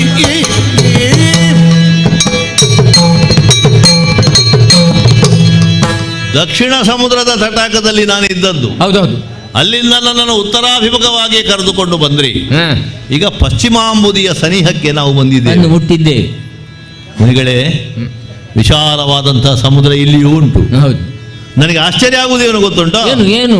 ಸಮುದ್ರದ ಮಧ್ಯದಲ್ಲಿ ಒಂದು ನಗರ ಕಾಣಿಸ್ತಾ ಇದೆ ಅಲ್ವಾ? ನಿರ್ಮಾಣ ಅಲ್ಲಿ ದಕ್ಷಿಣ ಸಮುದ್ರದಲ್ಲಿ ಲಂಕಾ ರಾಷ್ಟ್ರ ಇತ್ತು ನೋಡಿ. ಹೌದಪ್ಪ. ನಾವೆಲ್ಲ ಕಪಿಗಳು ಸೇರಿ ಶತಯೋಜನ ವಿಸ್ತಾರವಾದಂತಹ ಸಾಗರಕ್ಕೆ ಸೇತುವೆಯನ್ನು ಬಲಿದಿದ್ದೇವೆ, ರಾವಣಾದಿಗಳನ್ನು ಕೊಂದು ಶ್ರೀರಾಮಚಂದ್ರನೇ ವಿಭೀಷಣನಿಗೆ ಲಂಕೆಯನ್ನು ಕೊಟ್ಟದ್ದು. ಹೌದಾ? ಹೌದೌದು. ಈಗ ನೋಡಿದ್ರೆ ಆ ಲಂಕೆ ಇಲ್ಲಿಗೆ ಬಂದ ಹಾಗುಂಟು.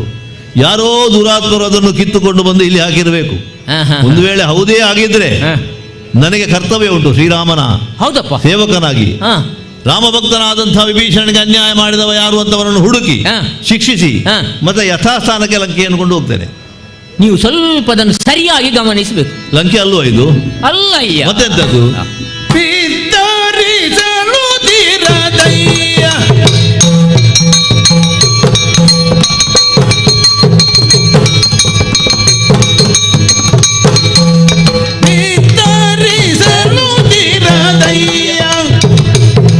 ಮಾರುತ ತನಯ ಉತ್ತಮವಾದ ದ್ವಾರವತಿಯ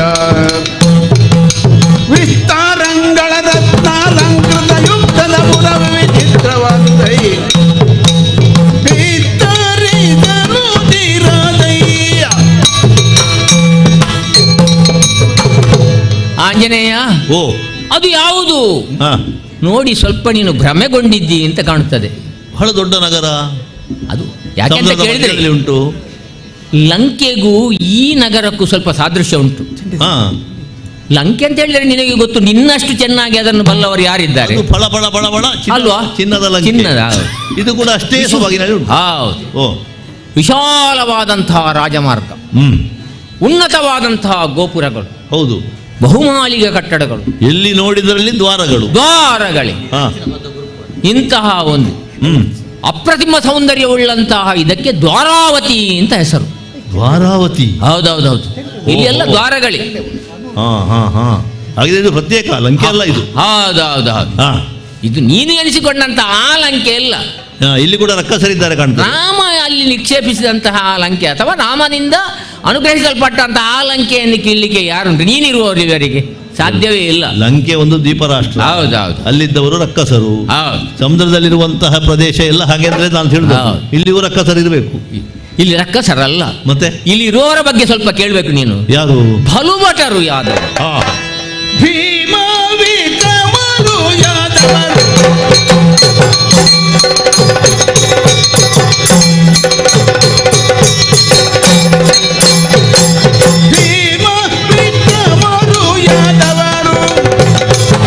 ಸಂಗರಾದಿ ಕಾಮಾದ್ಯರು ಬಲು ಬಾಟರು ಭೂಮಿ ಬರವು ನಿನ್ನ ಮಗೈದು ಸೀತೆ ಆಡವರು ರಾಮನ ಬಿತ್ತರಿಸಲು ಬಾರದಯ್ಯ. ಆಂಜನೇಯ, ಓ, ನೀನು ಸ್ವಲ್ಪ ಸರಿಯಾಗಿ ಗಮನವಿಟ್ಟು ಇವರ ಬಗ್ಗೆ ಕೇಳಬೇಕು. ಏನು ಏನು? ಯಾಕೆ ತಗೊಳ್ತೀನಿ, ಇಲ್ಲಿ ಇದು ಒಂದು ಇದುಂಟಲ್ಲ ದ್ವೀಪ, ಇದೊಂದು ನಿರ್ಮಾಣ. ಹೌದೌದು, ಅವರದ್ದಾದಂತಹ ಒಂದು ಸ್ವಯಂ ಶಕ್ತಿ ಸಾಮರ್ಥ್ಯದಿಂದ ಮೊದಲಿದ್ದದ್ದಲ್ಲ, ಬೇಡಿ ಪಡ್ಕೊಂಡದ್ದು ಅಂತ ಕೇಳಬಹುದು. ಏನೇ ಇರಲಿ, ಆದರೆ ವರ್ತಮಾನದಲ್ಲಿ ಅಲ್ಲಿರುವವರು ಯಾದವರು ಅಂತ ಒಂದು ಗುಂಪು. ಓಹೋ, ಈ ಯಾದವರಿಗೆ ಅಂದ್ರೆ ಹಲವು ಪಂಗಡಗಳೆಲ್ಲ ಉಂಟು. ಯಾದವರು, ಅಂಧಕರು, ವೃಷ್ಣಿಗಳು ಹೀಗೆಲ್ಲ ಉಂಟು. ಅಂಥವರಲ್ಲಿ ಭಲುಭಟರು ಇವರು ಅಪ್ರತಿಮ ವೀರರು. ಈಗ ಅವರಿಗೊಬ್ಬ ನಾಯಕ, ಅವರಿಗೊಬ್ಬ ನಾಯಕ ಇದ್ದಾನೆ. ಇವರನ್ನೆಲ್ಲ ಕೇಳಿಕೊಳ್ಳುವ ಒಬ್ಬ ನಾಯಕ ಇದ್ದಾನೆ. ಅವ ಯಾರಷ್ಟು ದೊಡ್ಡವ? ಲೋಕದ ವಸುಮತೀಶ ವಲ್ಲಭರನ್ನೆಲ್ಲ ಮಣಿಸಿ ತಾನೇ ಬಲವಂತನೆಂದು ಮೆರೆಯುವಂತಹ ಬಲರಾಮನೆಂಬವನು ಇದ್ದಾನೆ. ಇನ್ನೊಮ್ಮೆ ಹೇಳಿ, ಏನು ಏನು? ಬಲರಾಮ ಅಂತ ಅವನೇ. ಬಲರಾಮ? ರಾಮನ ಎದುರು ಮತ್ತೊಬ್ಬನ? ಹೌದು.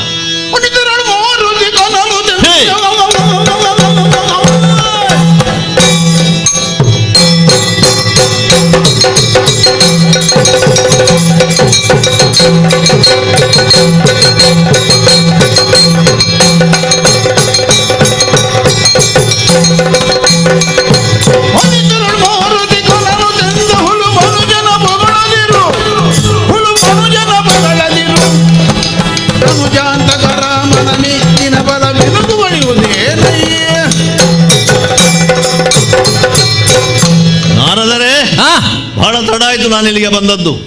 ಸರಿಯಾದ ಜಾಗಕ್ಕೆ ನನ್ನನ್ನು ಕರ್ಕೊಂಡು ಬಂದಿದ್ದೀರಿ. ಹೌದು. ಇಲ್ಲೊಬ್ಬ ಇವರೇನು ಬಲುಭಟರೋ?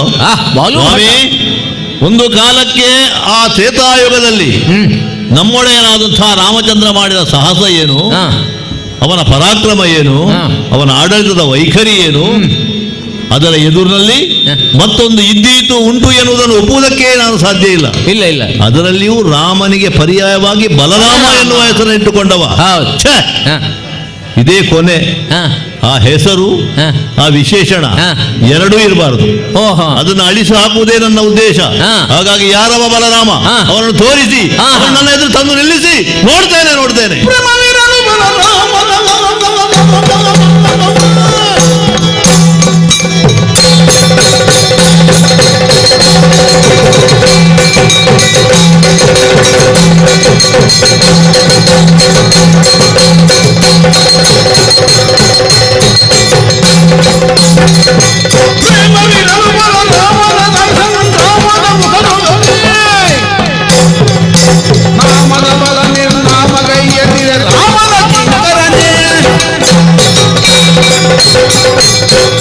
ಶ್ರೀರಾಮನ ಕಿಂಕರನಾದಂಥ ಆಂಜನೇಯ ಈ ಕ್ಷಣದವರೆಗೂ ಅಂತಹ ಒಂದು ಮಹತ್ತಾದಂತಹ ಶಕ್ತಿ ಬೇರೆ ಎಲ್ಲಿಯೂ ಉಂಟು ಅಂತ ಭಾವಿಸಿದವನಲ್ಲ.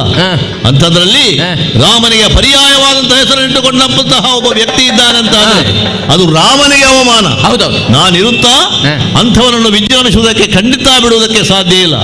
ಹಾಗಾಗಿ ಈ ಕ್ಷಣದಲ್ಲಿ ನನಗೆ ತೋರಿಸಿಕೊಡಬೇಕು ಆ ನಗರದ ಪ್ರಧಾನವಾದಂತಹ ಭಾಗ ಯಾವುದು, ಅಲ್ಲಿರತಕ್ಕಂತಹ ಮಹಾರಾಜ ಯಾರು, ಅವ ಹೇಗೆ ಏನು ಎನ್ನುವುದನ್ನು ನೋಡಬೇಕು ಅಂತ ಇದ್ರೆ ನಾನು ಅವನನ್ನು ಮುಖಾಮುಖಿಯಾಗಿ ಕಾಣಬೇಕು. ಮಾತ್ರ ಅಲ್ಲ ಅವನ ಹೆಸರನ್ನೇ ಅಳಿಸಿ ಹಾಕಬೇಕು. ತೋರಿಸಿ ನನಗೆ. ಅಯ್ಯ ಓ ಸರಿ ನುಡಿದೆ ತಪ್ಪಲ್ಲ ರಾಮನ, ಸರಿ ನುಡಿದೆ ತಪ್ಪಲ್ಲ ರಾಮನ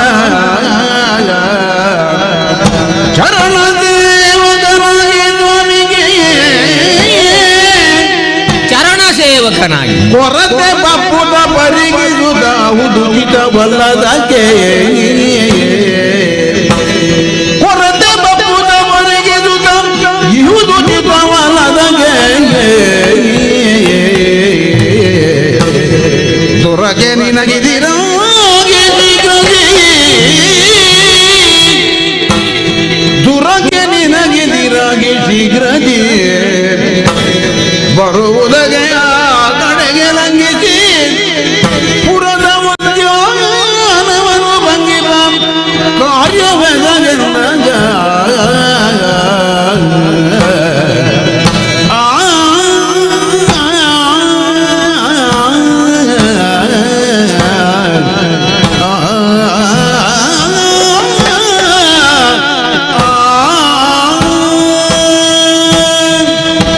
ಆಂಜನೇಯ, ಸ್ವಾಮಿ, ಸರಿ ನುಡಿಯೇ ತಪ್ಪಿಲ್ಲ.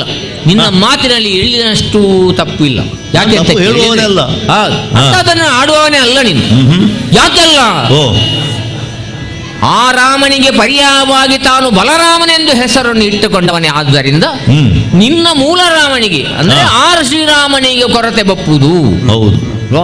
ಕಿಂಕರನಾಗಿ ನಾನು ಅದನ್ನು ಹೇಳ್ತೇನಾ? ನೀನು ಇದ್ದು ಆ ಕೊರತೆ ಬರ್ಲಿಕ್ಕೆ ಬಾರದು ಅಲ್ವಾ? ಇನ್ನು ನನ್ನ ಉದ್ದೇಶವೇ ಹಾಗೆ. ಎಲ್ಲಿಯವರೆಗೆ ಹರಿನಾಮ ಶ್ರೀರಾಮನಾಮ ಸಂಕೀರ್ತನ ಉಂಟು ಅಲ್ಲಿಯವರೆಗೆ ಹನುಮಂತ ಇದ್ದಾನೆ ಅಂತಲ್ಲ ಅರ್ಥ. ಹೌದು. ಹಾಗಿರುವಾಗ ನೀನು ಒಂದು ಕೆಲಸ ಮಾಡಬೇಕು. ಏನು? ಕೈ ಎಲ್ಲಿದ್ರೆ ಮೈ ಬರುವುದಿಲ್ಲ. ಹೌದು. ಅದಕ್ಕೆ ಒಂದು ಉಪಾಯ ಮಾಡಬೇಕು. ಹೇಗೆ? ನೇರವಾಗಿ ಅವನೊಡನೆ ಯುದ್ಧವನ್ನು ಸಾರುವುದಕ್ಕಿಂತ ಅವನಿಗೆ ಆ ಬಲರಾಮನಿಗೆ ಅತಿ ಪ್ರಿಯವೆನಿಸಿಕೊಂಡಂತಹ ಒಂದು ಉದ್ಯಾನ ಉಂಟಲ್ಲಿ, ತೋಟ. ಹೌದು. ಓಹೋ. ಆ ಉದ್ಯಾನವನ್ನು ನೀನು ಕುಡಿಗೈದೆ ಎಂದಾದರೆ ಧುರಕ್ಕೆ ಅವನು ತಾನಾಗಿಯೇ ಬರುತ್ತಾನೆ. ಅವನಲ್ಲಿಗೆ ನಾವು ಹೋಗುವುದಕ್ಕಿಂತ ತಾನಾಗಿ ನಮ್ಮಲ್ಲಿಗೆ ಅವ ಬರುವ ಹಾಗೆ ಆಗಬೇಕು. ನಿನಗಿದು ಹೊಸತಲ್ಲ ಉದ್ಯಾನ ಹುಡಿ ಮಾಡುವುದು. ಲಂಕೆಯಲ್ಲಿ ಮಾಡಿದ್ದು ಗೊತ್ತುಂಟು ಅಲ್ವಾ? ಹೌದೌದು. ಆಗಿರುವಾಗ ಅಲ್ಲಿ ಹಾರು ನಿನ್ನ ಕೆಲಸವನ್ನು ಮಾಡಿ. ಒಳ್ಳೆಯ ದಾರಿ ತೋರಿಸಿದ್ದೀರಿ. ಹಾಗೆ ಮಾಡ್ತೇನೆ.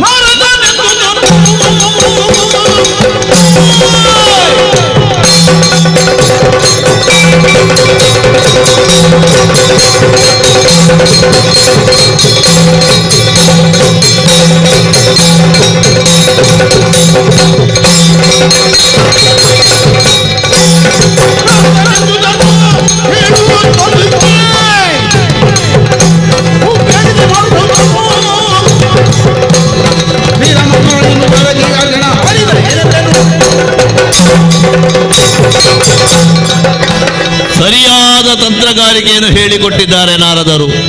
ಓಹೋ, ಇದೇ ಅಲ್ವೋ ಉದ್ಯಾನವನ, ದ್ವಾರಾವತಿ ಪಟ್ಟಣಕ್ಕೆ ಪ್ರಧಾನವಾಗಿರತಕ್ಕಂಥ ಹೂವಿನ ತೋಟ. ಹಾಗಂತ ಹೂ ಮಾತ್ರ ಇಲ್ಲಿ ಇರುವುದಲ್ಲ, ಬೇರೆ ಬೇರೆ ಹಣ್ಣು ಹಂಪಲುಗಳನ್ನೊಳಗೊಂಡಂತ ವೃಕ್ಷ ರಾಜಿಗಳೇ ಇಲ್ಲಿದ್ದಾವೆ. ನಾನು ನೋಡಿದಂತಹ ಅಶೋಕಾವನ, ಆ ಲಂಕೆಯಲ್ಲಿದ್ದಂತಹ ರಾವಣನವನ ಅದೇ ದೊಡ್ಡದು ಅಂತ ನಾನು ತಿಳ್ಕೊಂಡದ್ದು. ಈಗ ನೋಡಿದರೆ ಅದಕ್ಕಿಂತಲೂ ವಿಭಿನ್ನವಾದಂತಹ, ಬಹಳಷ್ಟು ಚೆನ್ನಾಗಿ ತುಲಸಾಗಿ ಬೆಳೆದಂತಹ ಈ ಉದ್ಯಾನವನ್ನು ನಾನು ನೋಡ್ತಾ ಇದ್ದೇನೆ. ಬೇರೆ ಬೇರೆ ರೀತಿಯ ಹಣ್ಣು ಹಂಪಲುಗಳಿದ್ದಾವೆ. ಪನ, ಸಾಮ್ರ, ಜಂಬು, ಜಂಭೀರ, ನಾರಿಕೇಳ, ಪಿತ್ತ, ನಾರಂಗ, ಈ ರೀತಿಯದ್ದಾದಂತಹ ಅನೇಕ ಹಣ್ಣುಗಳು, ಬೇರೆ ಬೇರೆ ಹೂಗಳಿದ್ದಾವೆ. ಇವುಗಳ ಚೆಲುವನ್ನು ನೋಡುತ್ತಾ ಕೂತ್ಕೊಳ್ಳುವುದಲ್ಲ, ಬಹಳ ತಿರುಗಾಟ ಮಾಡಿ ಹಸಿವೂ ಆಗ್ತಾ ಇದೆ. ಹಾಗಾಗಿ ಹಸಿವೆಗೂ ಆಯಿತು, ನನ್ನ ಮೈಮುರಿಯತನನ್ನು ಮಾಡುವುದಕ್ಕೂ ಸಾಧ್ಯ ಆಯಿತು. ಅದಕ್ಕೆ ಬೇಕಾಗಿ ಈ ವನದಲ್ಲಿರುವಂತಹ ಮರಗಳನ್ನು ಹತ್ತಿ ಅಲ್ಲಿರತಕ್ಕಂತಹ ಹಣ್ಣುಗಳನ್ನು ಕಿತ್ತು ಸಾಧ್ಯವಾದಷ್ಟನ್ನು ತಿನ್ನುವುದು, ಉಳಿದನ್ನು ಬಿಸಾಡುವುದು, ಮರದಿಂದ ಮರಗಳನ್ನು ಕಿತ್ತು ಹಾಕುವಂಥದ್ದು, ಇದೆಲ್ಲವನ್ನು ಮಾಡಿ ಆಯಿತು. ಇದನ್ನು ನೋಡಿದಂಥ ಅನೇಕ ವನಪಾಲಕರು ಇಲ್ಲಿ ಬಂದು ನನ್ನನ್ನು ತಡೆಯುವುದಕ್ಕೆ ಪ್ರಯತ್ನ ಪಟ್ಟರು. ತಡೆದವರ ಮಂಡೆಗಳನ್ನೇ ಬಡಿದು ಬಿಟ್ಟೆ. ಮಾತ್ರ ಅಲ್ಲ, ಒಬ್ಬನನ್ನು ಹಿಡಿದು ಮತ್ತೊಬ್ಬನಿಗೆ ಬಡದದ್ದು, ಕೆಲವರನ್ನು ಬಾಲದಿಂದ ಸುತ್ತಿಸಿ ಎಲ್ಲಿಗೋ ಬಿಸಾಡಿದ್ದೇನೆ. ಪ್ರಾಣ ಒಂದು ಉಳಿಸಿದ್ದೇನೆ. ಯಾಕೆ? ಹನುಮಂತ ಬಂದು ಪ್ರಾಣ ತೆಗೆದ ಅಂತ ಆಗಬಾರದು. ನನಗೆ ಬೇಕಾದದ್ದು ಯಾರು ನಾರದರು ಹೇಳಿದ್ರಲ್ಲ, ಆ ಬಲರಾಮ, ಅವ ಯಾವಾಗ ಬರ್ತಾನೆ ಅಂತ ಹೇಳಿ ಇವರಿಗೆ ಹೊಡೆದ್ರೆ ಅವ ಖಂಡಿತ ಬಂದನು. ನೋಡೋಣ ನೋಡೋಣ.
ಕೊನೆಗೆ ಹೇಳಿದ ಮಾತು ಬಹಳ ಇಷ್ಟ ಆಯಿತು ನನಗೆ.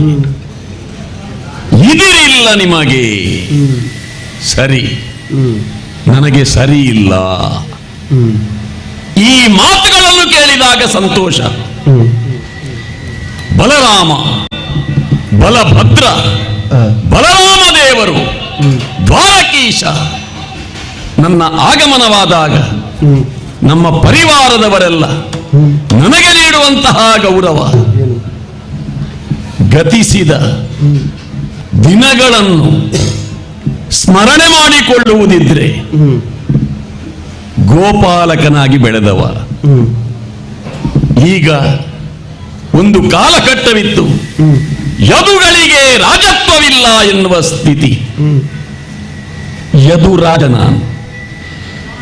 ಯಾದವರು ಸಂಘಟನೆ ಇಲ್ಲದವರು, ಅವರವರೊಳಗೆ ವೈಮನಸ್ಸು, ಬಂಧುಗಳ ಜೊತೆಯಲ್ಲಿ ಕಲಹ, ಎಷ್ಟು ಪಂಗಡಗಳು ನಮ್ಮಲ್ಲಿತ್ತು. ಅಂಧಕರು, ಪ್ರಶ್ನಿಗಳು. ಈಗ ಎಲ್ಲ ಯಾದವರ ಎಲ್ಲರನ್ನೂ ಏಕಸೂತ್ರದಲ್ಲಿರಿಸಿ ಈ ದ್ವಾರಕೆಯಲ್ಲಿ ನಮ್ಮದೇ ಆದಂತಹ ಯಾದವ ಸಾಮ್ರಾಜ್ಯ, ಭರತ ಖಂಡದಲ್ಲಿ ಯಾದವರ ಪ್ರಾಮುಖ್ಯತೆ ಏನು ಎನ್ನುವುದನ್ನು ತೋರಿಸಿಕೊಟ್ಟವ ಯಾರು ಅಂತ ಹೇಳಿದರೆ ಅದು ನಾನು, ಬಲರಾಮ. ಇಷ್ಟು ಕೀರ್ತಿ, ಇಷ್ಟು ಯೋಗ್ಯತೆ ಇವೆಲ್ಲವನ್ನೂ ನಾನು ಸಂಪಾದಿಸಿದ್ದೇನೆ. ಆದರೆ ಅವೊಬ್ಬ ಇದ್ದಾನಲ್ಲ,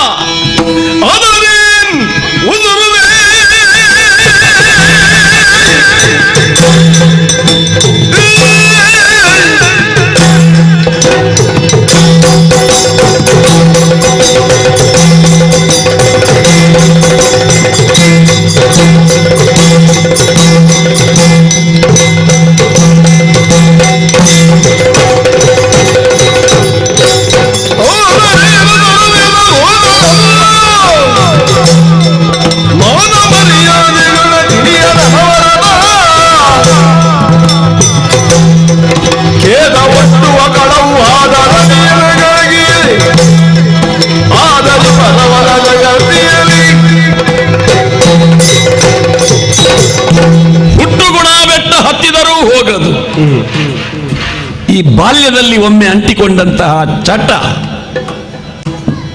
ಬೆಳೆದು ದೊಡ್ಡವನಾದ ಮೇಲೆ ಕೂಡ ಹೋಗುವುದಿಲ್ಲ ಎನ್ನುವುದಕ್ಕೆ ಪ್ರತ್ಯಕ್ಷ ನಿದರ್ಶನ ನನ್ನ ತಮ್ಮ ಕೃಷ್ಣ.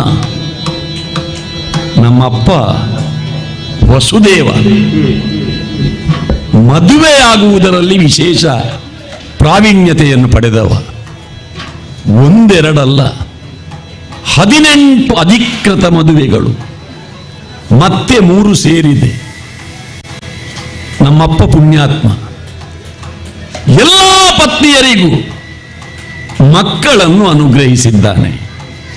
ಹಾಗೆ ನಮ್ಮ ಅಪ್ಪನ ಮಕ್ಕಳ ಪಟ್ಟಿಯಲ್ಲಿ ನನಗೆ ಸೋದರರಾಗಿ ಬಹಳಷ್ಟು ಮಂದಿ ಇದ್ದಾರೆ. ಆದರೆ ಆ ಎಲ್ಲ ಸೋದರರು ವಸುದೇವನ ಮಕ್ಕಳಾಗಿಯೇ ಉಳಿದಿದ್ದಾರೆ. ಆದರೆ ವಾಸುದೇವ ಎನ್ನುವ ನಾಮಾಂಕಿತವನ್ನು ತನ್ನದಾಗಿರಿಸಿಕೊಂಡಂತಹ ಕೃಷ್ಣ ಅವ ಬಾಲ್ಯದ ಚಟವನ್ನು ಬಿಡುವುದಿಲ್ಲ. ಕೃಷ್ಣ ಬಲರಾಮರು, ರಾಮಕೃಷ್ಣರು ಮನೆಗೆ ಬಂದರೂ ಬಾಗಿಲು ಹಾಕಿಕೊಳ್ಳಿ ಅಂತ. ಬಲರಾಮನ ಮೇಲಿನ ಹೆದರಿಕೆ ಅಲ್ಲ, ಬಲರಾಮನ ಜೊತೆಯಲ್ಲಿರುವ ಕೃಷ್ಣ ಇದ್ದಾನಲ್ಲ, ನಿಜವಾಗಿ ದೊಡ್ಡ ಕಳ್ಳವ. ನನಗಿಂತ ಸಣ್ಣವನಾಗಿದ್ರು ದೊಡ್ಡ ಕಳ್ಳನಾದ ಅವನ ಜೊತೆಯಲ್ಲಿ ನಾನು ಸೇರಿ, ನಾನು ದೊಡ್ಡ ಕಳ್ಳಲ್ಲ, ನಾನು ದಡ್ಡ ಕಳ್ಳ. ಕದಿಯುವುದು ಅವ, ಬೆಣ್ಣೆ ತಿನ್ನುತ್ತಿದ್ದದ್ದು ಅವ, ಪೆಟ್ಟು ತಿನ್ನುತ್ತಿದ್ದದ್ದು ನಾನು. ಬೆಣ್ಣೆಯ ಮಡಿಕೆಯನ್ನು ಒಡೆಯುವುದಕ್ಕೆ ಅಣ್ಣ ಎತ್ತರದಲ್ಲಿದೆ, ನಿನ್ನ ಬೆನ್ನು ಕೊಡು ಅಂತ ಹೇಳುವುದು, ನಾನು ಬಾಗುವುದು. ನನ್ನ ಹೆಗಲೇರಿ ಬೆಣ್ಣೆಯ ಕುಡಿಕೆಗೆ ಕೈ ಹಾಕಿ ಅಥವಾ ಅದನ್ನು ಒಡೆದು ಬೆಣ್ಣೆಯನ್ನು ಅವನು ಮೆದ್ದು ಇನ್ನೇನು ಅದು ಬರಿದಾಗುತ್ತದೆ ಅಂತ ಹೇಳುವಾಗ ಮನೆಯೊಡತಿ ಬಂದಳು ಓಡುವಣ್ಣ ಅಂತ ಹೇಳುವುದು. ಅವ ಹೇಗೂ ನನ್ನ ಹೆಗಲಿನಿಂದ ಇಳಿದು ಓಡ್ತಾನೆ. ನಾನು ಆ ಬೆಣ್ಣೆಯನ್ನು ತಿನ್ನುವುದಕ್ಕೂ ಅವಕಾಶ ಇಲ್ಲದೆ ತಪ್ಪಿಸಿಕೊಂಡು ಓಡಿ ಹೋಗುತ್ತಿದ್ದೆ. ಸಿಕ್ಕಿ ಬೀಳುತ್ತಿದ್ದದ್ದು ಕೂಡ ನಾನೇ, ಅವ ಯಾರ ಕೈಯಲ್ಲೂ ಸಿಕ್ಕಿ ಬೀಳುತ್ತಿರಲಿಲ್ಲ. ಇದು ಬಾಲ್ಯದ ನಮ್ಮ ಜೀವನ. ಯೌವನಕ್ಕೆ ಕಾಲಿರಿಸಿದ ಮೇಲೆ ನಮ್ಮ ಅಪ್ಪನ ದಾರಿಯನ್ನೇ ಹಿಡಿದವ. ನಾನು ಹಾಗಲ್ಲ, ಏಕಪತ್ನಿ ವ್ರತಸ್ಥ. ರೇವತಿ ಒಬ್ಬಳೇ ಮಡದಿ. ಇವ ಹಾಗಲ್ಲ, ಒಂದು ಮದುವೆ ಆಯಿತು, ರುಕ್ಮಿಣಿ ಸ್ವಯಂವರ. ಹೀಗೆ ಹೇಳಿದ, ಸಹಕಾರ ಕೊಟ್ಟೆ. ಆ ಒಂದು ಮದುವೆಗೆ ನಾನು ಸಹಕಾರ ಕೊಟ್ಟದ್ದು ಇದು ಪರವಾನಿಗೆ ಕೊಟ್ಟ ಹಾಗೆ. ಒಂದರ ಹಿಂದೆ ಒಂದು, ಆ ಮದುವೆಯ ಪಟ್ಟಿ, ಮತ್ತೆ ಅವ ಮಾಡುವಂತಹ ಒಂದೊಂದು ಕೃತ್ಯದ ಬಗ್ಗೆ ಎದುರಿನಲ್ಲಿ ಯಾರೂ ದೂರುವುದಿಲ್ಲ. ಹಿಂದಿನಿಂದ ಹೇಳ್ತಾರೆ, ತಮ್ಮನಿಗೆ ಬುದ್ಧಿ ಹೇಳಲಿಕ್ಕೆ ಇವನಿಗೆ ಆಗುವುದಿಲ್ವಾ? ಏನಾದ್ರೂ ಒಳ್ಳೆಯ ಕೆಲಸ ಮಾಡಿದ್ರೆ ಅದು ಕೃಷ್ಣ ಮಾಡಿದ್ದು, ಕೃಷ್ಣ ಏನಾದ್ರೂ ತಪ್ಪು ಮಾಡಿದ್ರೆ ಅದನ್ನು ಸರಿಪಡಿಸಲಾರದಂತಹ ಬಲರಾಮ ಅಪರಾಧಿ ಅಂತ. ಒಟ್ಟಿನಲ್ಲಿ ಮಾನ ಮರ್ಯಾದೆ ಏನು ಅಂತ ಗೊತ್ತಿಲ್ಲದಂತಹ ಕೃಷ್ಣ ಒಬ್ಬ ಇದ್ದಾನೆ. ಈ ದ್ವಾರಾವತಿಯಲ್ಲಿ ಈ ನಗರ ನಿರ್ಮಾಣ ಮಾಡುವಾಗ ಅದಕ್ಕೆ ಕಾರಣ ಎಲ್ಲ ಬೇರೆ ಬೇರೆ ಇತ್ತು.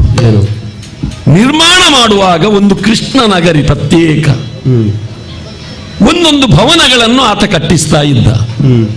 ಕೇಳ್ತಾ ಇದ್ದೆ, ತಮ್ಮ ಯಾಕೆ ಇದು ಬೇಕಾಗುತ್ತದೆ? ಮತ್ತೆ ನೋಡುವಾಗ ಇವನ ಯೋಜನೆ ಹಾಗೆ. ಎಷ್ಟು ಮಂದಿಯನ್ನು ತಂದಿದ್ದಾನು ಒಂದೊಂದು ಭವನದಲ್ಲಿರಿಸಿದ್ದಾನೆ. ಎಷ್ಟು ದೂರಾಲೋಚನೆ ಅವನಿಗಿದೆ ಅಂತ. ನಮ್ಮದು ಹಾಗಲ್ಲ.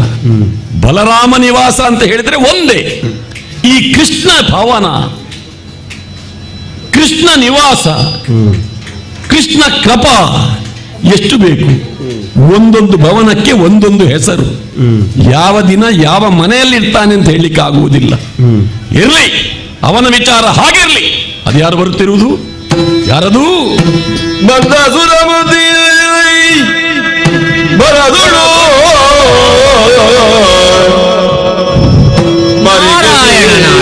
ಮುನಿಪನ ಕರೆ ತಂದಾಸನದಿ ಕುಳ್ಳಿರಿಸಿ ಪೇಳಿದ ನಗುತ್ತ ಬದುಕಿಸಿ ಮುನಿಪನ ಕರೆ ತಂದಾಸನದಿ ಕುಳ್ಳಿರಿಸಿ ಪೇಳಿದ ನಗುತ್ತ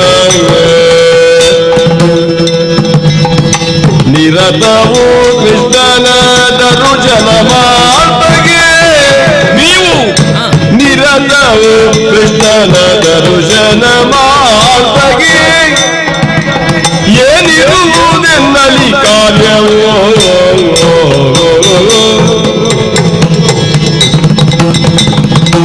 ಬರಿಗಿರಿ ಮುನಿಪನ ಕರೆ ತಂದಾಸನದಿ ಉಳ್ಳಿರಿಸಿ ಪೇಳಿದ ನಗುತ್ತ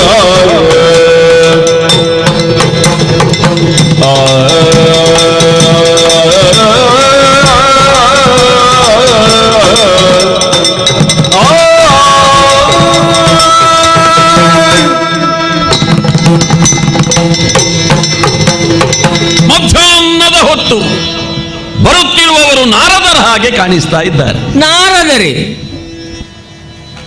ಒಮ್ಮೆ ಪರೀಕ್ಷೆ ಮಾಡ್ತೇನೆ. ಯಾಕೆ? ಓ, ಇದು ನಾರದರೆ? ಹೌದಪ್ಪ. ನಾರದರೆ ಅಂದ್ರೆ ನಾರದರೆ ಅದು ಪ್ರಶ್ನೆಯಾ ಅಲ್ಲ ಆಶ್ಚರ್ಯಚಕಿತ. ಅದೇ ನಾರದರೆ. ಮಹತಿ ಎನ್ನುವಂತಹ ವೀಣೆ, ಹರಿನಾಮ ಸ್ಮರಣೆ, ದೇವರ್ಷಿಗಳೇ. ಏನ್ ಭಯ ಆಯ್ತಾ? ಇಲ್ಲಪ್ಪ. ಛೇ, ಅಲ್ಲ ನಿನ್ನದಂತ ವರ್ಚಸ್ಸನ್ನು ಕಲ್ಲುವಾಗ ಆಶ್ಚರ್ಯ ಆಯ್ತು ಅಷ್ಟೇ. ಹೌದು ಹೌದು ಹೌದು ಹೌದು. ನನ್ನದೇ ಆದಂತಹ ಗಾಂಭೀರ್ಯ ನಿಮ್ಮನ್ನು ಕರೆದದ್ದು ಹಾಗೆ. ದೇವರ್ಷಿಗಳೇ, ಬರಬೇಕು ಬರಬೇಕು, ಕುಳಿತುಕೊಳ್ಳಬೇಕು. ನಿಮ್ಮನ್ನು ಪರೀಕ್ಷೆ ಮಾಡಿದ್ದು ಯಾಕೆ? ಯಾಕೆ? ನೀವು ನಾರದರು ಹೌದೋ ಅಲ್ವೋ ಎನ್ನುವ ಅನುಮಾನ ನನಗೆ. ಯಾಕೋ? ಯಾಕೆಂದ್ರೆ ಇದು ನನ್ನ ಅರಮನೆ, ಬಲರಾಮ ಸದನ. ಕೃಷ್ಣ ಭವನ ಆ ಕಡೆ ಇದೆ. ಓಹೋ, ಆ ಕಡೆ ಹೋಗದೆ ಈ ಕಡೆಗೆ ಬಂದದ್ದು. ನಾರದರು ಯಾವಾಗಲೂ ದಾರಿ ತಪ್ಪುವವರಲ್ಲ. ತಪ್ಪಿ ಬಂದವರು ನಾರದರು ಹೌದೋ ಅಲ್ವೋ ಅಂತ ಪರೀಕ್ಷೆ ಮಾಡಿದ್ದು. ಓ ಹಾಗೆ. ಈ ಮೊದಲಾದ್ರೆ ನಾರದರು ಎಲ್ಲಿ ಬಂದ್ರು ಆ ನಾರದರನ್ನು ಕಂಡಾಗ ಯಥೋಚಿತವಾದಂತಹ ಸ್ವಾಗತ ಸತ್ಕಾರ ಮಾಡುವುದು ಕ್ರಮ. ಉಚಿತವಾದ ಆಸನದಲ್ಲಿ ಕುಳ್ಳಿರಿಸಿ ಮೊದಲು ಕೇಳುವ ಪ್ರಶ್ನೆ ಏನು? ಎಲ್ಲಿಂದ ಬಂದಿರಿ ಅಂತ ನಾರದರಲ್ಲಿ ಕೇಳಲಿಕ್ಕಿಲ್ಲ. ಇಲ್ಲ ಇಲ್ಲ, ಆ ಪ್ರಶ್ನೆ ಇಲ್ಲ. ಏನು ಬಂದಿರಿ ಅಂತ ಕೇಳುವ ಪರಿಪಾಠ ಇದೆ.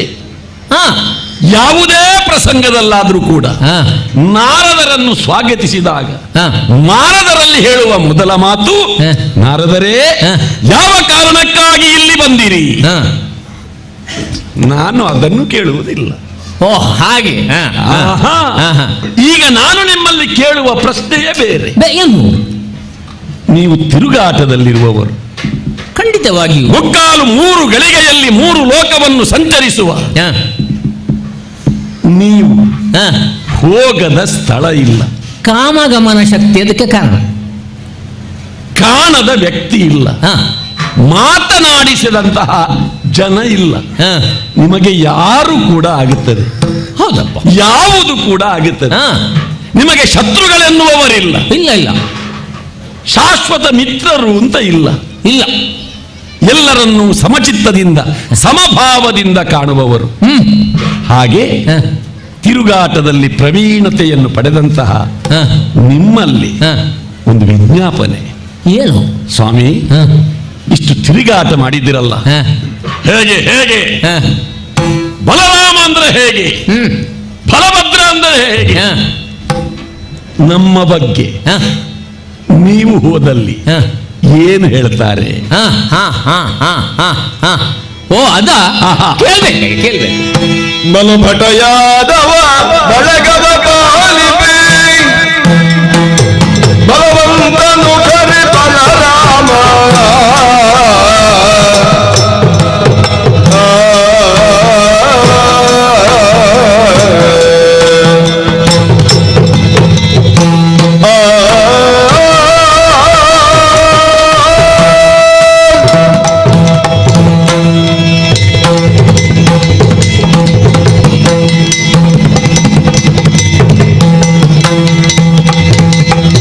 ಬಲಭಟ ಯಾದವ ಬಳಗದ ಪಾಲಿಪೆ ಬಲವಂತನು ಕರೆ ಬಲರಾಮ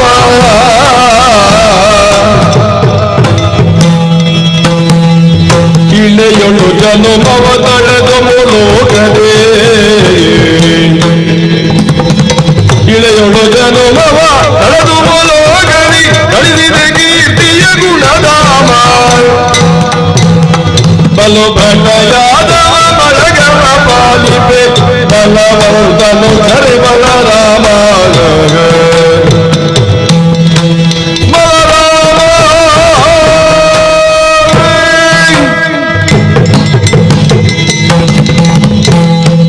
ಬಲಭದ್ರ, ನಾರದರೆ ನೀನು ಪ್ರಶ್ನೆಯ ಮೇಲೆ ಪ್ರಶ್ನೆ ಹೇಳಿದ್ದಿ.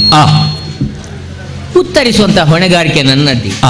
ಮೊದಲಾಗಿ ನಿನ್ನದ್ದಾದಂತಹ ಪ್ರಶ್ನೆ, ಯಾವಾಗಲೂ ಕೃಷ್ಣ ಭವನಕ್ಕೆ ಹೋಗುವಂತಹ ನೀನು ಬಲಭಾಮ ಭವನಕ್ಕೆ ಯಾಕೆ ಬಂದಿರಿ ಅಲ್ವಾ?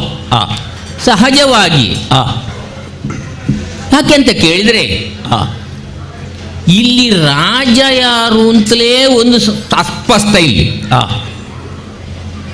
ಉಗ್ರಸೇನಲ್ಲಿ ಹೋಗಲು ರಾಜಕಾರ್ಯದ ಬಗ್ಗೆ ಅವ ಸ್ಥಾನದಲ್ಲಿ ಇದ್ದಾನೆ, ಆದರೆ ಅನುಷ್ಠಾನದಲ್ಲಿ ಇಲ್ಲ. ಹಾಗೆಂದುಕೊಂಡು ರಾಜಕಾರ್ಯಕ್ಕೆ ಮತ್ತೆ ನಾನು ಅರಸಿ ಬರಬೇಕಾದ್ರೆ ವರ್ತಮಾನದಲ್ಲಿ ನಿನ್ನನ್ನೇ ಅರಸಬೇಕಾಗ್ತದೆ. ಕೃಷ್ಣನ ಬಗ್ಗೆ ಹೋಗುವಾಗ ಕೃಷ್ಣಸ್ತು ಸ್ವಯಂ ಭಗವನ್ ಅಂತ ನಮ್ಮಂತವರೆಲ್ಲ ತಿಳ್ಕೊಂಡದ್ದು. ನಿನ್ನ ವಿಚಾರ ಬಿಡು, ಯಾಕೆಂತ ಕೇಳಿದ್ರೆ ಲೋಕದಲ್ಲಿ ಎಲ್ಲರೂ ಕೃಷ್ಣನನ್ನು ಪೂಜಿಸ್ತಾರೆ, ಅವ ನಿನ್ನನ್ನು ಪೂಜಿಸುವುದು. ನಿನಗೆ ದೇವರೇ ಇಲ್ಲ, ನೀನೇ ದೇವರು ಅಲ್ಲ ಒಂದು ವಿಷಯದಲ್ಲಿ. ಮತ್ತೆ ನಿನ್ನ ಶ್ರೇಷ್ಠತೆಯ ಬಗ್ಗೆ ಹೇಳಿದರೆ ಅದನ್ನು ಹೇಳಲಿಕ್ಕೆ ಇಲ್ಲ, ಅದು ನಿರೂಪಿಸಲ್ಪಟ್ಟಿದೆ. ಯಾಕೆ ನಿನಗೆ ಗೊತ್ತು, ನಿನ್ನ ಮದುವೆಯ ಸಂದರ್ಭವನ್ನು ನೀನು ಸ್ವಲ್ಪ ನೆನಪಿಸಬೇಕು. ಬ್ರಹ್ಮದೇವನು ಈ ಭೂಲೋಕದಲ್ಲಿ ಸರ್ವಶ್ರೇಷ್ಠ ವರ ಯಾರು ಅಂತ ಕೇಳುವಾಗ ತೋರಿಸಿದ್ದು ನಿನ್ನೊಬ್ಬನನ್ನು, ಅಂದ್ರೆ ರೈವತನ ಮಗಲಿ. ಹಾಗಿರುವಾಗ ಬ್ರಹ್ಮದೇವನಿಂದ ಶುದ್ಧರಾಯಸವನ್ನು ಪಡೆದಂತಹ ನಿನ್ನಗೆ ಮತ್ತೊಮ್ಮೆ ಯಾರು ಶ್ರೇಷ್ಠತೆಯ ಬಗ್ಗೆ ಹೇಳಿ ಏನಿಲ್ಲ. ಅದುವೇ ಬ್ರಹ್ಮಚಾರಿಗಳಾದಂತಹ ನೀವು ಮದುವೆಯ ವಿಚಾರದಲ್ಲಿ ನನ್ನ ಯೋಗ್ಯತೆ ಏನು ಅಂತ ಅರ್ಥವಿಸಿಕೊಂಡದ್ದು ಸಂತೋಷ ಅಲ್ವಾ? ಸಂತೋಷ. ಆ ವಿಭಾಗದಲ್ಲಿ ನೀನು ಶ್ರೇಷ್ಠನೇ. ಮತ್ತೆ ಇದೊಂದು ನಿಮ್ಮದು ಗುಂಪುಂಟಲ್ಲ, ಯಾದವರು. ಹೌದು ಹೌದು ಹೌದು. ಇದಕ್ಕೆ ಇದೊಂದು ಉರಿಯ ಹಿಂಡು. ಅದು ಕೈ ಹಾಕಿದ್ರೆ ಎಲ್ಲ ಆಚೆ ಆಚೆ ಮೇಲೆ ಬೀಳುವವರವರೆಲ್ಲ. ಅಂಥವರ ನೀನು ಅನಭಿಷಿಕ್ತ ದೊರೆಯಾಗಿ ನೀನು ಅವರನ್ನು ಪಾಲಿಸ್ತಾ ಇದ್ದೆ ಆ, ಅಲ್ವಾ? ಆ, ಹಾಗಾದರೆ ಇಂತಹ ವಿಭಿನ್ನ ಮನೋವೃತ್ತಿಯ ವಿಭಿನ್ನ ಸ್ವಭಾವದ ಅವರನ್ನೆಲ್ಲ ಒಟ್ಟುಗೂಡಿಸಿ ಏಕಸೂತ್ರದಲ್ಲಿ ಬಂಧಿಸಿ ಒಂದು ರಾಜತ್ವವನ್ನು ಮಾಡಬೇಕಿದ್ರೆ ಅವನದ್ದಾದಂತಹ ಬುದ್ಧಿವಂತಿಕೆ ಎಷ್ಟಿರಬೇಕು? ಸರಿ. ಎರಡನೆಯದು. ಮೂರನೆಯದ್ದು ನಿನ್ನ ಶ್ರೇಷ್ಠತೆಯನ್ನು ಹೇಳಿದಾಗ ಇದು ನಾನು ಕೇಳಿದ್ದು, ಕೆಲವರೆಲ್ಲ ಅದಕ್ಕೆ ಅಪವಾದ ಉಂಟು. ದ್ವಾರಕೆಯಲ್ಲಿ ಮದ್ಯಪಾನವನ್ನು ಮೊದಲು ನಿಷೇಧಿಸಿದವನೇ ಬಲರಾಮನಂತೆ. 3 ನೀವು ಉಂಡಾಡುವವಟರಾಗಬೇಡಿ, ದುಡಿದು ತಿನ್ನುವರಾಗಿ ಆ ಲಾಂಛನವನ್ನು ನಾನು ಹೊತ್ತಿದ್ದೇನೆ. ಹಲಮುಸಲ. ಅದಕ್ಕಾಗಿ ನದಿ ತನ್ನ ಪಾತ್ರವನ್ನು ಅರಿತು ಹೋಗುವುದಲ್ಲ, ನದಿಯ ಪಾತ್ರವನ್ನೇ ತನ್ನೆಡೆಗೆ ಹರಿಸಿದವ ನೀನಂತೆ. ಇಂತಹ ಅದ್ಭುತ ಶ್ರೇಷ್ಠತೆಯನ್ನು ಹೊಂದಿರುವಂತಹ ನೀನು, ನಿನ್ನ ಬಗ್ಗೆ ಲೋಕದಲ್ಲಿ ಮತ್ತೆ ಹೇಳಲಿಕ್ಕೆ ಏನಾದರೂ ಉಂಟಾ? ಬಲರಾಮ ಎಂಬ ಹೆಸರೇ ಅದರಲ್ಲಿ ಉಂಟು. ಯಾಕೆಂತ ಕೇಳಿದರೆ ಬಲವಂತ ಕ್ಷತ್ರಿಯರನ್ನೆಲ್ಲ ಮಣಿಸಿದವ ಬಲರಾಮ. ಅಂದ್ರೆ ನಿನ್ನ ಸುದ್ದಿಗೆ ಯಾರು ಬರುವುದಿಲ್ಲ. ಈಗ ಹೆಚ್ಚು ಅಂತ ಹೇಳಿದರೆ ಜರಾಸಂಧ 23 ಅಕ್ಷೋಹಿಣ ಸೈನ್ಯದಲ್ಲಿ ಒಂದು ಕಾಲದಲ್ಲಿ ಇದ್ದವನಂತೆ ನೀನು. ಅಂಥವನಲ್ಲಿ ಅಳಿದು ಮತ್ತೆ ಉಳಿದದ್ದು 3-4 ಏನು. ಗೋಮಂತಕ ಪರ್ವತದಲ್ಲಿ ಅವನನ್ನು ಕೊಲ್ಲುತ್ತೇನೆ ಕತ್ತಿ ಹಿರಿದವ ನೀನು. ಅದಕ್ಕೆ ಕಾಲ ಬರುತ್ತದೆ ಅಂತ ಕೃಷ್ಣ ಹೇಳಿದನಂತೆ. ಇಷ್ಟು ಇಂತಹ ಮಹಿಮಾತಿಶಯವುಳ್ಳಂತಹ ನೀನನ್ನು ಶ್ರೇಷ್ಠತೆಯೆಲ್ಲ ಹೌದು. ಆದರೆ ಒಂದು ವಿಷಯ ಸ್ವಾಮಿ, ಈಗ ನೀವು ನಾರದರು ದಾರಿ ತಪ್ಪುವವರಲ್ಲ. ನಾನು ದಾರಿ ತಪ್ಪುವನಲ್ಲ, ತಪ್ಪಿದವರಿಗೆ ಪಥದರ್ಶನ ಮಾಡುವ, ತಪ್ಪು ದಾರಿಯಲ್ಲಿ ಹೋಗುವವರು ಖಂಡಿತವಾಗಿಯೂ ಅಲ್ಲ.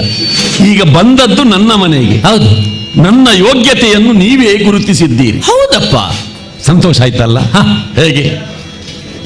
ಅದು ನಾನು ಹೇಳಿದ್ದೇನಲ್ಲ, ಹಾಗಾಗಿ 3ರಲ್ಲಿ ನಿನ್ನದ್ದೇ. ಹಾಗಿದ್ದರೆ ನನಗೆ ಯಾವುದರಲ್ಲೂ ಕೊರತೆ ಇಲ್ಲ ಅಂತ ಆಯ್ತು. ಕೊರತೆ ಇಲ್ಲ, ಹೌದು. ಸಕಲ ಗುಣ ಸಂಪನ್ನರು ಕೆಲವೊಮ್ಮೆ ಏಕಗುಣಹೀನರಾಗುತ್ತಾರೆ. ಏನಾಯ್ತು ಸ್ವಾಮಿ? ಅದು ತಿಳಿಯೇಯ ನಿನ್ನಯ ಚೆಲುವ ಉದ್ಯಾನದ, ತಿಳಿಯೇಯ ನಿನ್ನಯ ಚೆಲುವ ಉದ್ಯಾನದ, ಫಲಗುದುಮಲ ತರುಲತೆಯಿಲ್ಲ, ಹುಲುವನರನಿಂದ ಅಳಿದುದು ನಾಯ್ವಲ, ಮನೋಭಂಗವ ಉಳಿಸಿದನಲ್ಲ.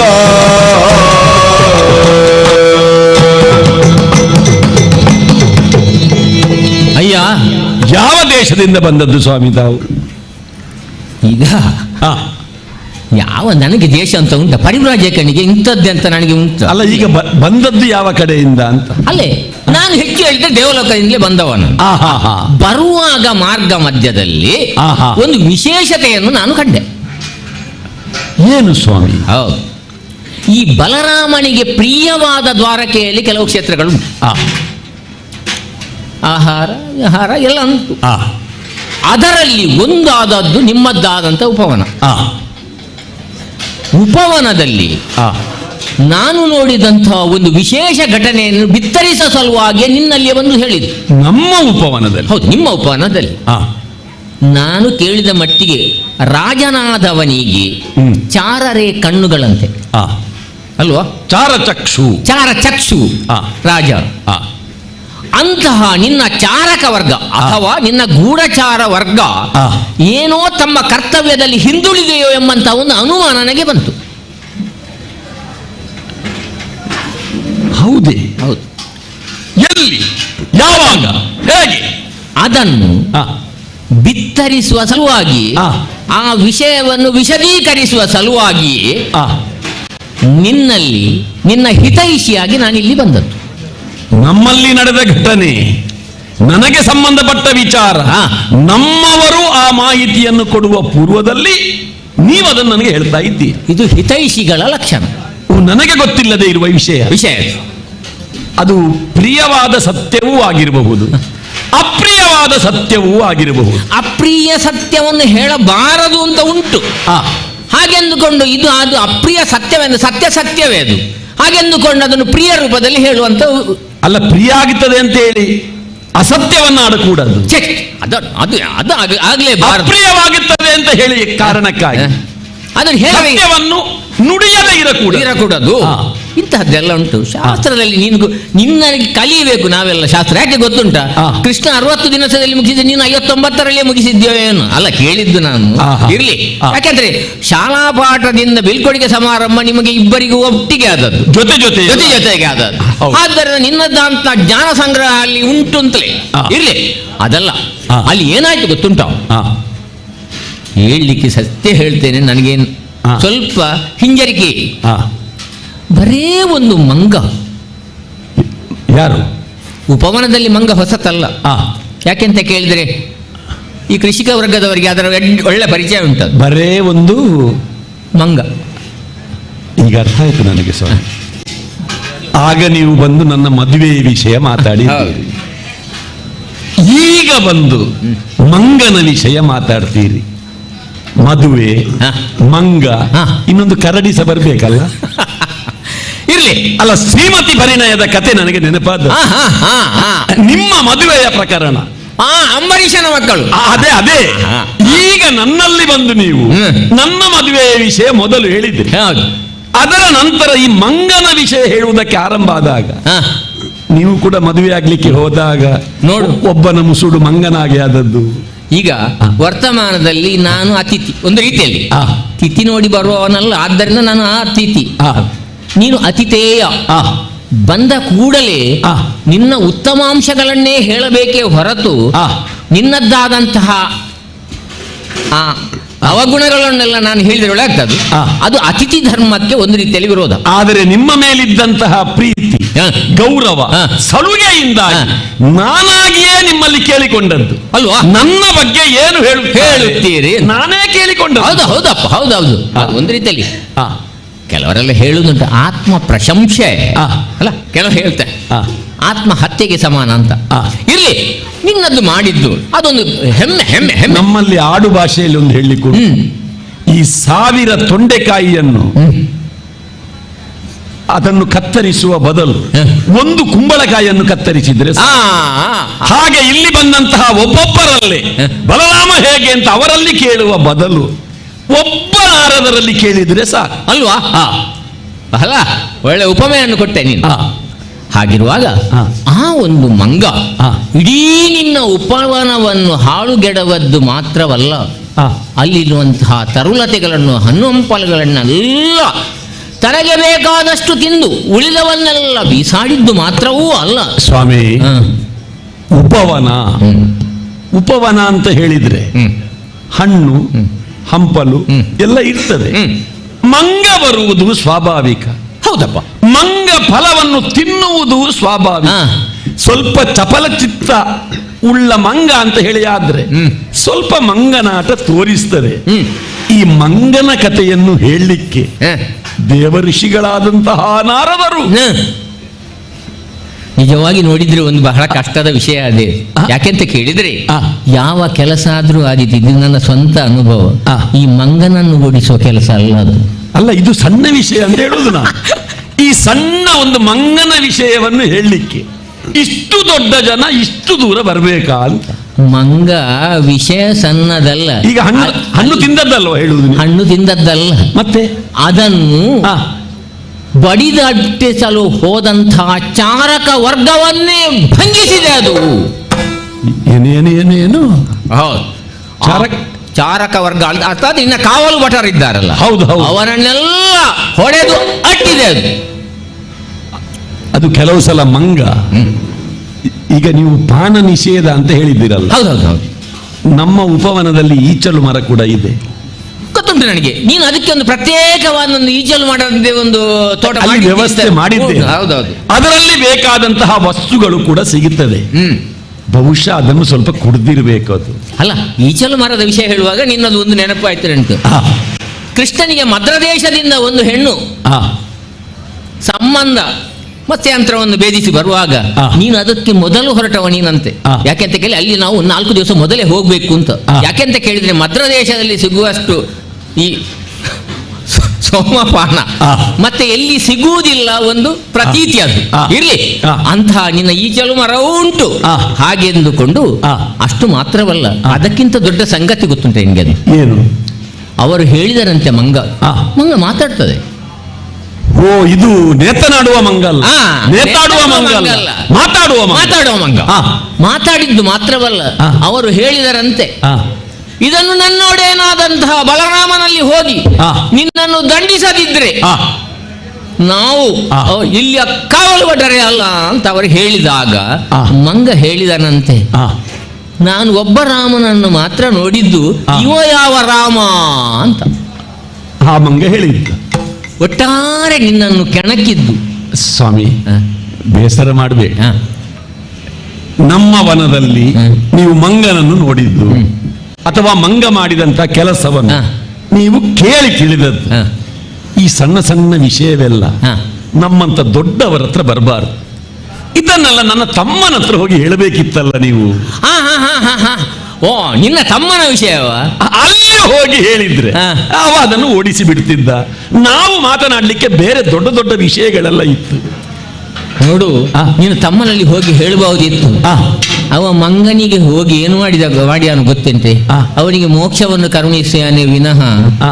ಮಂಗನನ್ನು ಓಡಿಸುವ ಜನ ಅವನಲ್ಲ. ಆ. ಅವ ಹೇಳಿತು, ಏ ಮಂಗ, ಈ ಜನ್ಮದಲ್ಲಿ ನೀನು ಮಂಗಾದದ್ದು ಸಾಕು, ಆ. ಮುಂದಿನ ಜನ್ಮದಲ್ಲಿ ಆದ್ರೂ ನೀನು ಮನುಷ್ಯನಾಗಿ ಬಾಳಯ್ಯ ಅಂತ ಹೇಳಿ ಬಂದಾನು. ಆ. ಮತ್ತೆ ಮಂಗ ಓಡಿಸ್ಲಿಕ್ಕೆ ಅವ ಜನವ ಆ. ಅಲ್ಲ. ಅದಕ್ಕೆ ನಿನ್ನಿಂದ ಅಥವಾ ನೀನು ಹೋಗ್ಬೇಕು ಅಂತ ನಾನು ಹೇಳಿದ್ದಲ್ಲ. ಆ. ನಿನ್ನಿಂದ ಸಮರ್ಥರಿದ್ದರೆ ನಿನ್ನ ಬಲದಲ್ಲಿ ಆ. ಅವರನ್ನು ಕಳಿಸಿ ಆದ್ರೂ ಏನಾದ್ರೂ ಒಂದು ಮಾಡಯ್ಯ. ತಮ್ಮ ಆಗ್ಲಿಕ್ಕಿಲ್ಲ ಅಂತ ಹೇಳುದಲ್ಲ, ಹೌದೌದು, ತಮ್ಮ ಆಗ್ಲಿಕ್ಕಿಂತ ಜನವೇ ಅಲ್ಲ ಅದಕ್ಕೆ. ಇದ್ದೇನೆ ನಾನು.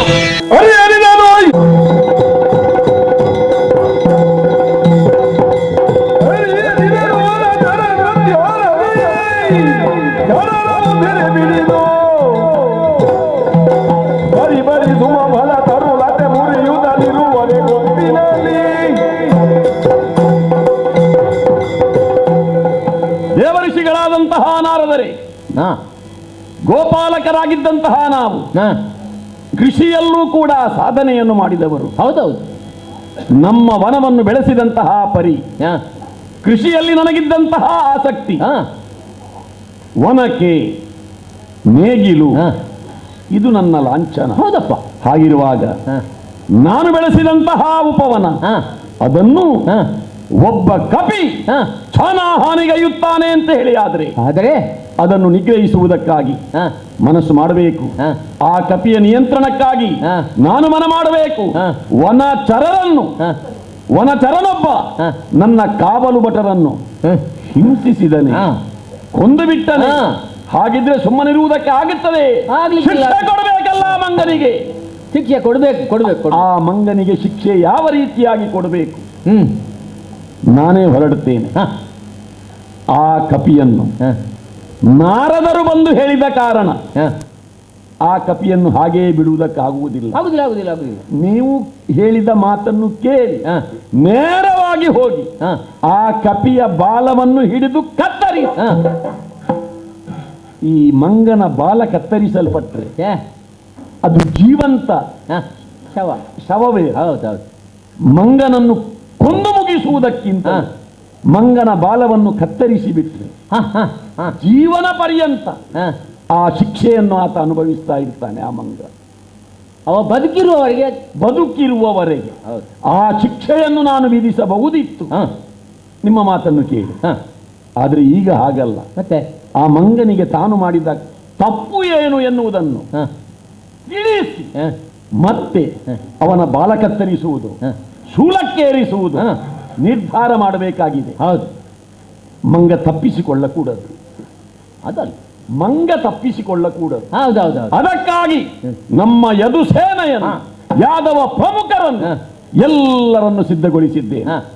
ನೀವು ಜೊತೆಯಲ್ಲಿ ಇರಬೇಕು. ನಾವು ಅಲ್ಲಿವರೆಗೆ ಬರ್ತೇನೆ, ದೂರದಿಂದ ತೋರಿಸ್ತೇನೆ. ಈಗ ಅಂತ ಕೇಳಿದ್ರೆ ಈ ಮಂಗಗಳೆಲ್ಲ ನೋಡ್ಲಿಕ್ಕೆ ಒಂದೇ ರೀತಿಯಾಗಿ. ಈಗ ನೀವು ಹೇಳಿದ ಹಾಗೆ ನಾವು ಯಾದವ ಸೇನೆಯ ಜೊತೆಯಲ್ಲಿ ಬಲರಾಮನಾದಂತಹ ನಾನೇ ಬರುತ್ತಾ ಇದ್ದೇನೆ ಎನ್ನುವುದನ್ನು ಆ ಮಾತನಾಡುವ ಮಂಗ ತಿಳಿದ್ರೆ ನನ್ನನ್ನು ನೋಡಿದ ತಕ್ಷಣ ನಿಷ್ಕ್ರಿಯನಾಗಿ ಬಿಟ್ಟರೆ ಆಗ ಯಾವ ಮಂಗ ಅಂತ ಗೊತ್ತಾಗುತ್ತೆ. ಆದ್ದರಿಂದ ಮಂಗನನ್ನು ತೋರಿಸ್ಲಿಕ್ಕೆ ನೀವೇ ಆಗಬೇಕು. ಖಂಡಿತವಾಗಿ ನಿಮ್ಮನ್ನು ಬಿಟ್ರೆ ಹಿಡಿದು ತರಲಿಕ್ಕೆ ನೀನೇ ಆಗಬೇಕು. ಅಲ್ಲ, ನಿಮ್ಮನ್ನು ಬಿಟ್ರೆ ಮಂಗನನ್ನು ತೋರಿಸ್ಲಿಕ್ಕೆ ಬೇರೆ ಜನ ಉಂಟ? ನಾನು ಎಂತೆಂತ ಮಂಗ ಎಲ್ಲ ನೋಡಿದ್ದೇನೆ. ಅದು ಯುಗಾಂತರದಲ್ಲಿ ಹೌದು ಹೌದು. ಆದ್ದರಿಂದ ಮಂಗನನ್ನು ನೋಡಿದಂತಹ ಸಂಭಾಷಣೆ ಎಲ್ಲ ಅನುಭವ ನನಗೆ ಉಂಟು. ಇರ್ಲಿ ಏನೇ ನೀವು ತೋರಿಸ್ಬೇಕು. ಎಲ್ಲ ಉಂಟಲ್ಲ, ಮಿತವಾದಂತಹ ಹಿತಮಿತವಾದ ಪರಿವಾರ ಎಲ್ಲರೂ ಸೇರಿದ್ದಾರೆ. ಆಯುಧಗಳನ್ನೆಲ್ಲ ಹಿಡಿದುಕೊಂಡಿದ್ದಾರೆ, ಹಗ್ಗ ಹಿಡ್ಕೊಂಡಿದ್ದಾರೆ. ಹಗ್ಗ ತಕೊಳ್ಳಿ ಅಂತ ನಾನು ಹೇಳಿದ್ದು. ಬಲೆಯೂ ಬೇಕಾದೀತು. ಹೌದೌದು. ಹಗ್ಗದಲ್ಲಿ ಸಿಗದೇ ಇದ್ರೆ ಬಲೆ ಹಾಕು. ಅದು ಬಲೆ ಇದ್ದಾರೆ, ಎಲ್ಲರೂ ಸೇರಿದ್ದಾರೆ. ಜೊತೆಯಲ್ಲಿ ಇದ್ದೀರಲ್ಲ, ಮುಂದೆ ಹೋಗೋಣ.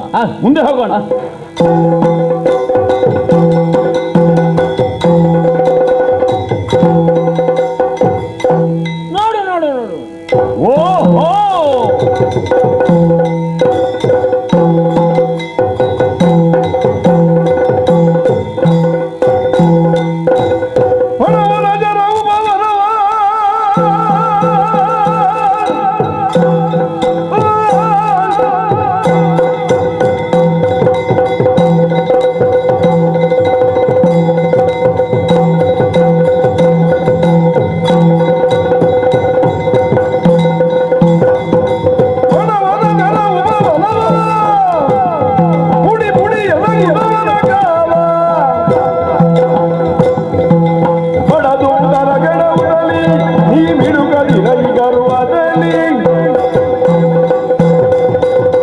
ಯಾದವ ಸೇನೆಯನ್ನು ಜೊತೆಯ ಮಾಡಿಕೊಂಡು ನಮ್ಮ ಉಪವನವನ್ನು ಪ್ರವೇಶ ಮಾಡಿದಂತಹ ಆ ಹೊತ್ತಿನಲ್ಲಿ ನಮ್ಮ ಯಾದವ ವೀರರೆಲ್ಲ ಆ ಕಪಿಯನ್ನು ಬಂಧಿಸುವುದಕ್ಕಾಗಿ ಮುಂದಾದರು. ಯಾದವ ಗಡನವನ್ನು ಹುಡಿಗೈದು ಬಿಟ್ಟನಲ್ಲ ಈ ಕೋಡಗ. ಅದಕ್ಕಾಗಿ ನನ್ನದಾಗಿರತಕ್ಕಂತಹ ಹಲಾಯುಧವನ್ನು, ಮುಸಲವನ್ನು ಧಾರಣೆ ಮಾಡಿಕೊಂಡು ನಿಂತಿದ್ದೇನೆ. ಎಲ ಎಲ ಎಲ ಬಡ ಕಪಿಯೇ, ನಮ್ಮ ವೀರರನ್ನೆಲ್ಲ ಹೊಡೆಯುವುದಕ್ಕೆ ನಮ್ಮ ವನದ ಮರಗಳೇ ಬೇಕಾಯ್ತಲ್ಲ ನಿನಗೆ. ಹೊಡೆದು ಮೊಳಗಿಸಿದ್ದೆ. ಯಾವುದೇ ಆಯುಧಗಳನ್ನು ಹಿಡ್ಕೊಂಡು ಬಂದವನಲ್ಲ ನೀನು. ಮರವನ್ನೇ ಕಿತ್ತು ಆ ಮರದಿಂದಲೇ ನಮ್ಮವರಿಗೆ ಹೊಡೆದೆ. ನಿನ್ನ ಬಾಲವನ್ನು ಸುತ್ತಿ ನಮ್ಮವರನ್ನು ಸಮುದ್ರದಲ್ಲಿ ಕೆಲವರನ್ನು ಮುಳುಗಿಸಿ ಬಿಟ್ಟಿದ್ದಿ. ಹೌದು. ಕೆಲವರನ್ನು ಮರಳ ರಾಶಿಯಲ್ಲಿ ಹೊರಳಿಸಿ ಚಿತ್ರ ಹಿಂಸೆಯನ್ನು ಕೊಟ್ಟಿದ್ದಿ. ಕೊಲ್ಲಬಹುದಿತ್ತು, ಜೀವ ಉಳಿಸಿದ್ದೇನೆ. ಇನ್ನು ಮರದ ಮೇಲೆ ಇದ್ದೀಯಲ್ಲ, ಯಾರೋ ನೀನು? ಏನು ಮಾಡ್ತಾ ಇದ್ದಿ? ಯಾಕೆ ಬಂದದ್ದು? ನಾನು ಬಂದದಲ್ವಾ? ಬಲುಗದಿರಿಂದಲೇ ಬಳಲಿ, ಬಲುಗದಿರಿಂದಲೇ ಬಳಲಿ, ಹಸಿವಿಂದಲೇ ಬಳಲಿ,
ಮನುಷ್ಯರಾಗಲಿ ಪ್ರಾಣಿಗಳಾಗಲಿ ಎಲ್ಲವರು ಮಾಡುವುದು ಹೊಟ್ಟೆಗಾಗಿ. ಈ ಹಸಿವೆ ಎನ್ನುವುದುಂಟಲ್ಲ, ಅದು ಒಬ್ಬನಿಗೆ ಉದರಾಗ್ನಿಯಾಗಿ ಕಾಡುವುದಕ್ಕೆ ತೊಡಗಿದರೆ ಯಾವುದು ಆಹಾರ ಎದುರಿನಲ್ಲಿ ಸಿಗ್ತದೋ ಅದರ ಬಗ್ಗೆ ಹಿಂದೆ ಮುಂದೆ ಯೋಚನೆ ಮಾಡಲಿಕ್ಕಿಲ್ಲ. ನಮ್ಮದು ಹೇಳಿ ಕೇಳಿ ವಾನರ ಜಾತಿ, ನೈಸರ್ಗಿಕವಾಗಿ ಬೆಳೆದಿರಲಿ ಅಥವಾ ಯಾರೋ ನೆಟ್ಟು ಬೆಳೆಸಿರಲಿ, ಅಲ್ಲಿ ನಮಗೆ ಬೇಕಾದದ್ದು ಖಂಡಿತ ನಾವು ಹಾರುವುದೇ, ಹೊಟ್ಟೆ ತುಂಬ ತಿನ್ನುವುದು, ತಿಂದ ಮೇಲೆ ಉಳಿದವರಿಗೂ ಬಿಡ್ಲಿಕ್ಕಿಲ್ಲ ನಾವು. ಅಂದರೆ ನಮ್ಮ ಮಂಗ ಚೇಷ್ಟೆ ಅಂತ ಉಂಟು. ಹಾಗಾಗಿ ಕೈಗೆ ಸಿಕ್ಕಿದ್ದನ್ನು ಚಾನಹಾನಿ ಮಾಡುವುದು ನಮಗೆ ಸ್ವಭಾವ. ಆ ಕಾರಣಕ್ಕಾಗಿ ನಿಮ್ಮ ಈ ತೋಟವನ್ನು ನಾನು ಹೊಕ್ಕದ್ದು ಹೌದು. ಈಗ ನನ್ನನ್ನು ನನ್ನಷ್ಟಕ್ಕೆ ಬಿಡ್ತಾ ಇದ್ರೆ ಇವರೆಲ್ಲ ಸರಿಯಾಗಿರ್ತಿದ್ರೋ ಏನು. ಎಲ್ಲವರು ನನ್ನನ್ನು ಹೊಡೆಯುವುದಕ್ಕೆ ಬಂದರು, ಬಡಿಯುವುದಕ್ಕೆ ಬಂದರು. ಈಗ ನನಗೆ ಮರ ಅಂತ ಬೇಕಿಲ್ಲ, ಬೇರೆ ಆಯುಧವೂ ಬೇಕಿಲ್ಲ, ಬರೇ ನನ್ನ ಕೈ ಸಾಕಾಗ್ತಿತ್ತು. ಸ್ವಲ್ಪ ಸಣ್ಣಗೆ ಬಡದವರಿಗೆ ಸರಿಯಾಗಿ ಬಡೀತಾ ಇದ್ರೆ ಯಾರು ಕೂಡ ಪ್ರಾಣಧಾರಣೆ ಮಾಡಲಿಕ್ಕೆ ಸಾಧ್ಯ ಇರಲಿಲ್ಲ. ಅಂಥವರಿಗೆ ಆ ಶಿಕ್ಷೆ ಕೊಟ್ಟಂತಹ ನಾನು ಮತ್ತೆ ಅವರಿಗೆ ನಾಯಕನಾಗಿ ನೀನು ಬಂದ್ರೆ ನಿನ್ನನ್ನು ದಾಕ್ಷಿಣ್ಯದಿಂದ ಬಿಡುವ ಹಾಗಿಲ್ಲ. ನನ್ನ ದಾರಿಗೆ ನನ್ನನ್ನು ಬಿಟ್ರೆ ವಿಚಾರಿಸಿದಕ್ಕೆ ನಾನು ಏನು ಅಂತ ಹೇಳಿದ್ದು.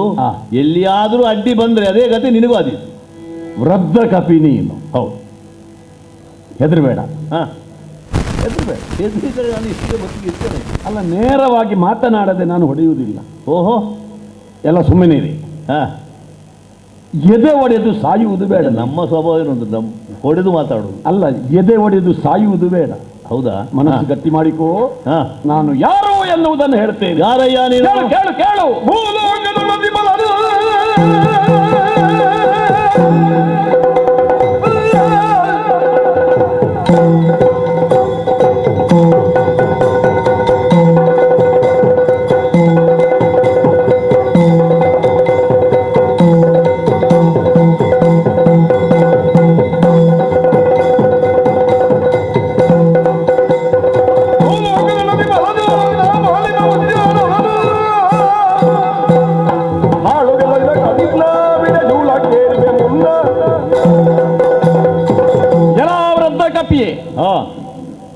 ಅನೇಕ ಶತಮಾನಗಳು ಬಾಳಿ ಬದುಕಿದವ ನೀನು ಅಂತ ನಿನ್ನನ್ನು ನೋಡಿದಾಗಲೇ ಗೊತ್ತಾಗುತ್ತದೆ. ಒಳ್ಳೆ ಮಾತುಗಾರ ನೀನು. ಮಾನವರ ಬಗ್ಗೆ, ಪರಾಕ್ರಮಿಗಳ ಬಗ್ಗೆ ಸಾಕಷ್ಟು ಮಾಹಿತಿ ನಿನಗೆ ಇದೆ ಎನ್ನುವುದನ್ನು ಹೌದೌದು ನಿನ್ನ ಮಾತಿನ ಮೂಲಕ ಅರ್ಥವಿಸಿಕೊಂಡಿದ್ದೇನೆ. ಭಾರ್ಗವರಾಮ ಕೇಳಿದ್ಯಾ? ಹೌದು. ಪರಶುರಾಮ ಒಂದು ಕಾಲದಲ್ಲಿದ್ದರು. 21 ಬಾರಿ ಕೈಯಲ್ಲಿ ಗಂಡುಗೊಡಲಿಯನ್ನು ಹಿಡಿದುಕೊಂಡು ಭೂಪ್ರದಕ್ಷಿಣೆ ಮಾಡಿ ಉನ್ಮತ್ತ ರಾಜರನ್ನು ನಾಶ ಮಾಡಿದಂತಹ ಕ್ಷತ್ರಿಯಾಂತಕ ಎನ್ನುವ ಬಿರುದನ್ನು ಪಡೆದಂತಹ ಭಾರ್ಗವ ರಾಮ ಪರಶುರಾಮ ಕೇಳಿದ್ಯಾ? ಅದು ಆಗಿನ ರಾಮ. ನಂತರದ ತ್ರೇತಾಯುಗದಲ್ಲಿ ಕೋದಂಡ ರಾಮ. ಪರಶು ಕೈಯಲ್ಲಿ ಇದ್ದ ಕಾರಣ ಮೊದಲಿನವ ಪರಶುರಾಮ. ಕೋದಂಡ ಧಾರಿಯಾದ ಕಾರಣ ಕೋದಂಡ ರಾಮ. ಇನ್ನೊಬ್ಬ ಇದ್ದಾನೆ ಈಗ. ಹೌದಾ? ಯಾರದು? ದ್ವಾಪರ ಯುಗದಲ್ಲಿ ಅವನ ಕೈಯಲ್ಲಿ ಯಾವ ಆಯುಧಗಳೂ ಇಲ್ಲದೆ ಇದ್ರೂ ಕೂಡ ಪರಶು ಇದ್ದವ ಪರಶುರಾಮ, ಕೋದಂಡ ಇದ್ದವ ಕೋದಂಡ ರಾಮ, ಬಲ ಇದ್ದವ ಬಲರಾಮ. ಎಲ್ಲಿದ್ದಾನೆ? ಹೆದರಬೇಡ. ನಿನ್ನ ಎದುರಿನಲ್ಲಿ ಇರುವಂತಹ ನಾನೇ ಹಲಧರನಾಗಿ ಮುಸಲಧರನಾಗಿ ಎದೆ ಸೆಟೆಸಿ ನಿಂತ ಬಲಭದ್ರ ದೇವರು. ಓಹೋ, ಬಲರಾಮ ದೇವರು ನಾನೇ. ನೀನೇ ಬಲರಾಮನು? ನೀನೇ ಬೇಕಾದ್ರು ನನಗೆ? ನಾನೇ ಬಲರಾಮ. ನೀನೇ ಬೇಕಾದ್ರು, ನಿನ್ನನ್ನೇ ಹುಡುಕ್ತಾ ಬಂದದ್ದು. ನೀನಾಗಿ ಬಂದಿಯಲ್ಲ, ಒಳ್ಳೆದಾಯ್ತು. ರಾಮ ರಾಮ ಹಿಮೆಯನು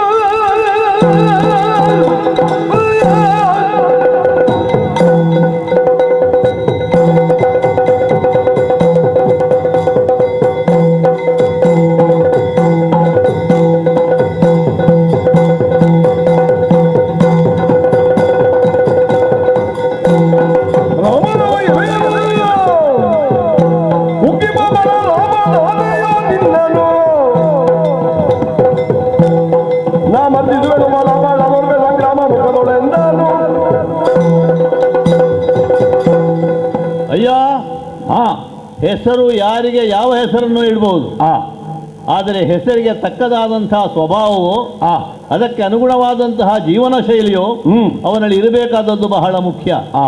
ಅನ್ವರ್ಥ ನಾಮ ಆಗಿದ್ರೆ ಅವರನ್ನು ಹಾಗೆ ಅಂತ ಒಪ್ಪಬಹುದು. ನೀನು ಹೇಳಿದ ಹಾಗೆ ಪರಶುರಾಮನೋ ಅಥವಾ ಬಲರಾಮನೋ ಅದೆಲ್ಲ ಕೇವಲ ವಿಶೇಷಣದಿಂದ ರಾಮ ಎನ್ನುವಂತಹ ಆ ಒಂದು ಅಕ್ಷರಕ್ಕೆ ಅಥವಾ ಆ ಒಂದು ಪದಕ್ಕೆ ವಿಶೇಷವಾಗಿ ಜೋಡಿಸಲ್ಪಟ್ಟದ್ದು. ಯಾಕಂದ್ರೆ ಇದು ಇಷ್ಟೇ ಸಾಕಾಗುವುದಿಲ್ಲ ಅಂತ. ಆದರೆ ಯಾರನ್ನು ಶ್ರೀರಾಮ ಅಂತ ಕರೆಯುವುದಿಲ್ಲ. ಶ್ರೀಮತ್ತಾದಂತಹ ವಿಭೂತಿ ಪುರುಷ ಅಂತ ಒಬ್ಬ ಇದ್ರೆ ಅದು ನನ್ನ ದೇವನಾದಂತಹ ಶ್ರೀರಾಮಚಂದ್ರ. ಅನುದಿನವೂ ಅನುಕ್ಷಣವೂ ಆ ರಾಮ ಎನ್ನುವ 2 ಅಕ್ಷರಗಳಿಂದಲೇ ಈ ಹೊತ್ತಿನವರೆಗೂ ಜೀವ ಹೇಳಿದವ ನಾನು.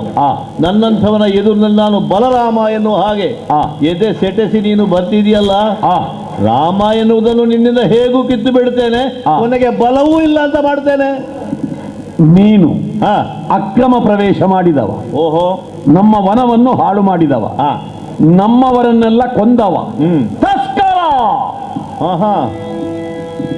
ನಿನ್ನನ್ನು ಹಾಗೆ ಬಿಡ್ತೇನೆ ಅಂತ ಎಣಿಸಬೇಡ.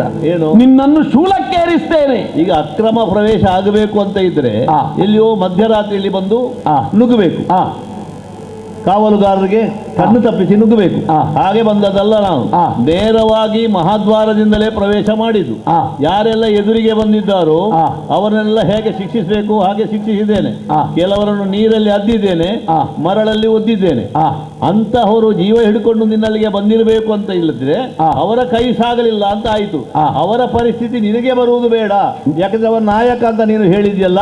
ಹಾಗಾಗಿ ಏನು ವಿಷಯ ಅಂತ ತಿಳ್ಕೊಂಡು ಇನ್ನು ಮುಂದೆ ರಾಮ ಎನ್ನುವ ಹೆಸರು ಉಂಟಲ್ಲ ಅದನ್ನು ಗಟ್ಟಿಯಾಗಿ ಹೇಳಬೇಡ. ನಿನ್ನ ಬಲವೂ ಹೋಯಿತು, ಇನ್ನು ರಾಮ ಎನ್ನುವುದು ನಿನಗೆ ಪ್ರಯೋಜನ ಇಲ್ಲದ. ಈ ಮೊದಲಿನ ರಾಮ ನನಗೆ ಲೆಕ್ಕವೇ ಅಲ್ಲ. ಆ ರಾಮ 11,000 ವರ್ಷ ಬದುಕಿದ್ದ. ಆ 11,000 ವರ್ಷದಲ್ಲಿ ನೆನಪಿಡುವಂತಹ ಕೆಲಸ ಮಾಡಿದ್ದು 14 ವರ್ಷ ಮಾತ್ರ. ಉಳಿದ ಜೀವನದ ಅವಧಿಯಲ್ಲಿ ರಾಮನ ಆ ಯಾವುದೇ ಪರಾಕ್ರಮದ ಕಥೆಗಳು ಕಾಣಿಸುವುದಿಲ್ಲ. ಆದ್ರೆ ಈ ಬಲರಾಮ ಇಂದಿನ ತನಕ, ಬಾಲ್ಯದಿಂದ ಇಂದಿನ ತನಕ ಪ್ರತಿಯೊಂದು ಗಳಿಗೆ, ಪ್ರತಿಯೊಂದು ದಿನ ಅದು ಸಾಹಸದ ವೀರಗಾಥೆ. ನನ್ನ ಪರಾಕ್ರಮದ ಮುಂದೆ ನಿನ್ನ ರಾಮ ಗೀಮ ಎಲ್ಲ ನಡೀಲಿಕ್ಕಿಲ್ಲ. ನಿನ್ನ ಪರಾಕ್ರಮ ಎಷ್ಟು, ನಿನ್ನ ಬಲ ಎಷ್ಟು ಎನ್ನುವುದನ್ನು ನಿನ್ನ ಬಾಯಿ ಮಾತಿನಿಂದಲೇ ನಾನು ಅರ್ಥ ಮಾಡಿಕೊಳ್ಳಬಲ್ಲೆ. ಯಾಕಂದ್ರೆ ರಾಮಚಂದ್ರನ ನಿಜವಾದಂತಹ ಸ್ಥಿತಿ ಏನು ಎನ್ನುವುದನ್ನು ತಿಳಿಬೇಕು ಅಂತ ಇದ್ದರೆ ರಾಮಾಯಣವನ್ನು ಅಭ್ಯಾಸ ಮಾಡಿದವಾಗಿರಬೇಕು. ನಿನ್ನಂಥವರಿಗೆ ಅದನ್ನು ಯಾರು ಹೇಳಲಿಕ್ಕಿಲ್ಲ, ಹೇಳಿದರೆ ನನಗೆ ಅರ್ಥ ಆಗುವಂತ ವಿಚಾರವೂ ಅಲ್ಲ. ರಾಮ ತಾನು ಜೀವಿಸಿದಂತಹ, ತಾನು ಮಾಡಿದಂತಹ ಆಡಳಿತದ ಸಂದರ್ಭದಲ್ಲಿ ಏನೆಲ್ಲವನ್ನು ಪ್ರಪಂಚಕ್ಕೆ ಕೊಟ್ಟಿದ್ದಾನೋ ಅದು ಶ್ರೀರಾಮನ ಕೊಡುಗೆಯಾಗಿ ಈ ಹೊತ್ತಿನವರೆಗೂ ಉಳಿದಿದೆ. ರಾಮರಾಜ್ಯ ಎನ್ನುವುದು ಆದರ್ಶವಾಗಿದೆ. ಅಂಥ ಒಬ್ಬ ಪ್ರಭುವಾಗಲಿ, ಅಂತಹ ಒಬ್ಬ ರಾಜನಾಗಲಿ, ಅಂತಹ ಒಬ್ಬ ಸಹೋದರ ಸಂಬಂಧಿಯಾಗಲಿ, ಅಂತಹ ಒಬ್ಬ ಮಗನಾಗಲಿ ಈ ಪ್ರಪಂಚಕ್ಕೆ ಈ ಹಿಂದೆಯೂ ಮುಟ್ಟಿದ್ದಿಲ್ಲ, ಇನ್ನು ಮುಂದೆ ಹುಟ್ಟುತ್ತಾರೆ ಅಂತ ಹೇಳಲಿಕ್ಕೆ ಸಾಧ್ಯ ಇಲ್ಲ. ರಾಮನ ಆದರ್ಶವನ್ನು ಇಟ್ಟುಕೊಂಡು ಯಾರು ಬದುಕುತ್ತಾರೋ ಅವರಿಗೆ ರಾಮ ಅಂದ್ರೆ ಏನು ಅಂತ ಅರ್ಥ ಆಗ್ತದೆ. ಕೇವಲ ಹೆಸರಿಟ್ಟ ಮಾತ್ರಕ್ಕೆ ರಾಮನಿಂದ ಮೇಲೆ ನೀನಾಗುವುದಿಲ್ಲ. ಆ ರಾಮ ಆ ಕಾಲಕ್ಕಾಯಿತು, ವರ್ತಮಾನದಲ್ಲಿ ರಾಮ ನಾನೇ. ನಿನ್ನ ರಾಮತ್ವ ಎಷ್ಟು ಉಂಟು ಅಂತ ನಾನು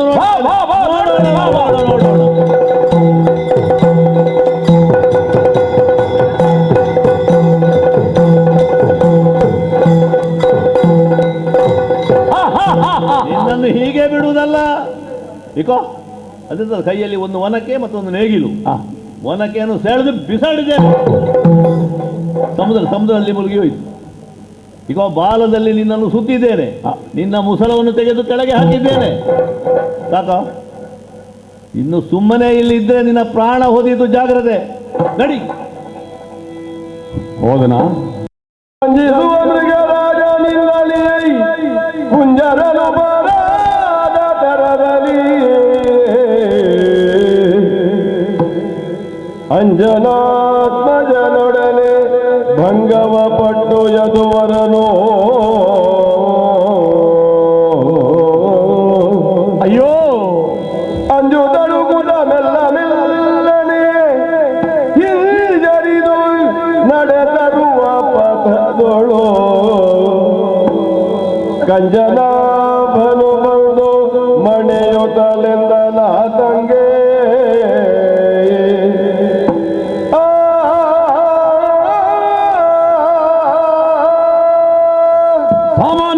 ಎನ್ನುವಂತಹ ಒಬ್ಬ ವೃದ್ಧ ಕಪಿ ನನ್ನನ್ನು ಈ ರೀತಿಯಾಗಿ ಹೊಡೆದು ಬಡಿದು ನಿಂದಿಸಿ ಹೊರಳಾಡಿಸಿ ಇಲ್ಲ ನನ್ನನ್ನು ಜೀವಚ್ಛವವನ್ನಾಗಿರಿಸಿದ.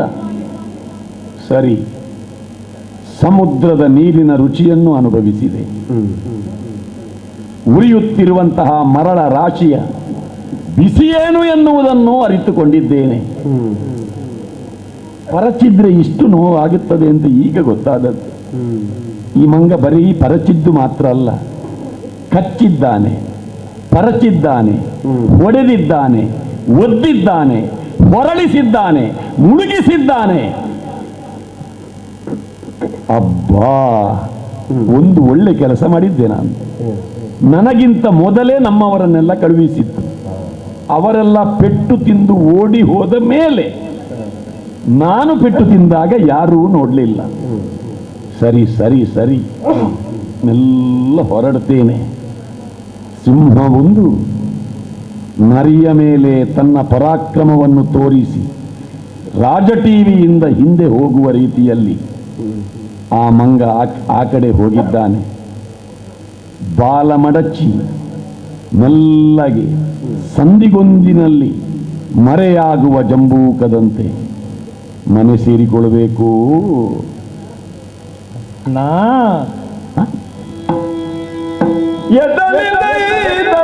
ಎಲ್ಲಿಂದ ಇದಂದೆ ಎಣ್ಣ ಸಾಗದ ಪೂರ್ಣ, ಎಲ್ಲಿಂದ ಇದ್ದಂದೆ ಎಣ್ಣ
ಅಣ್ಣ.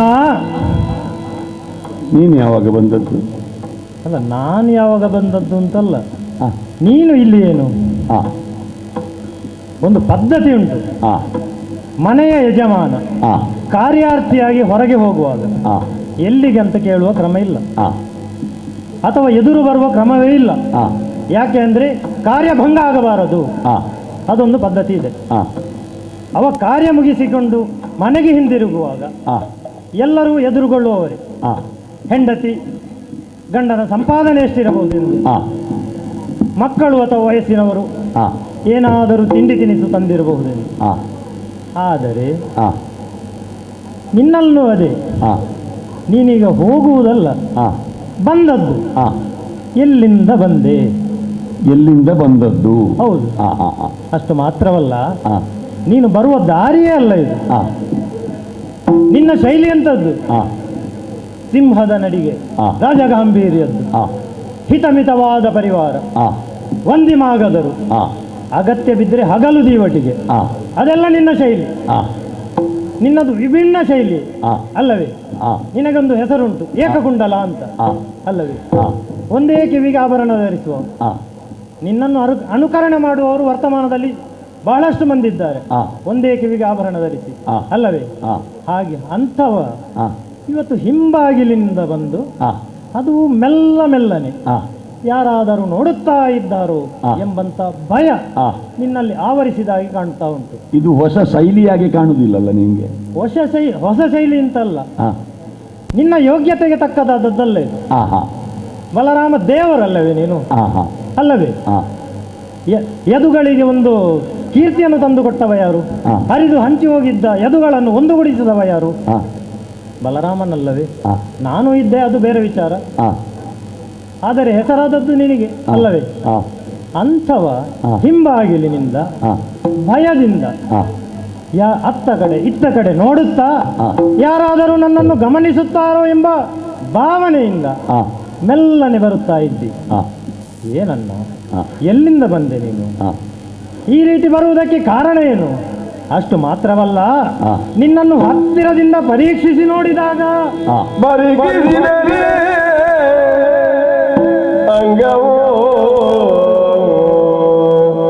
ಏನಾಯ್ತು ಏನಾಯ್ತು? ಗಾಯದೆ ಕೋಟಿ ಸುರಿಯುವುದು ಜೋಣಿದವು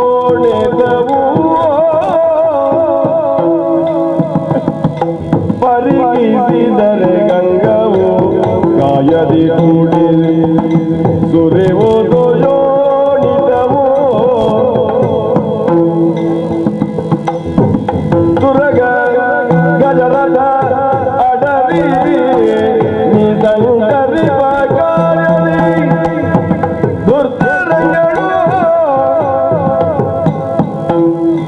ದೊರಕಿದುದು ನಾನರಿಗೆ ಕೃಪೆಯೊಂದರು ಎನ್ನುತ್ತಲೇ ಕರವ ಮುಗಿದನು. ಸುರಗಗರದ ತವಡರಿ ಸಂಚರಿ ಪಕಾರಿ ದುರ್ಧರಂಗಳು ದೊರಕಿದುದು ನಾನರಿಗೆ ಕೃಪೆಯಿಂದರು ಎನ್ನದ ಕರವ ಮುಗಿದ.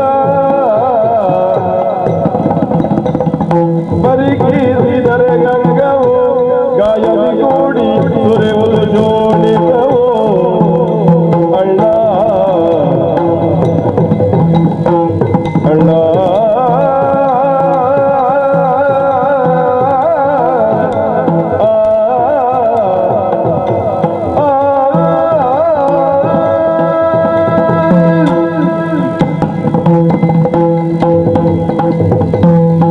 ಅಣ್ಣ, ತಮ್ಮ, ನಿನ್ನನ್ನು ಹತ್ತಿರದಿಂದ ನೋಡುವಾಗ ನಿನ್ನ ಮೈಯಲ್ಲಿ ರಕ್ತ ಬರುತ್ತಾ ಇರುವುದು ಕಾಣುತ್ತಾ ಇದೆ. ಹೌದಾ? ಅಲ್ಲ, ಹೌದಾ ಅಂತಲ್ಲ. ಅಲ್ಲ, ಇಂದ್ರನಲ್ಲಿ ಏನಾದರೂ ಕಾದಾಟಕ್ಕೆ ನಿಂತೇನು? ಯಾಕೆಂದ್ರೆ ಯಾಕೆ ಈ ಸಂದೇಹ ಬಂತು ನಿನಗೆ? ಅಲ್ಲ, ಮೊನ್ನೆ ಒಂದು ಪ್ರಕರಣ ನಡೆಯಿತು, ಪಾರಿಜಾತದ್ದು, ನಿನಗೂ ಗೊತ್ತಿದೆ. ಸುರಲೋಕದಲ್ಲಿ ಇರುವುದನ್ನು ಭೂವಿಗೆ ತಂದದ್ದು. ಅದರ ಸಿಟ್ಟು ಸ್ವಲ್ಪ ಅವನಿಗೆ ಇದೆ. ನಿನ್ನಲ್ಲೇನಾದರೂ ತೀರಿಸಿಕೊಂಡನೋ ಏನು ಅಂತ.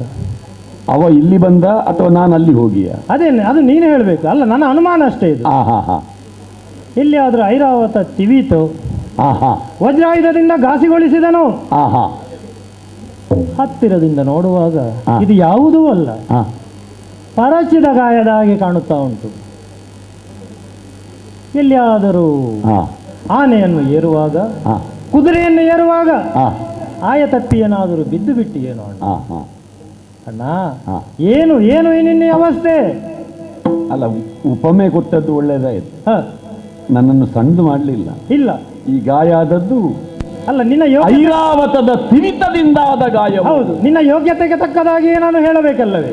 ಇದೆಲ್ಲ ನಿನ್ನಿಂದ ಆದದ್ದು. ಯಾಕಣ್ಣ? ಎನ್ನಯ ಗಂಡ ಏನುವೇನು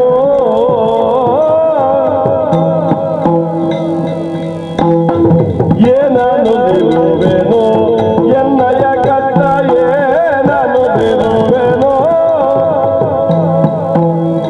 ಸೆರೆಯೋಳು ಜರಲು ಗೋಳಿದಲು ನಾನು ಕರಗಳ ವಿಧಿಪ ಕಾರ್ಯದೊಳು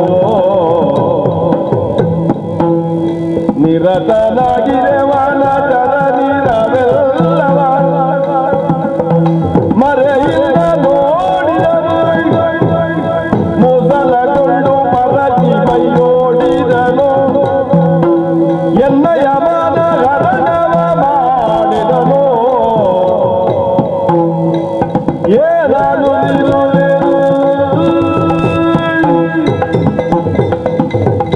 ನನ್ನ ಕರ್ಮ ಕರ್ಮ ಕರ್ಮ ಏನಣ್ಣ? ಎಲ್ಲ ನಿನ್ನಿಂದಾದದ್ದು. ಯಾಕಣ್ಣ? ನೀನೊಬ್ಬ ಸರಿ ಇರ್ತಿದ್ರೆ ಈ ರೀತಿಯಾಗಿ ಆಗ್ಲಿಕ್ಕಿತ್ತ? ಯಾಕೆ?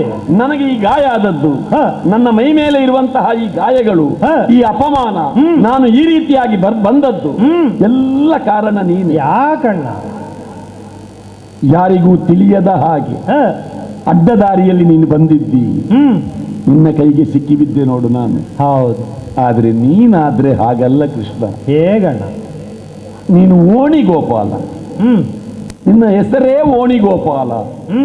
ಏನಾದ್ರೂ ಒಂದು ತಪ್ಪು ಕೆಲಸ ಮಾಡಿದ್ರೆ ಯಾವ ಓಣಿಯಲ್ಲಿ ಹೇಗೆ ಓಡುತ್ತಿ ಅಂತ ಹೇಳಲಿಕ್ಕೆ ಆಗ್ತಿರ್ಲಿಲ್ಲ. ಅದು ಈಗಿನ ವಿಚಾರ. ಯಾರ ಕಣ್ಣಿಗೂ ಕಾಣದ ಹಾಗೆ ನೀನು ಓಡಿ ಹೋಗಿ ತಪ್ಪಿಸಿಕೊಳ್ಳುತ್ತಿದ್ದವ. ಆದ್ರೆ ನನಗೆ ಹಾಗೆ, ನನಗೆ ಸಿಕ್ಕಿ ಬಿದ್ದು ಅಭ್ಯಾಸವೇ ಇಲ್ಲ. ಓಡಿ ಹೋಗುವ ಪ್ರಮೇಯವೇ ಬರಲಿಲ್ಲ.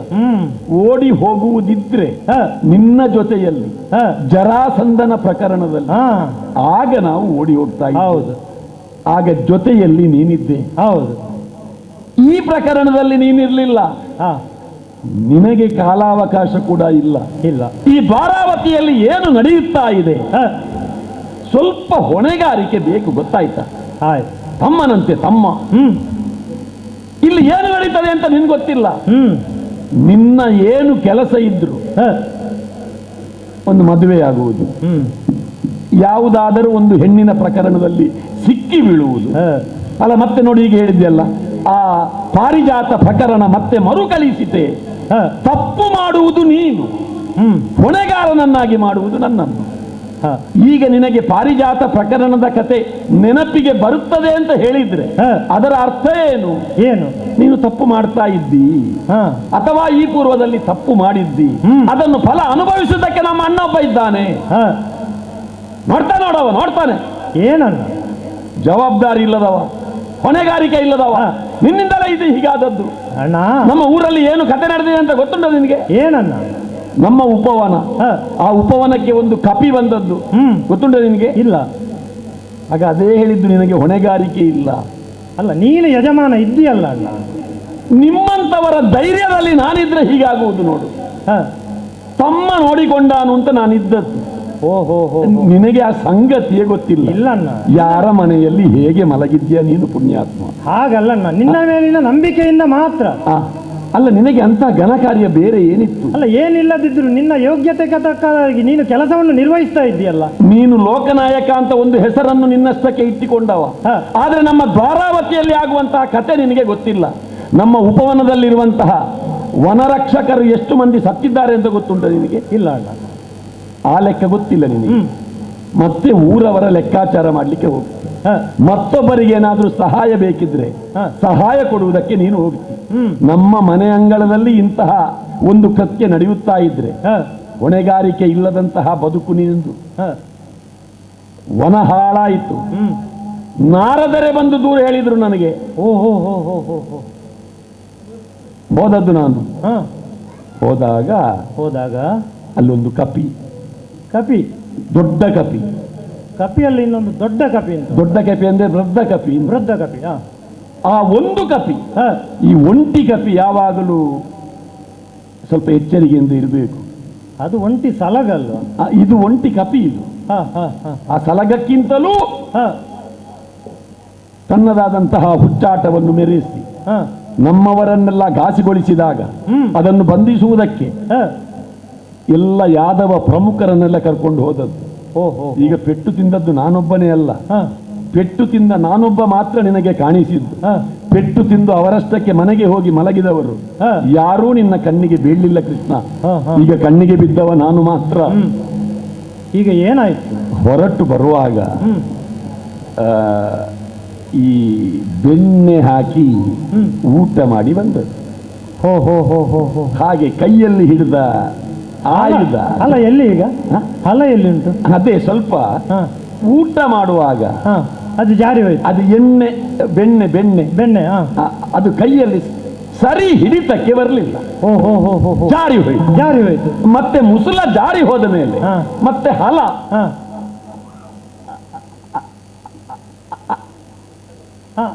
ಹೇಳು ಮುಂದೆ. ಅಲ್ಲ, ಮತ್ತೆ ಎತ್ಕೊಳ್ಬೋದಿತ್ತಲ್ಲ ಅದನ್ನು. ಜಾರಿ ಅದು ಕಾಣಬೇಕಲ್ಲ. ಕಾಣದೆ ಎಲ್ಲಿ ಹೋಯ್ತು? ಅಲ್ಲ, ಮಂಗ ಅದಕ್ಕೆ ಕೈ ಕೊಡ್ತಾನೆ ಅಂತ ಗೊತ್ತೇ ಇಲ್ಲ ನನಗೆ. ಮಂಗ ಹಲಮುಸಲವನ್ನು ಎತ್ತಿಕೊಂಡು ಹೋಯ್ತು. ಮಂಗ ಕೈಯಲ್ಲಿ ಹೊಡಿತಾನೆ ಅಂತ ಯೋಚನೆ ಮಾಡಿದ್ರೆ ಓಹೋ ಮಂಗನ ಬಾಲ ಬಂದು ಕೆಲವು ಕೆಲಸ ಮಾಡಿತ್ತು ನಾನು. ಇದೆಲ್ಲ ಅನಿರೀಕ್ಷಿತ ತಿರುವುಗಳು. ಆ ಮಂಗ ಮತ್ತೆ ಮಂಗ ಹೊಡೆಯುತ್ತಾನೆ ಅಂತ ನಾನು ಭಾವಿಸಿದ್ರೆ ಅದು ಪರಚುವುದಕ್ಕೆ ಬಂದದ್ದು. ನೀನೇನು ಪ್ರತಿಭಟಿಸಲಿಲ್ವಾ? ಈ ಪರಚಿ ನಮಗೆ ಅಭ್ಯಾಸ ಉಂಟಾ? ಇಲ್ಲ. ಕಚ್ಚಿ ನಮಗೆ ಅಭ್ಯಾಸ ಉಂಟು. ಬಡಿಬಹುದಿತ್ತಲ್ಲ? ಬಡಿಬಹುದಿತ್ತಲ್ಲ? ಬಡಿಬಹುದಿತ್ತು, ಆದ್ರೆ ನಾನು ಅಲ್ಲಿ. ನೀ ರಣಮಲ್ಲನಲ್ಲವೇ? ಹೌದು ಹೌದು. ಆದ್ರೆ ನಾವು ರಣಮಲ್ಲರು ಸಮುದ್ರದಲ್ಲಿ ಅಲ್ಲ. ಅಷ್ಟು ಹೊತ್ತಿಗೆ ನಾನು ಆ ಸಮುದ್ರದಲ್ಲಿ ಮುಳುಗಿ ಆಗಿದೆ. ಉಪ್ಪು ನೀರು ಕುಡಿದಿದ್ದಿ? ಅಲ್ಲ, ನನಗೆ ಉಪ್ಪು ನೀರು ಕುಡಿಸಿದ. ಈ ಉಪ್ಪಿನ ಋಣ ಅಂತ ಇದೆ. ಆ ಉಪ್ಪಿನ ಋಣ ತೀರಿಸಬೇಕು. ಅಲ್ಲ, ಉಪ್ಪು ಯಾರಾದ್ರೂ ಕೊಟ್ರೆ ಅದರ ಮೇಲೆ ಸ್ವಲ್ಪ ದಯೆ ತೋರಬೇಕು. ಆ ಉಪ್ಪು ನೀರವ ಕುಡಿಸಿದ. ಅಲ್ಲ, ಅದು ಪೆಟ್ಟು ತಿಂದ ಮೇಲೂ ದಯೆ ತೋರಿಸಬೇಕಾ? ಅಲ್ಲ, ಉಪ್ಪು ನೀರು ಕುಡಿಸಿದವ ಅವ ಅಲ್ವಾ? ಆ ನೀರಲ್ಲಿ ಉಪ್ಪು ಇತ್ತಲ್ಲ, ಆ ಉಪ್ಪು ನೀರು ಕುಡ್ದ ಮೇಲೆ ಮತ್ತೆ ಹೊಡಿಲಿಕ್ಕೆ ಆಗ್ತದ? ಆಗುವುದಿಲ್ಲ. ನನಗೆ ಆಗ್ಲಿಲ್ಲ. ಆಗುವುದಿಲ್ಲ. ಏ ತಮ್ಮ, ಏನು? ಈ ಕಡೆ ಬಾ. ನಿನ್ಗೆ ಒಂದು ಆಜ್ಞೆ ಕೊಡ್ತಾ ಇದ್ದೇನೆ. ಬಲರಾಮ ದೇವರ ಆಜ್ಞೆ. ಏನು? ತಮ್ಮ ತಮ್ಮ, ನನ್ನ ಆಯುಧ. ಅಲ್ಲ, ನೀನು ಯಾರಿಂದ ಪೆಟ್ಟು ತಿಂದದ್ದು? ಮಂಗನ ಕೈಯಿಂದ. ಮಂಗನ ಕೈಯಿಂದ. ಈಗೇನಾಗಬೇಕು ನೋಡು, ಬರೀ ಕೈಯಲ್ಲಿದ್ದೇನೆ. ಆಯುಧ ಬೇಕು. ಆಯುಧ ಬೇಕಾ? ನೀನು ಹೋಗು, ಆ ಬಗ್ಗೆ ನಾಡಿ ಹೇಳುತ್ತೇನೆ. ಆದ್ರೆ ಒಂದು, ಏನು? ನಾನು ಹೀಗೆ ಸೋತಿದ್ದೇನೆ ಎನ್ನುವ ವಿಚಾರ ನನಗೆ ಪ್ರಚಾರ ಬೇಡ. ಅಲ್ಲ, ನನಗೆ ಈಗ ಪ್ರಚಾರದ ಹುಚ್ಚೆ ಹೋಯಿತು. ಅಲ್ಲಲ್ಲ, ನೀನು ಸೋತು ಪ್ರಚಾರ ತಗೊಂಡವನೇ ಅಲ್ಲ. ಅಲ್ಲ, ಈಗ ಒಂದು ಕೆಲಸ ಮಾಡಿದೆ, ಈ ಪ್ರಕರಣದಲ್ಲಿ ನಾನು ಇಲ್ಲ ಅಂತ ಆಗಬೇಕು. ಸರಿ, ಈ ಪ್ರಕರಣದಲ್ಲಿ ನಾನು ಇಲ್ಲ. ಒಟ್ಟಾರೆಯಾಗಿ ನಮ್ಮ ಯದುಗಳ ಗೌರವದ ಪ್ರಶ್ನೆ ಇಲ್ಲ. ಮರ್ಯಾದೆ ಪ್ರಶ್ನೆ. ನನ್ನ ಮರ್ಯಾದೆ ಹೋಗುವುದಂದ್ರೆ ನಿನ್ನ ಮರ್ಯಾದೆ ಹೋಗುವುದು ಒಂದು. ಸರಿ ಸರಿ. ನಿನಗೆ ಮಾನ ಮರ್ಯಾದೆ ಅದು ಏನು ಅಂತ ಗೊತ್ತಿಲ್ಲ, ಎಲ್ಲವೂ ಸಮಾನ. ಅಲ್ಲ, ನಿನ್ನ ಮರ್ಯಾದೆ ನಾನು ಉಳಿಸಬೇಕು. ಹೌದೌದು. ನನ್ನ ಮರ್ಯಾದೆ ಹೋದ್ರೆ ನಿನ್ನ ಮರ್ಯಾದೆ ಹೋದ ಹಾಗೆ. ನನ್ನ ಮರ್ಯಾದೆ ಹೋದರೆ ಅದನ್ನು ಉಳಿಸ್ಲಿಕ್ಕೆ ನಿನ್ಗೆ ಗೊತ್ತುಂಟಲ್ಲ? ಗೊತ್ತುಂಟು. ಮತ್ತೆ ಎಲ್ಲ ನೀನೇ ಮಾಡಿದ್ದಿ ಅಂತ ಹೇಳ್ತಾ ಇದ್ದಿ. ತಮ್ಮ, ಉರಿಯುವ ಗಾಯದ ಮೇಲೆ ಮತ್ತೆ ಅಲ್ಲಲ್ಲ, ವಾಸ್ತವವನ್ನೇ ನಾನು ಹೇಳಿದ್ದಲ್ಲವೇ? ಪ್ರಾಮಾಣಿಕವಾಗಿ ಹೇಳ, ನನಗೂ ಅಹಂಕಾರ ಇತ್ತು. ನಾನು ಏನು ಅಂತ ಒಂದು ಮಂಗ ಬುದ್ಧಿ ಕಲಿಸಿತು ನನಗೆ, ಅಲ್ಲವೇ? ಕಲಿತದ್ದು ಹೆಚ್ಚಾದ್ರೆ ಹೀಗಾಗುವುದು. ನಾನು ಕಲಿತದ್ದು ಮಾತ್ರ ಅಲ್ಲ, ಸ್ವಲ್ಪ ಬಲಿತಿದ್ದೆ. ಇನ್ನು ನೀನು ಏನು ಅಂತ ನೀನು ತೋರಿಸ್ಬೇಕು.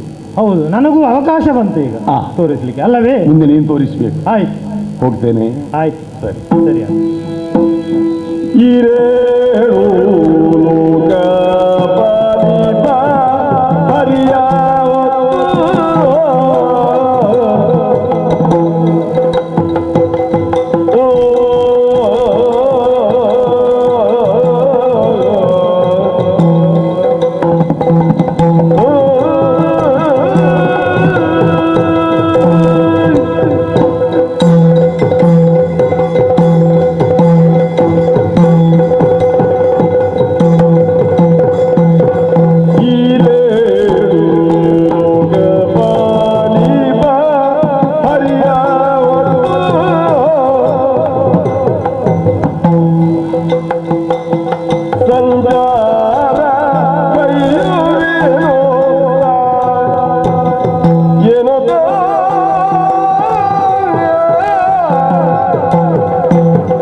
ಉಚ್ಛ್ರೈಶ್ರವದ ಬಣ್ಣ ಬಿಳಿಯೋ ಕಪ್ಪು? ಇದು ಜಿಜ್ಞಾಸೆ ಒಂದು ಕಾಲದಲ್ಲಿ ತಲೆದೋರಿದ್ದು ಕದ್ರುದೇವಿ ಹಾಗೂ ವಿನತೆಯರ ಮಧ್ಯೆ. ವಿನತೆ ಸ್ವಾಭಾವಿಕವಾಗಿ ಹೇಳಿದ್ದಾಳೆ ಅದು ಬಿಳಿ ಅಲ್ಲ ಕಪ್ಪು. ಹೀಗೆ ವಾದ ಬೆಳೆದು ಪರಿಣಾಮ ಎಲ್ಲಿ ಹೋಯಿತು ಅಂತ ಕೇಳಿದರೆ, ತನ್ನ ಮಕ್ಕಳಂತ ನಾಗಾದಿಗಳು ನಾಳೆ ಬರಲಿರುವಂಥ ಉಚ್ಛ್ರೈಶ್ರವದ ಬಣ್ಣವನ್ನು ಕಪ್ಪಾಗಿಸಬೇಕು ಎನ್ನುವ ಮಟ್ಟಕ್ಕೆ ಬೆಳೆಯಿತು. ಆದರೆ ವಾಸ್ತವವನ್ನು ಸುಳ್ಳಾಗಿಸೋಕೆ ಸಾಧ್ಯವೇ? ಬಿಳಿಯಾಗಿದ್ದಂಥ ಉಚ್ಛ್ರೈಶ್ರವನ್ನು ಕಪ್ಪಾಗಿಸೋದು ಹೇಗೆ? ನಮ್ಮಿಂದ ಆಗುವುದಿಲ್ಲ ಅಂತ ನಾಗಾದಿಗಳು ಹೇಳಿ. ಹಾಗಾದರೆ ಮುಂದಕ್ಕೆ ನೀವು ಕಲಿಯುಗದ ಆದಿಯಲ್ಲಿ ರಾಜನವರು ಮಾಡುವಂಥ ನಾಗಾದ್ವರದಲ್ಲಿ ನೀವೆಲ್ಲ ಸುಟ್ಟು ಹೋಗಿ ಶಾಪ. ಇದು ಯಾವಾಗ? ಬಹಳ ಕಾಲದ ಹಿಂದೆ. ಮುಂದೆ ನಡೆಯುವಂಥ ಕಲಿಯುಗದಲ್ಲಿ ಆಗಬೇಕಂತ ಒಂದು ಕಾರ್ಯಕ್ರಮಕ್ಕೆ ಈಗಲೇ ಒಂದು ವೇದಿಕೆ ಸಿದ್ಧ ಆಯಿತು ಅಂತ ಅರ್ಥಲ್ಲ. ಹಾಗಾದರೆ ಇನ್ನೊಂದು ವಿಷಯ, ಭೂಮಿಯ ಮೇಲೆ ಯಾವುದೋ ಒಂದು ವಸ್ತುವನ್ನು ಇಟ್ಟು ಅದಕ್ಕೊಂದು ಸಣ್ಣ ಬೆಂಕಿಯ ಕಿಡಿಯನ್ನು ಹಚ್ಚಿದಾಗ ಅದು ಸ್ಫೋಟಗೊಂಡು ಆಕಾಶ ಎತ್ತರಕ್ಕೆ ಹಾರಿ ಅಲ್ಲಿ ಮತ್ತೆ ಸ್ಫೋಟಗೊಂಡು ಬಗೆ ಬಗೆಯ ಚಿತ್ತಾರಗಳನ್ನು ಮೂಡಿಸಿದಿಲ್ವೇ? ಹಾಗಾದರೆ ಆ ಬಗೆ ಬಗೆಯ ಚಿತ್ತಾರನ್ನು ಮೂಡಿಸಿದ ಆಕಾಶಕ್ಕೆ ನಾವು ಹೋಗಬೇಕಾಗಿಲ್ವಲ್ಲ?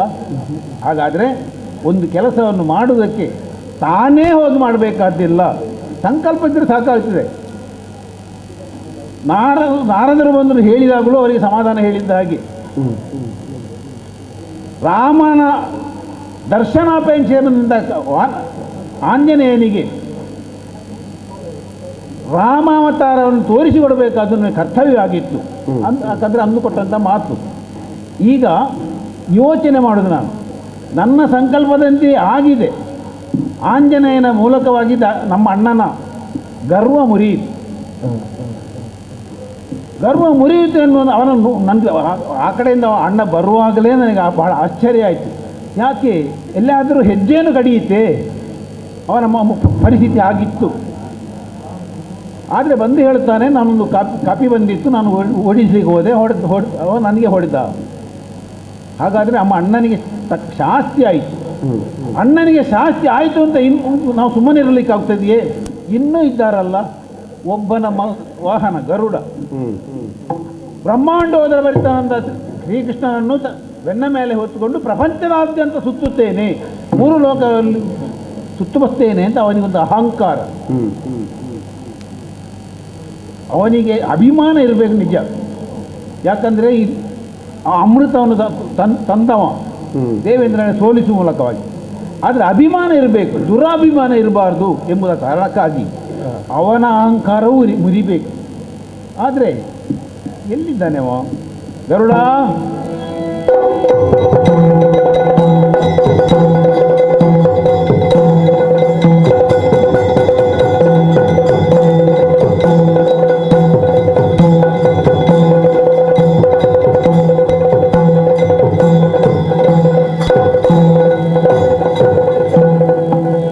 ಕೃಷ್ಣ, ನಾನೇ ಕರೆದದು. ನಾನು ಅವಸರದಲ್ಲಿ ಅವಸರ ಕರೆ. ಯಾಕೋ ಅರ್ಥ ಆಗಲಿಲ್ಲ. ಏನಾದರೂ ಕೇಳುವುದಕ್ಕುಂಟೆ ನೀನು? ನಾನು ಯಾವುದೋ ಕೆಲಸದಲ್ಲಿ, ಇತ್ತೀಚಿನ ದಿನಗಳಲ್ಲಿ ನನಗೆ ಕೆಲಸವೇ ಇಲ್ಲ.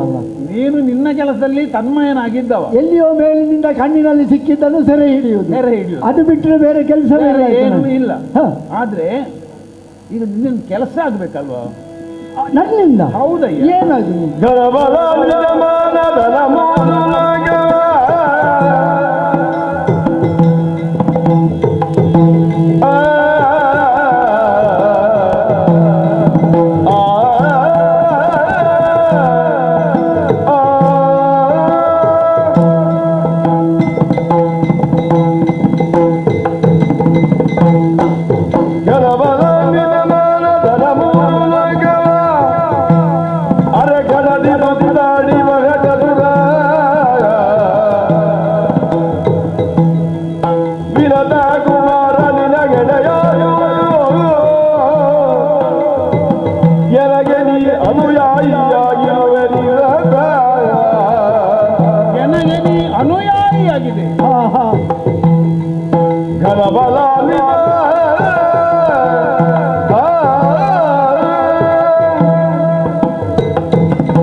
ಕೃಷ್ಣ, ನನಗೆ ಯಾವುದೋ ಒಂದು ಸಂದರ್ಭದಲ್ಲಿ ಏನು ಮಾಡಬೇಕು ಅಂತ ತೋಚದೆ ನಾನು ಕರೆದದ್ದಾಗಿದೆ.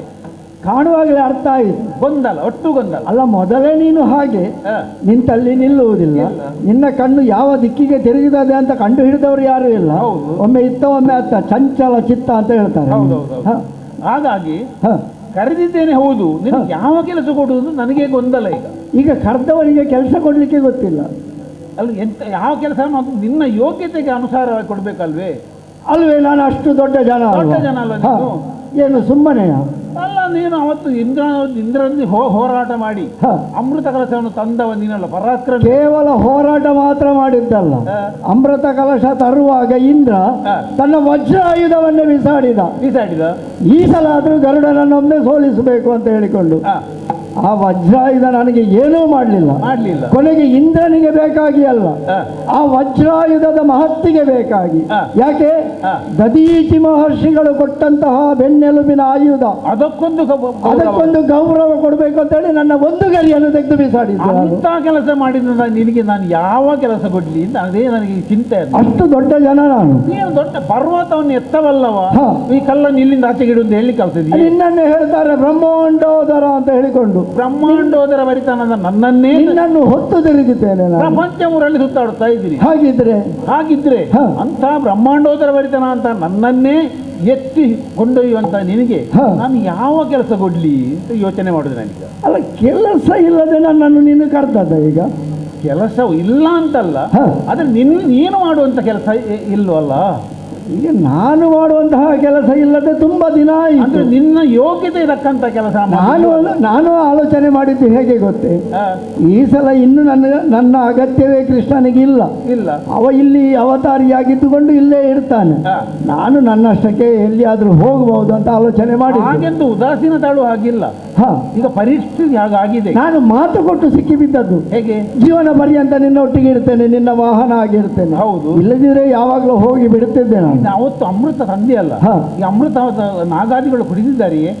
ಕುಡಿದಿದ್ದಾರದು. ಅವರಿಗೆ ಕುಡಿಲಿಕ್ಕೆ ಎಲ್ಲಿ ಬಿಟ್ಟಿದ್ದೇನೆ ನಾನು? ಉಪಾಯ ಮಾಡಿ ದರ್ಬೆಯ ಮೇಲೆ ಇಟ್ಟದ್ದಲ್ವ. ಮುಂದಿನ ಒಂದು ಯಾಕಂದ್ರೆ ಇಂದ್ರ ನನ್ನನ್ನು ಸೋಲಿಸ್ಲಿಕ್ಕೆ ಬಂದರೂ ಕೂಡ ಕೊನೆಗೆ ನನ್ನ ಪರಾಕ್ರಮವನ್ನು ಮೆಚ್ಚಿ ಒಂದು ವಿನಂತಿ ಮಾಡಿಕೊಂಡ. ಇದು ದೇವತೆಗಳಿಗೆ ಸಲ್ಲುವಂತಹದ್ದು, ಅರ್ಹರಿಗೆ ಮಾತ್ರ ಸಿಗುವಂತಹದ್ದು, ಅನರ್ಹರಿಗೆ ಈ ಅಮೃತ ಸಲ್ಲತಕ್ಕದ್ದಲ್ಲ. ಹೇಗಾದ್ರೂ ಇದನ್ನು ನೋಡಿಕೋ ಅಂತ ನನ್ನಲ್ಲಿ ಮತ್ತೆ ವಿನಂತಿಸಿದ. ನನ್ನ ಪರಾಕ್ರಮಕ್ಕೆ ಮೆಚ್ಚಿ ಅವ ವಿನಂತಿ ಮಾಡಿಕೊಂಡದ್ದು. ಹಾಗಾದ್ರೆ ನಿನ್ನ ಪರಾಕ್ರಮಕ್ಕೆ, ಪೌರುಷಕ್ಕೆ ಇಷ್ಟು ಮಾಡಿದ ಕೆಲಸಕ್ಕೆ ಏನು ಪ್ರಯೋಜನ ಇಲ್ವಲ್ಲ? ಯಾಕೆ ಪ್ರಯೋಜನ ಇಲ್ಲ? ನನಗೆ ಅವ ವರವನ್ನೇ ಕೊಟ್ಟ ಅಲ್ಲ. ಯಾವ ಆ ಸರ್ಪಗಳು ಉಂಟೋ ಅದು ನಿನ್ನ ಆಹಾರವಾಗಲಿ, ಇದು ಇಂದ್ರ ಕೊಟ್ಟ ವರ ಅಲ್ವಾ ನನಗೆ? ಓ ಹೌದೌದು, ಸರಿ ಸರಿ.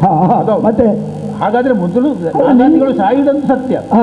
ಹಾಗಾದ್ರೆ ಈಗ ನಿನ್ನಂತ ಪರಾಕ್ರಮವನ್ನು ಸದುಪಯೋಗಪಡಿಸಿಕೊಳ್ಬೇಕು ಅಂತ ನಾನು ಸಂಕಲ್ಪ ಮಾಡಿದ್ದೇನೆ.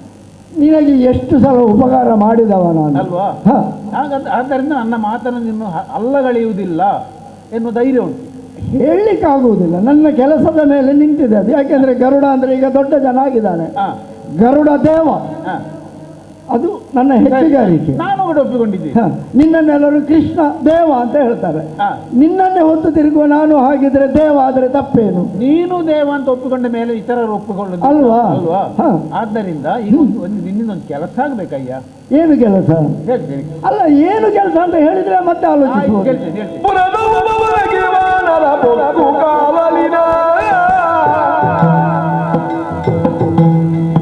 ಜನರ ಹೊಡೆದಟ್ಟಿ ಜೋಡಿಸುವ ತರುಣದಿಗಳು ಉರಿಯುದಿಗಳು ತೆವಡಿದಟ್ಟಿ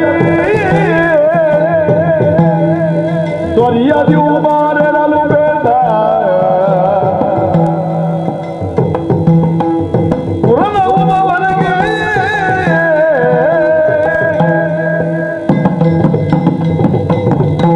ಗರುಡ ಕೃಷ್ಣ ಸ್ವಲ್ಪ ಹೊತ್ತಿನ ಮೊದಲು ನಮ್ಮ ವನಪಾಲಕರೊಂದು ಓಡೋಡಿ ಬಂದರು.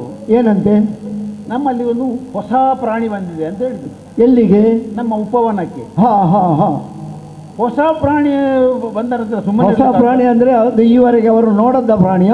ಅವರು ನೋಡಿದ್ದಾರೋ ಇಲ್ವೋ, ಅಂದ್ರೆ ಅದರ ಸ್ವಭಾವ ಆ ರೀತಿಯಾಗಿ. ಹಾಗೆ ಇದನ್ನು ಕೇಳಿದಂತ ನಮ್ಮ ಅಣ್ಣ ಬಲಭದ್ರ ದೇವರು ಏನು ಮಾಡಿದ? ಅದನ್ನು ಹಿಡಿಯುವುದಕ್ಕಾಗಿ ಹೋದ್ರು. ಹೋದ್ರೆ ಮತ್ತೆ ಹಾಗೆ ಬರ್ಲಿಲ್ಲ ಅವರು. ನಿನ್ನ ಅಣ್ಣ ದೊಡ್ಡ ಜನ ಅಲ್ವಾ, ಹೋದ್ರೆ ಮತ್ತೆ ಬಿಡ್ಲಿಕ್ಕಿಲ್ಲ. ನಾನು ನಿಜವಾಗಿ ಅವರು ಅಲ್ಲಿ ಹೋಗಿ ಮತ್ತೆ ಬರುವಾಗ ಅವ್ರು ಎಲ್ಲಿ ಬೇಲಿ ಹಾರ್ಲಿಕ್ಕೆ ಹೋದ್ರು ಅಂತ ಅನ್ನಿಸ್ತದೆ ನನಗೆ. ಯಾಕೆ? ಮೈ ತುಂಬಾ ಗಾಯ ಆಗಿತ್ತು. ಯಾರಿಗೆ? ನಿಮ್ಮ ಅಣ್ಣನಿಗೆ, ನಮ್ಮ ಅಣ್ಣನಿಗೆ. ನಿನ್ನ ಅಣ್ಣನಿಗೆ? ಹೌದು. ಇಲ್ಲಿ ದೊಡ್ಡ ಜನ ಅಂತ ಹೇಳಿಕೊಳ್ಳುವುದರಲ್ಲಿ ಅವ ಬಹಳ ಎತ್ತಿದ ಕೈ. ಅವನಿಗಿಂತ ದೊಡ್ಡವರು ಯಾರಿದ್ದಾರೆ ಅಂತ ಅವ ಭಾವಿಸುವುದು, ಅವ ಭಾವಿಸುದು, ನಾನಲ್ಲ. ಹೌದು. ಆದ್ದರಿಂದಲೇ ನಮ್ಮಣ್ಣನ ಬರುವಾಗ ಮುಖ ನೋಡಿದಾಗ ನನಗೆ ಬಹಳ ಚಿಂತೆ ಆಯಿತು. ಯಾಕೆ? ಅದೇ ಆ ರೀತಿ ಮೈಯಲ್ಲೆಲ್ಲ ರಕ್ತ ಸುರಿಯುತ್ತಾ ಇತ್ತು. ಅಣ್ಣನಿಗೆ ಎಲ್ಲ ಪರಚಿದಾಗ ಆಗಿತ್ತು, ಕಚ್ಚಿದಾಗಿತ್ತು. ಯಾರಂತೆ? ಅದನ್ನು ಕೇಳಿದ್ರೆ ಅವನಂತೆ. ಯಾರು? ಅದು ಕಾಡಿನ ವನಚಾರ. ವನಚಾರ ನಮ್ಮ ಉಪವನದಲ್ಲಿ ನಮ್ಮೆಲ್ಲ ತರುಲತೆಗಳೆಲ್ಲ ನಾಶ ಮಾಡಿದ್ದು ಮಾತ್ರ ಅಲ್ಲ. ನಿನ್ನ ಅಣ್ಣ ಯಾಕೆ ಹೋದದ್ದು ಉಪವನಕ್ಕೆ? ಯಾವುದೋ ಒಂದು ಪ್ರಾಣಿ ಬಂದರೆ ನಮ್ಮಲ್ಲಿ ಎಷ್ಟು ಮಂದಿ ಇದ್ದಾರೆ ವೀರಾದಿ ವೀರರು. ಅಲ್ಲ, ಯಾದವ ಸೈನ್ಯ ಅಂತ ನೀನು ಹೇಳಿಕೊಳ್ತೀಯಲ್ವಾ, ಬಹಳ ದೊಡ್ಡದಾಗಿ ಅವರೆಲ್ಲ ಏನು ಹೇಳುತ್ತಿ ಅದರ ಮಹಿಮೆಯನ್ನು. ಕೋತಿ ಬಂದದ್ದು ಹೌದು, ಆ ಕೋತಿಯನ್ನು ಓಡಿಸೋಕೆ ನಮ್ಮ ವನಪಾಲಕರೇ ಹೊಡಿದ್ರು. ಈಗ ಬಂದದ್ದು ಕೋತಿಯ? ಹೌದು. ಅದನ್ನೀಗ ನೀನು ಇಷ್ಟು ದೊಡ್ಡದು ಮಾಡಿ ಹೇಳುದ? ಕೋತಿ ಅಂದ್ರೆ ಬರೇ ಕೋತಿ ಅಲ್ಲ ಅದು, ಮತ್ತೆ ನಿಮ್ಮ ಅಣ್ಣನಿಗೆ ಹೊಡೆದ ಕೋತಿ ಅಲ್ಲ, ಅದು ಮತ್ತೆ ಹೊಡೆದದ್ದು. ಹೌದು, ನಮ್ಮ ಅಣ್ಣನಿಗೆ ಹೊಡೆದಂತ ಕೋತಿ ಸಾಮಾನ್ಯ ಕೋತಿ ಅಲ್ಲ ಅಂತ ತೀರ್ಮಾನಕ್ಕೆ ಬರಬೇಕಾಗಿ. ಅಲ್ಲ, ಅದು ನೀನು ತೀರ್ಮಾನಕ್ಕೆ ಬಂದ? ಹೌದು, ನಾನೇ. ಯಾಕೆಂದ್ರೆ ನಿನ್ನ ಅಣ್ಣ ದೊಡ್ಡ ಜನ ಅಂತ ಹೇಳಿಕೊಳ್ಳುವ. ಅಂತಹ ದೊಡ್ಡ ಜನನಿಗೆ ಹೊಡಿಬೇಕಿದ್ರೆ ಅವನಿಗಿಂತ ದೊಡ್ಡದಾಗಿರ್ಬೇಕು ಅಂತ ನಿನ್ನ. ಹಾಗಾಗಿ ವಿಷಯ ಒಳ್ಳೆದುಂಟು. ವನಪಾಲಕರು ಅವರಿಂದ ಸಾಧ್ಯ ಆದಷ್ಟು ಪ್ರಯತ್ನ ಮಾಡಿದ್ರು. ಎಲ್ಲ ಪೆಟ್ಟದಿಂದ ಬಂದದ್ದೇ ಹೊರತು ಈಗ ಎಲ್ಲರೂ ಬೆಟ್ಟದಿಂದ ಕೆಲವರು ಅಲ್ಲೇ ಸತ್ತು ಹೋದ್ರಂತೆ. ಆ ವಿಷಯ ತಿಳಿದಾಗ ನಮ್ಮ ಅಣ್ಣ ಹೋದದ್ದು. ವನಚಾರರು ಉಳಿತವರು ಎಲ್ಲ ಕೋತಿಯಿಂದ ಪೆಟ್ಟು ತಿಂದ ನಂತರ ಇವರಿಗೆಲ್ಲ ಪೆಟ್ಟು ಕೊಟ್ಟ ಕೋತಿ ಯಾವುದು ಅಂತ ನೋಡ್ಲಿಕ್ಕೆ ನಿನ್ನ ಅಣ್ಣ ನೋಡ್ಲಿಕ್ಕೆ ಅಣ್ಣ ಹೋದ್ರು. ಅಣ್ಣ ಹೋದ್ರು, ಅಣ್ಣನನ್ನು ಬಿಡ್ತಾರದು. ಅಣ್ಣನನ್ನು ಬಿಟ್ಟು ಆ ಕೋತಿ ಅಲ್ಲಿ ಇಲ್ಲಿ ಸಿಕ್ಕಿದ್ದನ್ನೆಲ್ಲ ಪರಚಿದ್ದು ಕಚ್ಚಿದ್ದು ಏನೇನು ಮಾಡಿದ ಗೊತ್ತಿಲ್ಲ. ಬಹುಶಃ ನಿನ್ನ ಅಣ್ಣ ಮಧ್ಯಾಹ್ನ ನಂತರ ಹೋಗಿರ್ಬೇಕು ಅಲ್ಲಿಗೆ. ಮಧ್ಯಾಹ್ನ ಅವ್ರು ಇರ್ಬೋದೇನೋ, ಸಾಯಂಕಾಲ ಆಗ್ತಾ ಬಂತಲ್ವ. ಯಾಕೆಂದ್ರೆ ಅವನ ಸ್ವಯಂತ್ವ ಅವನ ಹತ್ರ ಇರುವುದಿಲ್ಲ ಅಲ್ಲಿ. ಮಧ್ಯಾಹ್ನ ನಂತರ ಎಲ್ಲ ಹೇಳುವುದು, ಬಲರಾಮನ ಹತ್ರ ಮಧ್ಯಾಹ್ನ ನಂತರ ಯಾರು ಮಾತಾಡಬಾರ್ದು ಹೇಳಿದ್ರು. ಏನು ಅದರ ಬಗ್ಗೆ ನನಗಷ್ಟು ಅನುಭವ ಇಲ್ಲ, ನನಗೂ ಗೊತ್ತಿಲ್ಲ, ಹೇಳುವುದನ್ನು ಕೇಳಿ. ನಾನು ಎಷ್ಟಾದ್ರೂ ಇಲ್ಲೇ ಇದ್ದೇನಲ್ಲ, ನಾನು ಕೂಡ ಆ ಸ್ಥಿತಿಯಲ್ಲಿ ಅವನನ್ನು ನೋಡಿದ್ದಿಲ್ಲ. ಆದ್ದರಿಂದ ಅಣ್ಣನ ಮೈ ಮೇಲೆಲ್ಲ ರಕ್ತ ಬರ್ತಾ ಇದೆ, ಈ ರೀತಿ ಆಯ್ತು ಅಂತ ಕೇಳಿದಾಗ ಸುಮ್ಮನಿರೋದಕ್ಕಾಗ್ತದೆಯೇ? ಅಲ್ಲ, ಈಗ ಉಪವನಕ್ಕೆ ಕೋತಿ ಬಂದದ್ದು, ಚಾರಕರಿಗೆ ಹೊಡೆದದ್ದು, ನಿನ್ನ ಅಣ್ಣನಿಗೆ ಹೊಡೆದ ಅವನ ಮೈಯಲ್ಲಿ ರಕ್ತ ಬರುವುದಕ್ಕೂ ನನ್ನನ್ನು ಕರೆಯುವುದಕ್ಕೂ ಏನಯ್ಯ ಸಂಬಂಧ? ಏನಾದ್ರೂ ಮಾಡ್ಬೇಕಲ್ಲ ಗರುಡ. ಏನು ಮಾಡಬೇಕು? ಓಡಿಸ್ಬೇಡುವೆ ಈಗ ಅದನ್ನು ಓಡಿಸ್ಬೇಡುವ ಆ ಕೋತಿಯನ್ನು? ಹೌದು, ಓಡಿಸ್ಬೇಕು ಅಂತ ಹೌದು, ನಿನ್ನಲ್ಲಿ ಹೇಳಿಕ್ಕೆ ನನಗೆ ಸಂಕೋಚ ಆಗ್ತಾ ಉಂಟು. ಆದ್ದರಿಂದ ಓಡಿಸೋದು ನನಗೆ ಅರ್ಥ ಆಗಲಿಲ್ಲ. ಈಗ ಹೇಗಾದ್ರೂ ಮಾಡಿ ನೀನಲ್ಲಿ ಬೇರೆ ಯಾರು ಅಣ್ಣನಿಗೆ ಬಡಿದಿದೆ ಕೋತಿ ಅಂತ ಹೇಳುವಾಗ ಅದಕ್ಕೆ ಹೊರತಾದ ಬೇರೆ ನೀನು ಸುತ್ತು ಬಳಸಿ ನೇರವಾಗಿ ಅನ್ನವನ್ನು ಬಾಯಿಗಿಡದೆ ಕೈಯನ್ನು ಸುತ್ತಿ ಬಳಸಿ ಹೇಳುವುದು. ಈಗ ಆ ಕೋತಿಯನ್ನು ಓಡಿಸ್ಲಿಕ್ಕೆ ನಾನು ಹೋಗ್ಬೇಕಂತೇಳಿ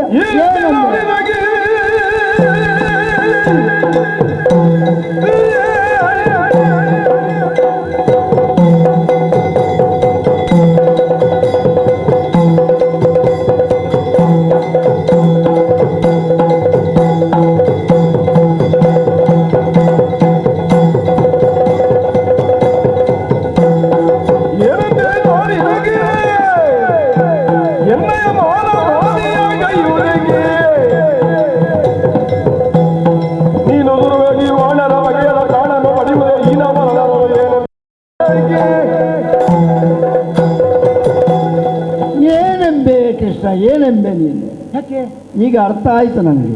ಏನು ಮಾಡೋದು? ಇಷ್ಟು ಸಮಯ ಈ ಗರುಡನಲ್ಲಿ ಇಲ್ಲಿ ಇರಿಸಿದ್ದು ಯಾಕೆ ಅಂತೇಳಿ ಈಗ ಸ್ಪಷ್ಟವಾಗಿ ನನಗೆ ಅರ್ಥ ಆಯಿತು. ಅಲ್ಲ, ಎಂತೆಂತಹ ಘನಕಾರ್ಯವನ್ನು ಮಾಡಿದಂತಹ ಗರುಡ, ಹೌದು, ಸಾಕ್ಷಾತ್ ಗರುಡ ದೇವ ಅಂತ ನನ್ನನ್ನು ಹೇಳಿಕೊಳ್ಳುವವರೆಗೆ ನನ್ನ ಬೆಳೆದಂತಹ ವ್ಯಕ್ತಿತ್ವ, ಇಷ್ಟು ಅಗಾಧವಾದಂತಹ ನನ್ನ ದೇಹ, ಒಂದೊಮ್ಮೆಗೆ ಕಣ್ಣೆತ್ತಿ ನೋಡಿದರೂ ನೋಡಲಾರದಷ್ಟು ದೊಡ್ಡದಾದಂತಹ ಈ ಗರುಡನ ದೇಹ ಗಾತ್ರ, ಇಂತಹ ಮಹಾಮಹಿಮಾನ್ವಿತನಾದಂತಹ ಗರುಡನಿಗೆ ಏನು ಹೇಳುದು? ಕೋತಿ ಓಡಿಸು. ಅದನ್ನು ಓಡಿಸ್ಬೇಕು, ಮತ್ತೆಂತ ಮಾಡೋದು? ಇದು ನೀನು ನನಗೆ ಕೆಲಸ ಹೇಳುವುದ, ನನ್ನನ್ನು ಅಪಮಾನ ಮಾಡುವುದು? ಅಪಮಾನ ನಿನಗೆ ಪುರಸ್ಕಾರ ಅದು. ಎಂತ ಪುರಸ್ಕಾರ ಇದು? ಕೋತಿ ಓಡಿಸುವ ಕೆಲಸವನ್ನು ಯಾರಾದ್ರೂ ಪುರಸ್ಕಾರ ಅಂತ ಹೇಳ್ತಾರ? ಅದನ್ನು ಬಲರಾಮನಿಗೆ ಹೊಡೆದಂತ ಕೋತಿಯನ್ನು ಅಲ್ಲ, ನಿನ್ನ ಬಳಿಯಲ್ಲಿ ಇಲ್ಲಿ ಅಂತ ಅದು ಎಂತೆಂತಹ ವೀರರಿದ್ದಾರೆ ಅಂತ ಹೇಳಿಕೊಳ್ತಿ. ಬಲರಾಮನಿಗೆ ಆಗ್ಲಿಲ್ಲ ಅಂತ ಹೇಳಿದ ಕೂಡಲೇ ಯಾರಿಗೂ ಆಗುವುದಿಲ್ಲ ಅಂತ ಅರ್ಥವ? ಈಗ ನನ್ನಿಂದ ಆಗ್ಲಿಲ್ಲ, ಆಗ್ಲಿಕ್ಕಿಲ್ವ? ನೀನು ಹೇಳಿದ ದೊಡ್ಡ ಜನ, ನಾನು ಹಾಗೆ ಮಾಡಿದ್ದೇನೆ ಹೀಗೆ ಕತೆ ಹೇಳ್ತಾರೆ. ಎಂತೆಂಥ ರಾಕ್ಷಸರನ್ನು ನೀನು ಆಡಿಕೊಂಡಿದ್ದೀಯಂತೆ, ಓಡಿಕೊಂಡಿದ್ದೀಯಂತೆ, ಎಲ್ಲವೂ ಕೊಂದ ಕತೆ ಇರುವುದು. ನಿನ್ನ ಮುಂದೆ ನಾನು ಎಷ್ಟರವ? ಹಾಗೆ ಹಾಗೆ. ಈಗ ನನ್ನ ಮುಂದೆ ನೀನು ಎಷ್ಟರವ ಅಂತ ಹೇಳಿಕೊಂಡು ಕೋತಿ ಹೊಡಿಸಲಿಕ್ಕೆ ನಾನು ಜನ ಅಂತ ನೀನು ಭಾವಿಸಿದ್ದ. ನೀನಲ್ಲದೆ ಬೇರೆ ಯಾರು ಇಲ್ಲವಲ್ಲ. ಅಲ್ಲ, ನೀನೇ ಯಾಕೆ ಹೋಗ್ಲಿಕ್ಕೆ ಆಗಲಿಲ್ಲ? ನನಗೆ ನನ್ನ ಅಣ್ಣನಿಗೆ ಹೊಡೆದಿದೆ ಅದು. ನಾನು ಹೋದ್ರೆ ನನ್ನನ್ನು ಬಿಟ್ಟಿತ್ತು. ಓ ಹಾಗೆ ಹಾಗೆ, ಒಳ್ಳೆ ಜನ ನೀನು. ಈಗ ಅಣ್ಣನಿಗೆ ಹೊಡೆದ ಕೋತಿ ಒಂದೊಮ್ಮೆಗೆ ನಾನು ಹೋಗಿ ನನಗೂ ಹೊಡೆದ್ರೆ ಮರ್ಯಾದೆ ನಿಂದು ಹೋಯ್ತು ಅಲ್ವಾ? ಈಗ ಅಣ್ಣನದ್ದು ಎಲ್ಲಿ ಎಲ್ಲರಿಗೂ ಗೊತ್ತಾಗಿದೆ ಯಾರಿಗಾದ್ರೆ? ಯಾರಿಗೆ ಗೊತ್ತಾಗಿದೆ? ಯಾಕೆ ಅದು ಈಗ ಯಾರು ಗೊತ್ತಾಗದಂತೆ ನೀವೀಗ ಅಲ್ಲ, ನೀವು ಪ್ರಚಾರ ಮಾಡುವುದರಲ್ಲಿ ನಿಸ್ಸೀಮರಂತೆ. ಪ್ರಚಾರ ಮಾಧ್ಯಮ ಸದ್ಯಕ್ಕೆ ಇದು ಪ್ರಚಾರ ಬೇಡ? ಇಲ್ಲ, ಬೇಡ ಬೇಡ ಹೇಳುವಪ್ಪ. ನಾವು ಮಾಧ್ಯಮವನ್ನು ಹೊರಗಿಟ್ಟಿವೆ. ನಿನ್ನ ಯಾರಾದ್ರೂ ಒಂದು ಹೆಂಡತಿಯ ಬಳಿ ಹೇಳಿದ್ರೆ ಸಾಕು, ಮತ್ತೆ ಅದು 16,000 ಎಷ್ಟು ಎಂಟ ಎಲ್ಲರಿಗೆ ಮುಟ್ತದೆ. ಅದು ಗಾಳಿಯ ಕೈಯಲ್ಲಿ ಕಸ್ತೂರಿ ಕೊಟ್ಟ ಅದು ಮತ್ತೆ ಬೇಡ, ಅದಕ್ಕೆ ಮತ್ತೆ ಹೊಸ ಉಪಮೆಯೇ ಬೇಡ, ಹೇಳಿಬಿಡು ಒಮ್ಮೆ. ಆದ್ದರಿಂದಲೇ ಅಲ್ಲಿ ಪ್ರಚಾರ ಮಾಡಿದ್ರೆ ಸ್ವಲ್ಪ ಕೆಲಸ ಆಗ್ಬೇಕು. ಏನು ಕೆಲಸ? ಈಗ ಕೋತಿಯನ್ನು ಓಡಿಸುವ ಕೆಲಸ ಆಗ್ಬೇಕಲ್ವ? ಈಗ ನೀನು ಹೋಗಿ ಹೋಗಿ ತಿರುಗಿ ಬರುವುದು ಕೋತಿ ಓಡಿಸುವ ಕೆಲಸ ಗರುಡನಿಗೆ. ಏನಂತ ತಿಳಿದಿದ್ದೀನಿ ನೀನು? ಏನಂತ ತಿಳಿದಿದ್ದೀನಿ?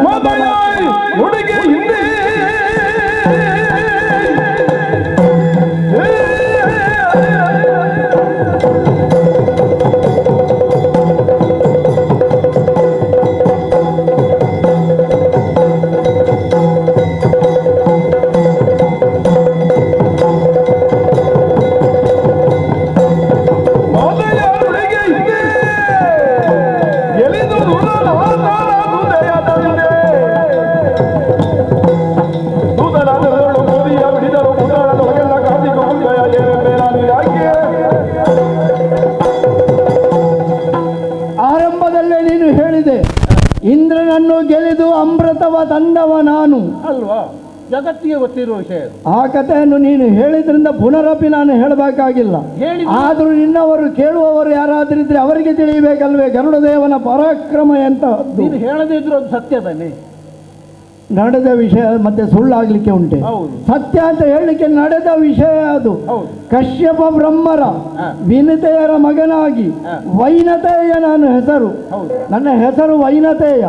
ನಾನು ಗರುಡ ಅಂತ ಆದದ್ದು ಆಮೇಲೆ ಅದು ಹೆಸರು ಬಂದದ್ದು ನನಗೆ ಅನ್ವರ್ಥ ನಾಮ.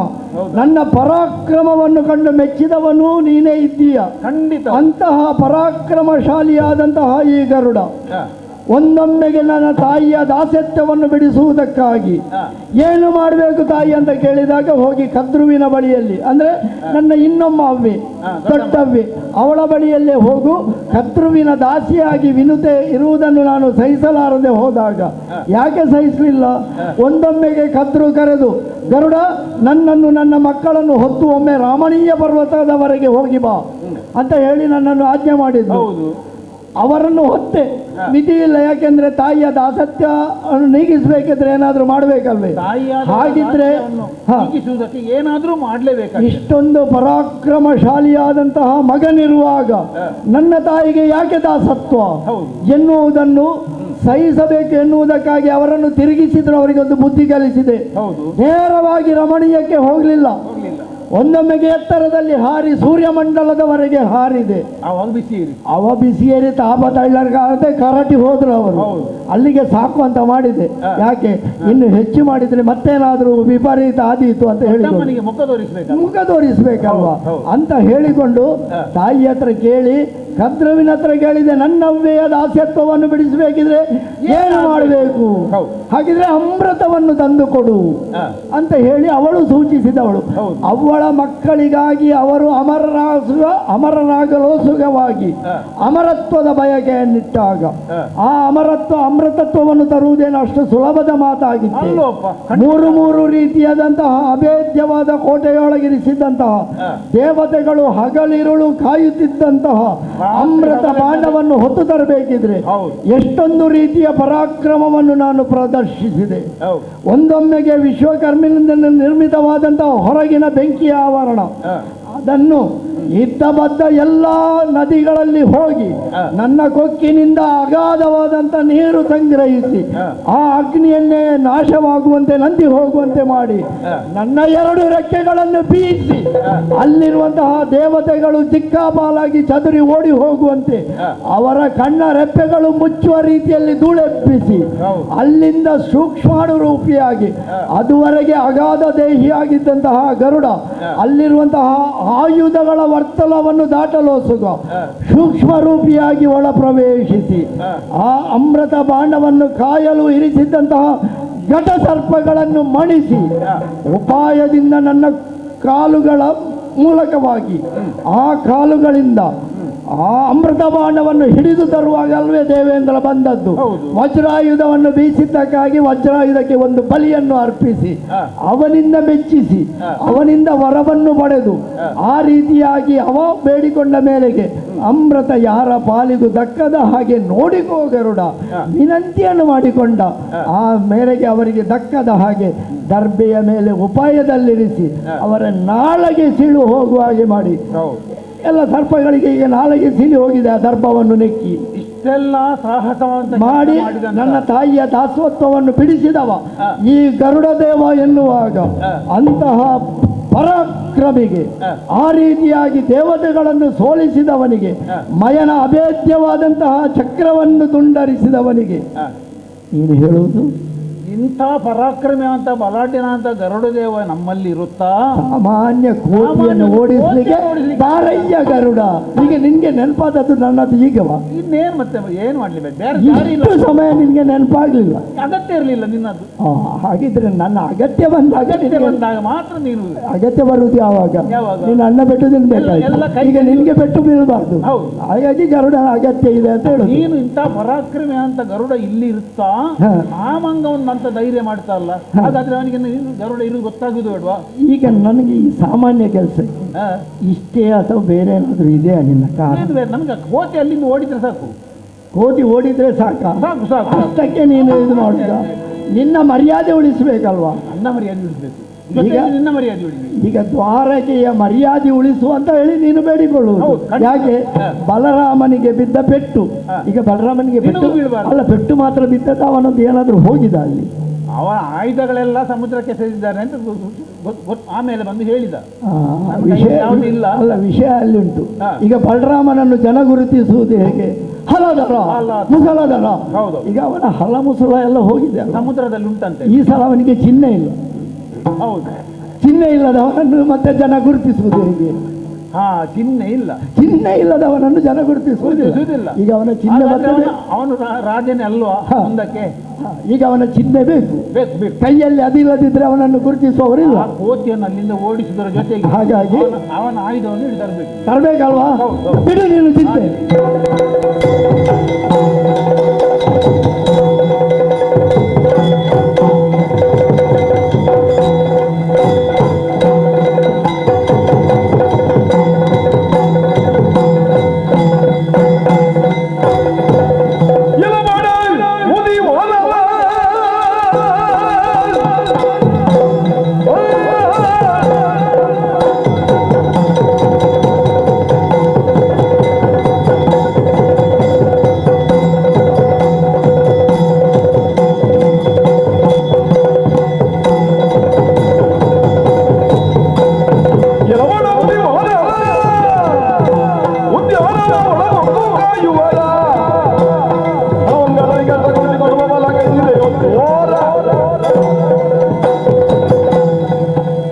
ಕೃಷ್ಣನಿಗೆ ಒಪ್ಪಿಗೆಯನ್ನು ಸೂಚಿಸಿ ಹೊರಟಿದ್ದೇನೆ.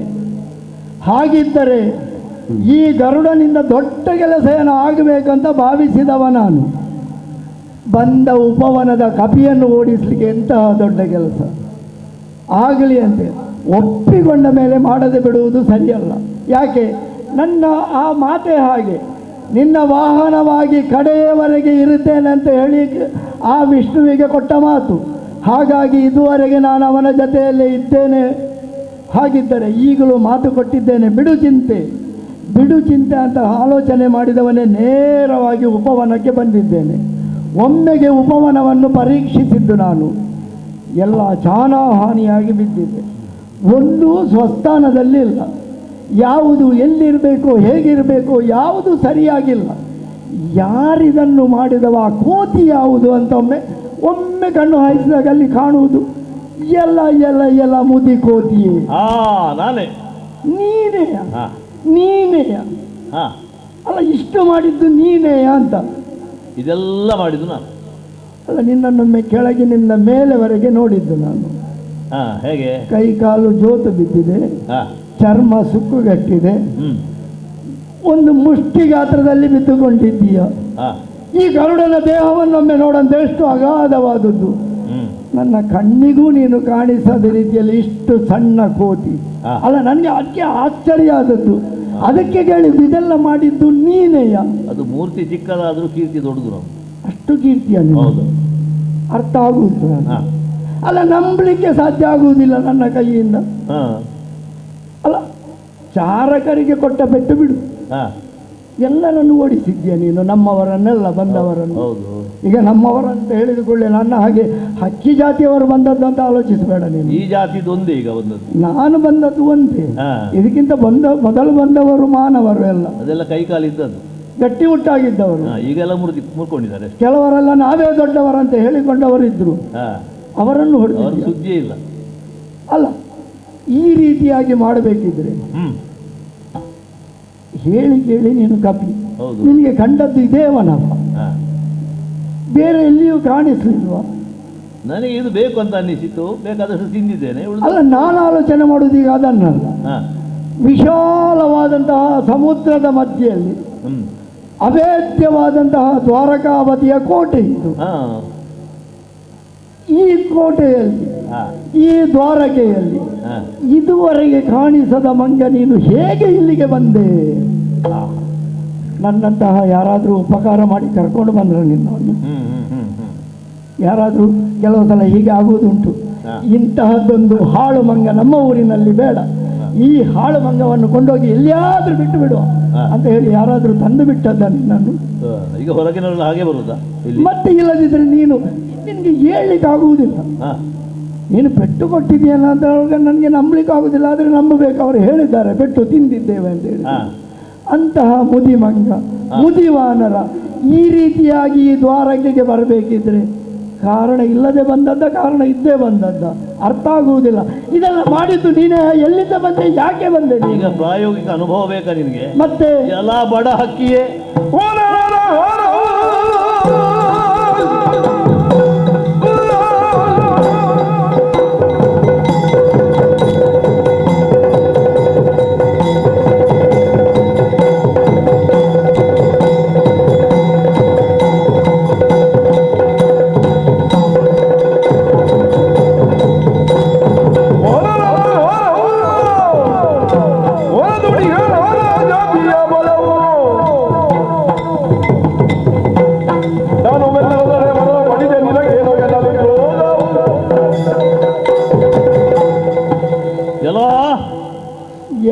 ದೊಡ್ಡ ಗೃದ್ಧ ಜಾತಿಯ ಹಕ್ಕಿ ನೀನು. ಗ್ರಂಥಾಲ ದೊಡ್ಡ ಹಕ್ಕಿ ಅಲ್ಲ, ನೋಡುವಾಗ ಆಕಾರದಲ್ಲಿ ದೊಡ್ಡದಿದ್ದಿ. ನಾನು ಗಮನಿಸಿದೆ, ಸರಿಯಾಗಿ ಗಮನಿಸು. ಇಲ್ಲೆಲ್ಲ ಕೆಳಗೆ ಹಾಕಿ ಚಾನಾಹಾನಿ ಮಾಡಿದಂತಹ ಮರದ ಗೆಲ್ಲುಗಳೆಲ್ಲ ಒಂದೇ ಸಲ ಹಾರಿ ಹೋಯಿತು. ನನ್ನ ರೆಕ್ಕೆಯ ಒಂದು ಸ್ವಲ್ಪ ಬೀಸಡಿಗೆ ಸಾಕಾಗಿದೆ. ಇಲ್ಲಿ ಅದು ಸುಂಟರ ಗಾಳಿ ಬಂತು ಅಂತ ನಾನು ತಿಳ್ಕೊಂಡದ್ದು. ಹಾಗೆ ಆಗುತ್ತದೆ. ನೋಡುವಾಗ ನೀನು ರೆಕ್ಕೆ ಬಡಿದುಕೊಂಡು ಬಂದಾಗ ಅದೆಲ್ಲ ಆದದ್ದು. ಅಯ್ಯ, ಈಗ ನೀನೊಬ್ಬ ಹಕ್ಕಿ, ಹೌದಾ? ನಾನು ನೋಡುವಾಗಲೇ ಹಾಗೆ ಕಾಣ್ತಾ. ನಾನು ಮಂಗ, ನೀನು ಖಗ, ನಾನು ಮೃಗ. ಆಕಾಶದಲ್ಲಿ ಸಂಚರಿಸುವುದರಿಂದ ನೀನು ಖಗ, ನಾನು ಮೃತ್ತಿಗೆಯಲ್ಲಿ ಸಂಚಾರ ಮಾಡುವುದರಿಂದ ನಾನು ಕಪಿ. ಹಾಗಂತ ನಮಗೆ ನೆಲವೂ ಆಗ್ತದೆ, ಆಕಾಶವೂ ಆಗ್ತದೆ ನಿನಗೆ. ಹೌದೌದು. ಈಗ ಮನಸ್ಸು ಮಾಡಿದ್ರೆ ಎಲ್ಲಿಂದ ಎಲ್ಲಿಗೂ ಹೋದೆವು ನಾವು. ನೀನು ಹೌದು. ಆದ್ರೆ ನಮಗೆ ಬೇರೆ ಎಲ್ಲಿಗೂ ಹೋಗಬೇಕು ಅಂತ ಕಾಣಲಿಲ್ಲ. ಯಾಕೆ? ಇಲ್ಲಿಗೆ ಬಂದ ಮೇಲೆ. ಹಾಗಾದ್ರೆ ನೀನು ಇಲ್ಲಿಗೆ ಅಂತ ಬಂದದ್ದ? ಅಲ್ಲ, ನಮಗೆ ಬೇಕಾದ ಇಲ್ಲಿ ಸಿಕ್ಕಿದ್ದು. ಏನು ಸಿಕ್ಕಿದ್ದು? ಮಂಗಗಳಿದ್ದದ್ದು ಬೇಕಾದ್ದು. ಮಂಗಗಳಿಗೆ ಏನು ಬೇಕು? ಒಂದಷ್ಟು ಹಣ್ಣು ಹಂಪಲು, ಹೊಟ್ಟೆ ತುಂಬಿಸುವುದಕ್ಕೆ ಹಣ್ಣು ಹಂಪಲು. ಹೌದಾ? ಹುಲುಸಾಗಿ ಬೆಳೆದಂತಹ ಉದ್ಯಾನವನ ನಮ್ಮ ಉಪವನ ಇದು. ನಿಮ್ಮ ಉಪವನ ಇರಲಿ, ನೀವು ಬೇಲಿ ಹಾಕಿದ್ದರಿಂದ ನಿಮ್ಮದಾಯಿತು. ಇಲ್ಲದೆ ಅದರಷ್ಟಕ್ಕೆ ಅದು ಬೆಳ್ಕೊಂಡು ಬರ್ತಾ ಇತ್ತು. ನಾವು ಬೇಲಿ ಹಾಕ್ಲಿಕ್ಕೆ ನಮ್ಮ ಜಾಗಕ್ಕೆ ನಾವು ಬೇಲಿ ಹಾಕಿದ್ದು, ಅದಕ್ಕೆ ಇನ್ನೊಬ್ಬರ ಹತ್ರ ಕೇಳುದು ಯಾಕೆ? ಈಗ ಪ್ರಕೃತಿಯಲ್ಲಿ ಬೆಳೆಯುವಂತಹ ಬೆಳೆ, ಸಸ್ಯ, ಹಣ್ಣು, ಹಂಪಲು ಇದೆಲ್ಲ ಇಂಥವರಿಗೆ ಅಂತ ಏನು ಮೀಸಲಿಲ್ಲ. ಈಗ ಇನ್ನೊಬ್ಬ ಬೆಳೆಸಿದ್ರು ಅದು ಆಗುವುದಲ್ಲ ಅಂತ ಏನು ಅಲ್ಲ, ಅಲ್ಲಿ ಸ್ವಲ್ಪ ವ್ಯತ್ಯಾಸ ಉಂಟು. ಎಂತದು? ನಾವು ಬೇಲಿ ಹಾಕಿ ಬೆಳೆಸಿದ್ವಿ ಅಂದ್ರೆ ಅದು ನಮ್ಮದೇ, ಅದು ಯಾರಿಗೂ ಆಗ್ತದೆ ಅಂತ ಹೇಳಿ ಒಳಗೆ ಭದ್ರವಾಗಿದ್ರೆ ಅದು ನಿಮ್ಮದು. ಭದ್ರಕ್ಕೆ ಕಾವಲುಗಾರರು ಇದ್ರಲ್ವ? ಕಾವಲುಗಾರರ ಅವಸ್ಥೆ ಏನಾಯ್ತು ಗೊತ್ತಾಯ್ತು ನಿಮಗೆ? ಅದು ನೀನು ಮಾಡಿದ್ದು. ಅದಕ್ಕೆ ಅಕ್ರಮ ಪ್ರವೇಶ ಅಲ್ಲ ನಮ್ದು. ಅಲ್ಲ, ನಾನು ಹೇಳುದು ಅಕ್ರಮವೇ. ಈಗ ನಮಗೆ ಬೇಕು ಅಂತ ಅನ್ನಿಸಿತು, ಯಾರ್ಯಾರದೋ ಒಂದು ಅದಕ್ಕೆ ಬೇಕಾಗಿ ಅನುಮತಿ ಕೇಳಿಕೊಂಡು ಬರುವಷ್ಟು ವ್ಯವಧಾನವು ನಮಗೆ ಇರಲಿಲ್ಲ. ಅಲ್ಲ, ನೀನು ಬಂದವ ಒಳ್ಳೆ ಸುಸಂಸ್ಕೃತಿಕನಾಗೆ ಮಾತನಾಡ್ತೀನಿ. ಮಾತನಾಡುವಾಗ ನಿನ್ನ ಮಾತಿನಲ್ಲಿ ನಾಗರಿಕತೆಯ ಸೋಂಕು ಇದೆ. ಹಾಗಿದ್ರೆ ನೀನು ನಾಗರಿಕ ವರ್ಗದಲ್ಲಿ ಇದ್ದು ಅವರದ್ದಾದಂತಹ ವ್ಯವಹಾರವನ್ನು ನೋಡಿ ಬೆಳೆದವ ಅಂತ ಅರ್ಥ ಆಗ್ತದೆ. ಬೇಲಿ ಹಾಕಿದ್ದನ್ನು ಹೇಳಿದ್ದೀಯ. ಈಗ ಬೇಲಿ ಹಾಕಿ ಇರಬೇಕಿದ್ರೆ ಇದಕ್ಕೆ ಒಂದು ಒಡೆಯ ಅಂತ ಬೇಕು ಅಂತ ನಿನಗೆ ಅನ್ನಿಸುವುದಿಲ್ವಾ? ನೀನು ಬಂದ ನಂತರ ಚಾರಕರನ್ನು ನೋಡಿದ್ದಿ, ನಿನಗೆ ಬೇಕಿದ್ರೆ ಕಪಿ ನೀರು ಸಹಜವಾಗಿ ನಿನ್ನ ಆಹಾರ, ಹಣ್ಣು, ಹಂಪಲುಗಳು ತಿನ್ನುವುದಕ್ಕೆ ನನ್ನ ಆಕ್ಷೇಪ ಇಲ್ಲ. ಅವರ ಹತ್ರ ಹೇಳುವುದಪ್ಪ, ಅಯ್ಯ ಚಾರಕರೇ, ನನಗೆ ಹಸಿವಾಗಿದೆ, ಬಡಭಂಗ, ನಾನು ಒಂದಷ್ಟು ಹಣ್ಣುಗಳನ್ನು ಕಿತ್ತು ತಿಂತೇನೆ, ನನ್ನ ಪಾಲಿಗೆ ನಾನು ಕಿತ್ತು ತಿಂದು ಹೋಗ್ತೇನೆ, ವಿನಂತಿ ಮಾಡಿಕೊಳ್ತಿದ್ರೆ ಅವರು ಬಿಡ್ತಿರ್ಲಿಲ್ವ? ಹಾಗಿದ್ರೆ ನಿನಗೆ ವಿಷಯ ಎಂತದ್ದು ಗೊತ್ತಿಲ್ಲ. ಏನು? ನೀನು ಬಂದದ್ದು ಬಹಳ ತಡ ಆಯ್ತು. ಹೇಗೆ? ಬರುವವರೆಲ್ಲ ಬಂದಾಗಿದೆ. ಯಾರು ಬಂದವರು ಹೋಗಿಯೂ ಆಗಿದೆ. ನೀನೀಗ ಕೇಳಿಯೇ ತಿಂದದ ಇದನ್ನು? ಈಗ ನಾನು ಬರುವಾಗ ಎಲ್ಲಿಗಾದರೂ ಒಂದು ಪ್ರದೇಶಕ್ಕೆ ನಾವು ಹೋದಾಗ ಒಂದು ಕಾವಲುಗಾರರು ಅಂತ ಇದ್ರಲ್ವಾ, ಅವರಿಗೊಂದು ಸಂಸ್ಕಾರ ಬೇಡವಾ? ಏನು ನಮ್ಮ ಕಾವಲುಗಾರರಿಗೆ ಸಂಸ್ಕಾರ ಕಡಿಮೆ ಆಗಿದೆ ಅಂತ ಹೇಳುದು? ಈಗ ಬಂದವರನ್ನು ವಿಚಾರಿಸುವುದಪ್ಪ. ಒಬ್ಬ ಹಸಿವೆಯಾಗಿ ಬರ್ತಾನೆ, ಈ ಹಸಿವೆ ಆದವರಿಗೆ ಎದುರಿಗೆ ಎಂತದ್ದು ಅಂತ ಕಾಣುವುದಿಲ್ಲ, ಹೊಟ್ಟೆಗೆ ಏನಾದರೂ ಹಾಕ್ಬೇಕು. ಹೌದಾ? ಹಾಗೆ ಹಾಗೆ ಹೌದೌದು. ಅದು ಅದರಲ್ಲಿ ನೀನು ಮಂಗ. ಈಗ ನಾನು ಹಸಿವೆ ಆಗ್ತದಿಂದ ಬರುವಾಗ ತಡೆದದ್ದು ಬಡದಲ್ವ ಅವರು? ಅಲ್ಲ, ಅವರು ಬಡಿಲಿಕ್ಕಾಗಿ ಇದ್ದವರಲ್ವಾ? ನಾನು ಹೇಳಿದ ಇದ್ದವರಿಗೆ ಒಂದು ವಿಚಾರಿಸುವ. ಈಗ ನಾವು ಕಾವಲುಗಾರರನ್ನು ಇಡುವುದೇ ಯಾಕೆ? ಯಾರಾದ್ರೂ ಇಲ್ಲಿಗೆ ಅತಿಕ್ರಮವಾಗಿ ಬಂದ್ರೆ ಅವರನ್ನು ತಡೆಯಲಿಕ್ಕೂ ಮುಂದುವರೆದ್ರೆ ಬಡೀರಿ ಅಂತ ಹೇಳುದು ನಾವು. ಅಲ್ಲ, ಯಾರು ಬಂದ್ರು ಹಾಗೆ ಮಾಡುದಾ? ಮತ್ತೆ ಈಗ ಕೆಲವರು ಬರ್ತಾರೆ, ನಿಮಗೆ ಬೇಕಾದವರೇ ಬರ್ತಾರೆ. ಅವರು ಬಂದವರಿಗೆ ಒಟ್ಟಿನಲ್ಲಿ ಇವರು ಬಡಿಲಿಕ್ಕೆ ಹೊರಟ್ರೆ ನೀ ಬಂದದಿಲ್ಲಿಂದ ಯಾರನ್ನು ಕಾಣಬೇಕು ಅಂತ ಹೇಳುದು ಬೇಡವಾ? ಅಲ್ಲ, ನಮ್ಗೆ ಬೇಕಿದ್ದವರು ಬಂದ್ರೆ ಹೌದು, ನಮ್ಗೆ ಸೂಚನೆ ಕೊಟ್ಟೆ. ಬೇಕಿದ್ದವರು ಬೇಡ ಇದ್ರೆ ಗೊತ್ತಾಗುದು ವಿಚಾರಿಸಿದಾಗಲ್ವಾ? ಅಲ್ಲ, ನಾವು ವಿಚಾರಿಸುವ ಮೊದಲೇ ನೀನು ವಿಚಾರಿಸುವ ಬುದ್ಧಿ ಅವರಿಗಿಲ್ಲ. ಅವರು ಬಡಿಗೆ ಎತ್ತಿದ್ರು, ನಾನು ಕೈ ಎತ್ತಿದೆ. ನಿನಗೆ ಕೇಳುವ ಬುದ್ಧಿ ನಿನಗಿಲ್ಲ. ಅಲ್ಲ, ಹೌದು, ನನಗೆ ಹಸಿವಾಗಿದೆ. ಸರಿ ಆಯ್ತು. ಅವರು ಬಿದ್ರು, ನನಗೆ ಬೇಕಾದ್ದು ತಿಂದೆ, ಆಮೇಲೆ ಕೇಳುವವರು ಬಂದ್ರು. ಈಗ ನೀನು ಬೇಕಾದ್ದನ್ನು ತಿಂದ ನಂತರ ಕೇಳುವವರು ಬಂದರು. ಬಂದದಕ್ಕೆ ನೀನು ಬಡಿಯುವುದು. ಒಬ್ಬ ಬಂದ, ಬಲರಾಮ ಅಂತ ಹೇಳಿಕೊಂಡು ಒಬ್ಬ ಬಂದ. ಈಗ ಬಲರಾಮ ಬಂದವನಿಗೆ ಎರಡು ಆಯುಧ ಹಿಡ್ಕೊಂಡು ಬಂದ. ಅವನ ಆಯುಧವೂ ಇಲ್ಲ, ಅವನಿಗೆ ಇನ್ನು ಇಲ್ಲಿ ಮುಖ ಹಾಕ್ಲಿಕ್ಕಿಲ್ಲ. ಅಲ್ಲ, ಅವ ಇಲ್ಲಿಗೆ ಒಡೆಯ ಕೇಳಬೇಕಿದ್ದವ. ಅವನ ಗುರುತು ಉಂಟ ನಿನಗೆ? ಮತ್ತೆ ಇಲ್ಲದೆ ಅವನ ಕಡೆಯಿಂದ ಅಲ್ವಾ? ಅವನ ಕಡೆಯಿಂದ ಮತ್ತೆ ಅವನನ್ನು ಹೇಗೆ? ಅದು ನಿನಗೆ ಬುದ್ಧಿ ಇಲ್ಲ ಅಂತ ಹೇಳ್ತೇನೆ ನಾನು.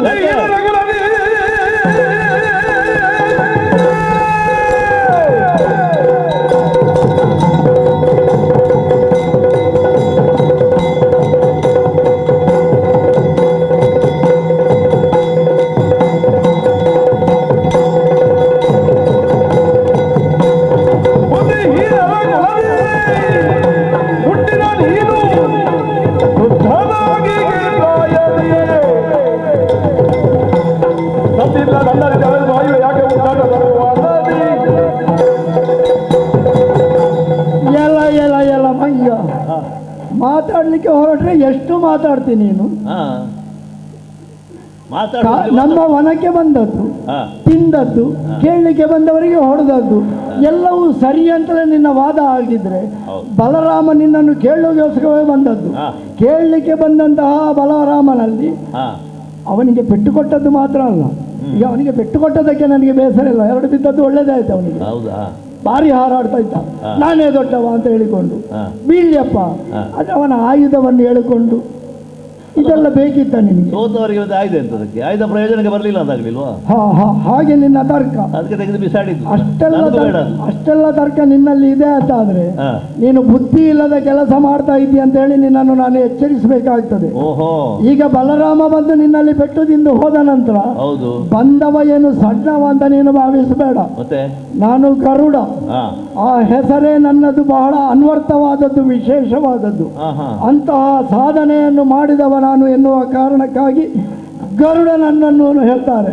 ಗರುಡ ದೇವ ಅಂತಲೂ ಕರೀತಾರೆ.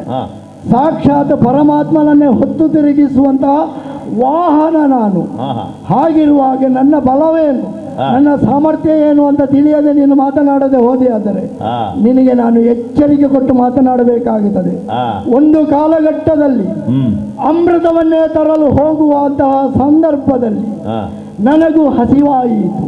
ಹಸಿವಾದಾಗ ಯಾವ ಅರಣ್ಯ ಪ್ರದೇಶದಲ್ಲಿ ನನ್ನ ತಂದೆ ಕಶ್ಯಪ ಬ್ರಹ್ಮರು ತಪಸ್ಸು ಮಾಡ್ತಾ ಇದ್ರು ಅಂತಹ ಪ್ರದೇಶಕ್ಕೆ ಹೋಗಿ ನಾನೇನ ತಿನ್ನಲಿ ಕೇಳಿಕೊಂಡೆ. ಅಗಾಧವಾದಂತಹ ಹಸಿವು ಸಹಿಸಲಾದ ಸಮಯದಲ್ಲಿ ಹೇಳಿ ಕೇಳಿ ಪಕ್ಷಿ ಜಾತಿಯವ ನಾನು. ನನ್ನ ಆಹಾರವೇ ಹೆಣಗಳನ್ನು ತಿನ್ನುವುದು, ಅದು ಹೆಣಗಳನ್ನು ಕುಕ್ಕಿ ಕುಕ್ಕಿ ಕುಕ್ಕಿ ತಿನ್ನುವುದು. ಅಂತಹ ನನಗೆ ಆಹಾರವೇನು ಅಂತ ಕೇಳಿದಾಗ ಕಶ್ಯಪ ಬ್ರಹ್ಮರೇ ಹೇಳಿದರು, ಇಲ್ಲಿ ಅನತಿ ದೂರದಲ್ಲಿ ವಿಷಪ್ರಭು ಮತ್ತು ಸುಪ್ರತಿಯ ಆನೆ ಮತ್ತು ಆಮೆಗಳಾಗಿದ್ದಾರೆ. ಒಂದು ಕಾಲದಲ್ಲಿ ಅವರವರೇ ಹೋರಾಡಿಕೊಂಡು ಆನೆ ಮತ್ತು ಆಮೆಗಳಾಗಿ ಶಪಿಸುವಂತೆ ಬಿದ್ದವರು ಅಗಾಧ ದೇಹಿಗಳು ಹೋಗಿ ಅವರೆರಡನ್ನು ಹಿಡಿದುಕೊಂಡು ತಿನ್ನು ಅಂತ ಹೇಳುವಾಗ ನನ್ನ ಕಾಲಿನಲ್ಲಿ ಅವರೆರಡನ್ನು, ಅವರ ದೇಹವೇ ಅಗಾಧವಾದದ್ದು, ನನ್ನ ದೇಹ ಅದಕ್ಕಿಂತಲೂ ಬಲಶಾಲಿಯಾದದ್ದು, ಅವರೆರಡನ್ನು ಹಿಡಿದುಕೊಂಡು ಯಾವ ಮರದ ಮೇಲೆ ಕುಳಿತು ಅವರನ್ನು ತಿನ್ನಲಿ ಅಂತ ಆಲೋಚನೆ ಮಾಡಿದಾಗ ಸುತ್ತಮುತ್ತ ಎಲ್ಲಿಯೂ ಹಾರಾಡಿ ಹಾರಾಡಿ ನನ್ನ ಗಾತ್ರಕ್ಕೆ ಅವರ ಗಾತ್ರಕ್ಕೆ ಅನುಗುಣವಾದ ಯಾವ ಮರವೂ ಸಿಕ್ಕಲಿಲ್ಲ ಅಂತ ಆದಾಗ ಒಂದು ಕಣ್ಣಿಗೆ ಬಿತ್ತು 100 ಯೋಜನ ವಿಸ್ತಾರವಾದಂತಹ ದೊಡ್ಡದಾದಂತಹ ಮರ. ಹೋಗಿ ಆ ಮರದ ಮೇಲೆ ಕೂತೆ. ಇನ್ನೇನು ಆ 2 ಆನೆ ಮತ್ತು ಆನೆಗಳನ್ನು ತಿನ್ನಬೇಕಂತ ಆಗುವಾಗ ನಾನು ಕುಳಿತ ರೆಂಬೆ, ಆಲೋಚನೆ ಮಾಡು, 100 ಯೋಜನ ವಿಸ್ತಾರವಾದಂತಹ ದೊಡ್ಡದಾದಂತಹ ವೃಕ್ಷ.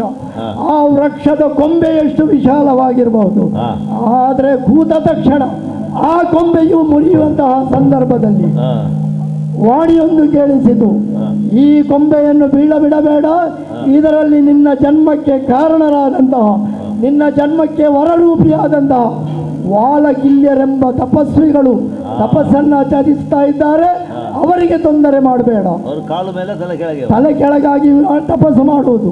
ಒಂದು ಕಾಲಘಟ್ಟದಲ್ಲಿ ನನ್ನ ಅಪ್ಪನಿಗೆ ಅವರು ವರವನ್ನು ಕೊಟ್ಟಿದ್ದರಂತೆ, ಇಂದ್ರನನ್ನೇ ಸೋಲಿಸುವ ಮಗ ಗರುಡ ನಿನಗೆ ಹುಟ್ಟಲಿ ಅಂತ ಹೇಳಿಕೊಂಡು ಅವರ ವರ ಪ್ರಭಾವದಿಂದ ಹುಟ್ಟಿದವ ನಾನು. ಹಾಗಾಗಿ ಆ ವಾಲಕಿಲ್ಯರು ಆ ಮರದಲ್ಲಿದ್ದಾರೆ ಎನ್ನುವುದನ್ನು ತಿಳಿದುಕೊಂಡಾಗ ಹಿಡಿದಂತಹ ಆನೆ 2 ಕಾಲುಗಳಲ್ಲಿ 2 ಹಿಡಿದ ಹಾಗೆ ಆ ಕೊಂಬೆಯನ್ನು ಹಿಡಿದುಕೊಂಡು ಅಲ್ಲಿಂದ ಹಾರಿ ಗಂಧಮಾದನಕ್ಕೆ ಹೋದೆ. ಅಲ್ಲಿ ನನ್ನ ತಂದೆಯವರನ್ನೇ ಕೇಳಿ ಆ ವಾಲಕಿಲ್ಲರಿಗೆ ಏನೂ ತೊಂದರೆಯಾಗದ ರೀತಿಯಲ್ಲಿ ಆ ಕೊಂಬೆಯನ್ನು ಇಳಿಸಿ ಆನೆ ಮತ್ತು ಆಮೆಯನ್ನು ತಿಂದು ನನ್ನ ಹಸಿವನ್ನು ಕರಗಿಸಿಕೊಂಡು ಆ ನಂತರ ಅಮೃತ ಭಾಂಡವನ್ನು ತಂದವ. ಅಷ್ಟು ವೀರತ್ವವುಳ್ಳಂತಹ ಈ ಗರುಡ ದೇವನ ಮುಂದೆ ಬುದ್ಧಿ ಇಲ್ಲದವನ ರೀತಿಯಲ್ಲಿ ವರ್ತಿಸಿ ಏನೋ ಬಂದು ಉಪವನದಲ್ಲಿ ಹಸಿವಾದಾಗ ಹಣ್ಣುಗಳನ್ನು ತಿಂದು ಏನೋ ಮರ್ಕಟ ಜಾತಿಯಲ್ಲಿ ಬೇಡದ್ದನ್ನು ಮಾಡಿ ನನ್ನ ನಮ್ಮ ಉಪವನವನ್ನು ಹಾಳು ಮಾಡಿದೆ. ಇಷ್ಟು ಸಾಕು ನಿನಗೆ. ಒಳ್ಳೆಯ ಮಾತಿನಲ್ಲಿ ಹೇಳ್ತೇನೆ, ಹೇಗೆ ಇಲ್ಲಿಗೆ ಬಂದೆಯೋ, ಹೇಗೆ ಬಂದೆ ಅಂತ ಅರ್ಥ ಆಗುವುದಿಲ್ಲ, ಹೇಗೆ ಬಂದೆಯೋ ಹಾಗೆ ಹೋದೆನಂದಾದರೆ ನಿನ್ನನ್ನು ಒಳ್ಳೆಯ ರೀತಿಯಲ್ಲಿ ಬದುಕಬಿಟ್ಟೆ. ಇಲ್ಲದಿದ್ದರೆ ಮುದಿವಾನರ ನಿನ್ನನ್ನು ಹೆಣ ಮಾಡಿ ತಿಂತೇನೆ. ಹೆಣ ತಿನ್ನುವ ಹದ್ದು ನೀನು ನನಗೆ ಬುದ್ಧಿ ಹೇಳುವುದಾ? ಏನಾಗ್ತದೆ?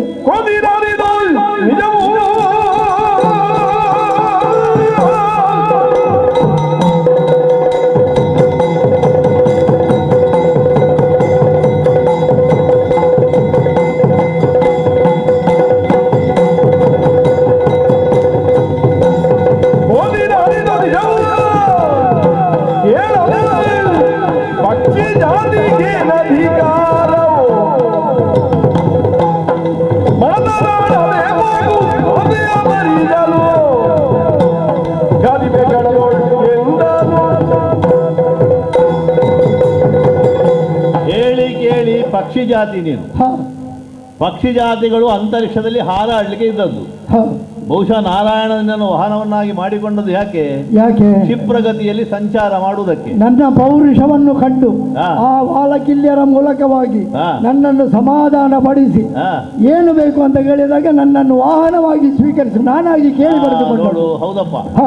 ಹಾಗಂತ ಈ ವಾಹನ ಎನ್ನುವುದಕ್ಕೆ ಸ್ವತಂತ್ರವಾದಂತಹ ವ್ಯಕ್ತಿತ್ವ ಏನೂ ಇಲ್ಲ. ಅಲ್ಲ, ಆಗ ನನಗೆ ಇಷ್ಟು ಪ್ರಚಾರ ಇರಲಿಲ್ಲ. ಹಾಗಾಗಿ ವಿಷ್ಣುವಿನೊಟ್ಟಿಗಿದ್ರೆ ಒಂದಷ್ಟು ದೊಡ್ಡ ಜನರೊಟ್ಟಿಗಿದ್ರೆ ಪ್ರಚಾರ ಬಂದಿತ್ತು ಅಂತ ಹೇಳಿ ಹಾಗೆ ಅಪೇಕ್ಷೆ ಪಡ್ತಾರೆ. ಅದೇ ದೊಡ್ಡ ಈಗ ಅರ್ಥ ಆಯ್ತು, ತಪ್ಪಾಯ್ತು ಅದು. ಈಗ ದೊಡ್ಡ ಜನ ಆಗ್ಲಿಕ್ಕೆ ಹೋಗಿ ನೀನು ಹಾ. ಈಗ ವಿಷ್ಣುವಿನ ವಾಹನ ಆದದ್ದು. ಹಾ. ಕೆಲವು ಸಲ ಏನಾಗ್ತದೆ ಗೊತ್ತುಂಟ? ಏನಾಗ್ತದೆ? ಯಾವುದೇ ವಾಹನಕ್ಕೆ ಹಾ. ಸರಿಯಾಗಿ ಅದನ್ನು ಬಿಡ್ಲಿಕ್ಕೆ ಗೊತ್ತಿದ್ದ ಚಾಲಕ ಒಬ್ಬ ಬೇಕು. ಹಾ. ಚಾಲಕ ಇಲ್ಲದೆ ಒಂದು ವಾಹನ ಅದರಷ್ಟಕ್ಕೆ ಬಂತೋ ಹಾ. ಅದು ಹುಡಿ ಆಯ್ತು ಅಂತ ಲೆಕ್ಕ ಅಲ್ಲ, ಅವ ಒಳ್ಳೆಯ ಚಾಲಕ ಅಂತ ನಾನು ಭಾವಿಸಿ ಅಲ್ವಾ? ಈಗ ನೋಡುವಾಗ ಹಾ. ಅವನಿಗಿಂತ ದೊಡ್ಡ ಜನ ನಾನು ಅಂತ ಅರ್ಥ ಆದ ಮೇಲೆ ಈಗ ಚಾಲಕರನ್ನು ಬಿಟ್ಟು ಬಂದಿದೆಯಲ್ಲ ನೀನು. ಅಲ್ಲ, ಬಿಟ್ಟು ಬರ್ತದಂದ್ರೆ ಈಗ ನನ್ನ ಕೆಲಸಕ್ಕೆ ಬಂದದ್ದು ಹೌದೌದು. ನಿನ್ನನ್ನು ಓಡಿಸ್ಲಿಕ್ಕೆ. ಈಗ ನಿನ್ನ ಕೆಲಸಕ್ಕೆ ನೀನು ಬಂದಿದ್ಯೋ, ನಿನ್ನನ್ನು ಯಾರಾದ್ರೂ ಕಳುಹಿಸಿ ಬಂದಿದ್ದಾರೋ ಗೊತ್ತಿಲ್ಲ. ಹಾ. ಆದ್ರೆ ಈ ಹಿಂದೆ ಆದಂತಹ ಇಲ್ಲಿಯ ವಿದ್ಯಮಾನಗಳನ್ನು ಹ್ಮ್. ಬಹುಶಃ ನಿನಗೆ ಸರಿಯಾಗಿ ಯಾರು ಹೇಳಿಲ್ವೋ ಅಂತ. ಹೇಗೆ? ಎಷ್ಟು ಮಂದಿ ಬಂದ್ರು ಹಾ. ಅವರೆಲ್ಲರೂ ಕೂಡ ಹಾ. ಇಲ್ಲಿಂದ ಪೆಟ್ಟು ತಿಂದೇ ಹೋದದ್ದು. ಅಲ್ಲ, ಅವರೆಲ್ಲ ಪುಣ್ಯಕ್ಕೆ ಯಾರು ಸಣ್ಣವರಲ್ಲ. ಕೊಲ್ಲಿಲ್ಲ ನಾನು. ಅದು ದೊಡ್ಡದ ಹೌದು, ಕೊಲ್ಲಿಲ್ಲ. ಹಾ. ಯಾಕೆ? ನಿನ್ನವರ ಹೆಣವನ್ನು ನೀನು ತಿನ್ನುವುದು ಬೇಡ ಅಂತ ಹೇಳಿ. ಹಾಗೆ ಹಾಗೆ ಈಗ ಹೆಣ ತಿನ್ನುವ ಹದ್ದು ನೀನು ಬಂದಿದ್ದಿ. ಹಾ. ನೀನು ಹೀಗೆ ಉಬ್ಬಿ ಮಾತಾಡಿದ್ರೆ ಏನಾಗ್ತದೆ? ನಿನ್ನ ಲೆಕ್ಕವೂ ಇಲ್ಲ, ನಿನ್ನ ಪುಕ್ಕವೂ ಇಲ್ಲ, ಕೊಕ್ಕೂ ಇಲ್ಲ ಅಂತ ಮಾಡಿದ್ರು. ಅಷ್ಟು ಸಾಮರ್ಥ್ಯ ನಿನಗೆ ಈ ಉಂಟು ಅಂತ ಜಾತಿ ಹೇಳಿದ. ನೀನು. ಹಾ. ನಿನಗೆ ಎಷ್ಟು ಹಕ್ಕು ಉಂಟೋ ಹಾ. ಪ್ರಕೃತಿಯಲ್ಲಿ ಹಾ. ಈ ಹಣ್ಣು ಹಂಪಲುಗಳನ್ನ ತಿನ್ನುವಂಥದ್ದು ಹಾ. ನನಗೂ ಅಷ್ಟೇ ಉಂಟು. ನಾನು ಹಣ್ಣು ಹಂಬಳುಗಳನ್ನು ತಿನ್ನುವುದಿಲ್ಲ. ಎಲ್ಲಿಯಾದ್ರೂ ಬಿದ್ದ ಹೆಣಗಳಿದ್ರೆ ಅದನ್ನು ಹುಡುಕಿಕೊಂಡು ಹೋಗ್ತೇನೆ. ಅದೇ ನೀನು ಅದನ್ನ ಎಲ್ಲಿಯಾದ್ರೂ ಹುಡುಕಿಕೊಂಡು ಹೋಗು. ನೀನು ಇಲ್ಲಿ ನಿನಗೆ ಹೆಣ ಸಿಗಲಿಕ್ಕಿಲ್ಲ. ನನಗೆ ಬೇಕಾದದ್ದಾಯ್ತು. ಇನ್ನು ನನಗೆ ಏನು ಮಾಡ್ಲಿಕ್ಕೂ ಇಲ್ಲ. ನಾನು ನನ್ನಷ್ಟೇ ಹೋಗ್ತೇನೆ, ನೀನು ಇನ್ನಷ್ಟೇ ಹೋಗು. ಆದ್ರೆ ಹಾಗೆ ಹೋಗ್ಲಿಕ್ಕೆ ನಿನ್ನನ್ನು ಬಿಡ್ಬೇಕಲ್ವೇ? ಏ. ಆ ಹಲವು ಸುಲವಳನ್ನು ಹಿಡಿದುಕೊಟ್ಟಿಕೊಂಡಿದ್ದೀಯಲ್ಲ, ಓಹ್, ಅದು ನನಗೆ ಬೇಕೀಗ. ಹೌದಾ? ಹಾ. ಅದು ಬೇಕಿದ್ರೆ ನಾನು ಏನು ಅಂತ ನಿನಗೆ ತೋರಿಸ್ಬೇಕು. ತೋರಿಸ್ತೀಯಾ? ಹೌದೌದು. ಬಾ ನೋಡುವ.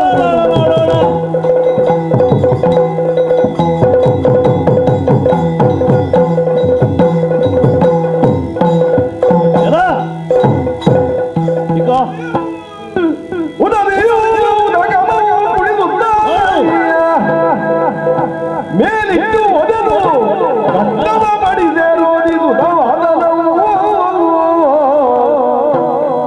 ವಿಧ ವಿಧ ದಂಡಿಸುದ ಗರಿಗಳು ಇತ್ತು ಜೀವವ ನುಡುಗಿ ಮರವಾಡರಲು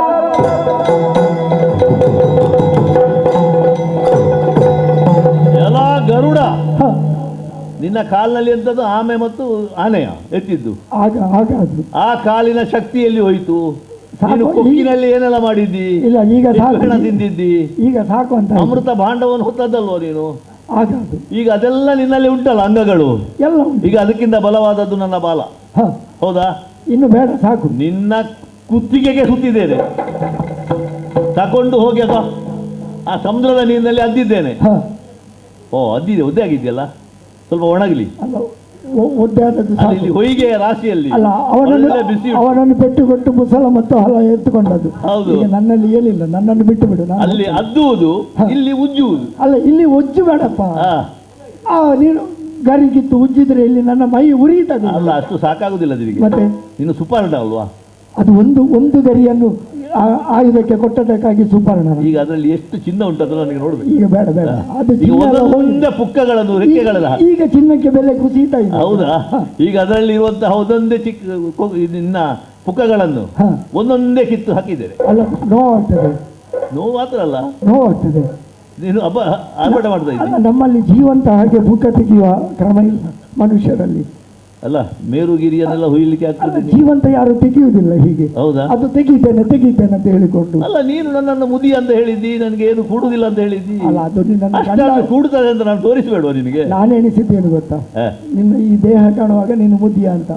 ನಾನು ಯುಗಾಂತರದವ, ಇನ್ನೂ ತರುಣನಾಗೇ ಇದ್ದೇನೆ. ಹಾಗಾಗಿ ಹಾಗೆ ಕರೆದದ್ದು. ಈಗ ನೀನು ಗೊತ್ತಾಯ್ತು, ಮುದಿಯಾದ್ರೂ ಪ್ರಾಣ ನಿನ್ನಲ್ಲಿ. ಈಗ ನಮಗೆ ಕೂಡ ಬೇಕಾದಾಗೆ ಕಾಣಿಸ್ಲಿಕ್ಕೆ ಆಗ್ತದೆ. ಈಗ ನಿನ್ನ ಎದುರಿನಲ್ಲಿ ಯಾವತ್ತೂ ನಾವು ಒಂದು ವಸ್ತುವನ್ನು ಕೇವಲವಾಗಿ ಭಾವಿಸಬಾರದು. ಈಗ ಅರ್ಥ ಆಯ್ತು. ಈಗ ನೋಡಿದ ಹಾಗೆ ಎಲ್ಲ ಇರುವುದಿಲ್ಲ. ಒಂದು ಸ್ಥೂಲ ದೃಷ್ಟಿ ಮತ್ತೊಂದು ಸೂಕ್ಷ್ಮ ದೃಷ್ಟಿ ಅಂತ ಉಂಟು. ಕಣ್ಣ ಎದುರಿಗೆ ಏನು ಕಾಣ್ತದೆ ಅದೇ ಸತ್ಯ ಅಲ್ಲ. ಕಣ್ಣಾರೆ ಕಂಡ್ರು ಪ್ರಾರಂಭರಿಸಿ ನೋಡಬೇಕು ಹೇಳಿದ್ದಾರೆ. ಈಗ ನೆನಪಾಯ್ತು. ನೀನು ಒಂದು ಆಲೋಚನೆ ಮಾಡಬೇಕಾಗಿತ್ತು. ಇಷ್ಟೆಲ್ಲ ರಾಧಾಂತ ಮಾಡಿದ್ದು ಈ ಕಪಿಯಿಂದ ಸಾಧ್ಯ ಆದರೆ ಈ ಕಪಿ ಎಂಥದ್ದು ಅಂತ. ಹಾ, ನಿನಗೆ ಅರ್ಥ ಆಗ್ಲಿಕ್ಕಿಲ್ಲ. ಅಲ್ಲ ಆಗ ಆಲೋಚನೆ ಮಾಡ್ಬೇಕು. ಅಲ್ಲ ನಿನಗೆ ಅರ್ಥ ಆಗ್ಲಿಕ್ಕಿಲ್ಲ. ಎಂತ ಇದು ಗೊತ್ತಾ? ಗೊತ್ತಾಗುವಾಗ ತಡ ಆಯ್ತು. ನಿನಗೆ ಗೊತ್ತಾಗಬೇಕು ಅಂತ ಇದ್ರೆ ನಿನ್ನನ್ನು ಯಾರು ಕಲಿಸಿದ್ದಾರೆ? ನಾವು ಅಲ್ಲ ನಮ್ಮಲ್ಲಿ ಒಮ್ಮೊಮ್ಮೆ ನಾವು ಭಾವಿಸುವುದು ಎಲ್ಲ ಅದನ್ನದು ಹೀಗೂ ಉಂಟೆ. ಈಗ ಅರ್ಥ ಆಯ್ತು. ಹೌದೌದು, ಈಗ ಹೀಗೆ ಉಂಟು ಅಂತ ಗೊತ್ತಾಯ್ತಲ್ಲ? ಗೊತ್ತಾಯ್ತು. ಇನ್ನೂ ಉಂಟು ಇದರಲ್ಲಿ. ಅಲ್ಲ ಬೇಡ, ಇಷ್ಟಕ್ಕೆ ಸಾಕ ನಾವು ಮುಗಿಸೋಣ. ನಿನ್ನ ಪ್ರಾಣವೊಂದನ್ನು ಉಳಿಸಿದ್ದೇನೆ, ಅಷ್ಟು ಸಾಕು. ನನಗೆ ನಿನ್ನನ್ನು ಯಾರು ಕಳುಹಿಸಿದ್ದಾರೆ ಅಲ್ಲಿಗೆ ಹೋಗು, ನಾನು ಏನು ಅಂತ ಗೊತ್ತಾಗ್ತದೆ. ಬದುಕಿದ್ರೆ ಅಲ್ಲಿ ಹೋಗಿ ಹೇಳ್ತೇನೆ.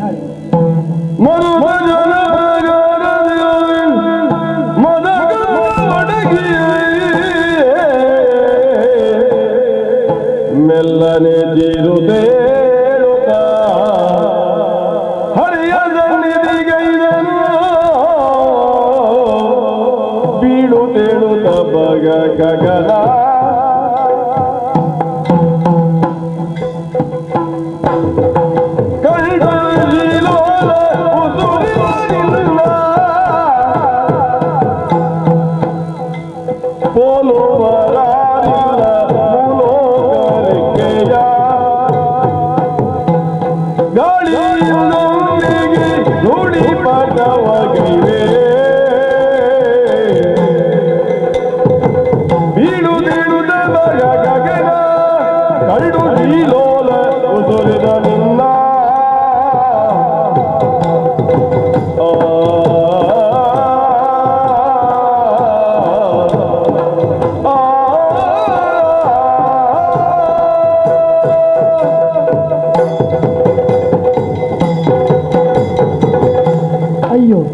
ಅಯ್ಯೋ ಅಪ್ಪ ದೂರದಿಂದ ನಡಿಲಿಕ್ಕಾಗುದಿಲ್ಲ. ಅಯ್ಯೋ ಕೈ ಕೊಡು. ನೀನು ಕೃಷ್ಣ ಅಲ್ಲ, ಶ್ರೀಕೃಷ್ಣ. ಈಗ ಗೊತ್ತಾಯ್ತು. ನೀನು ಗರುಡನೇ ಅಲ್ವಾ?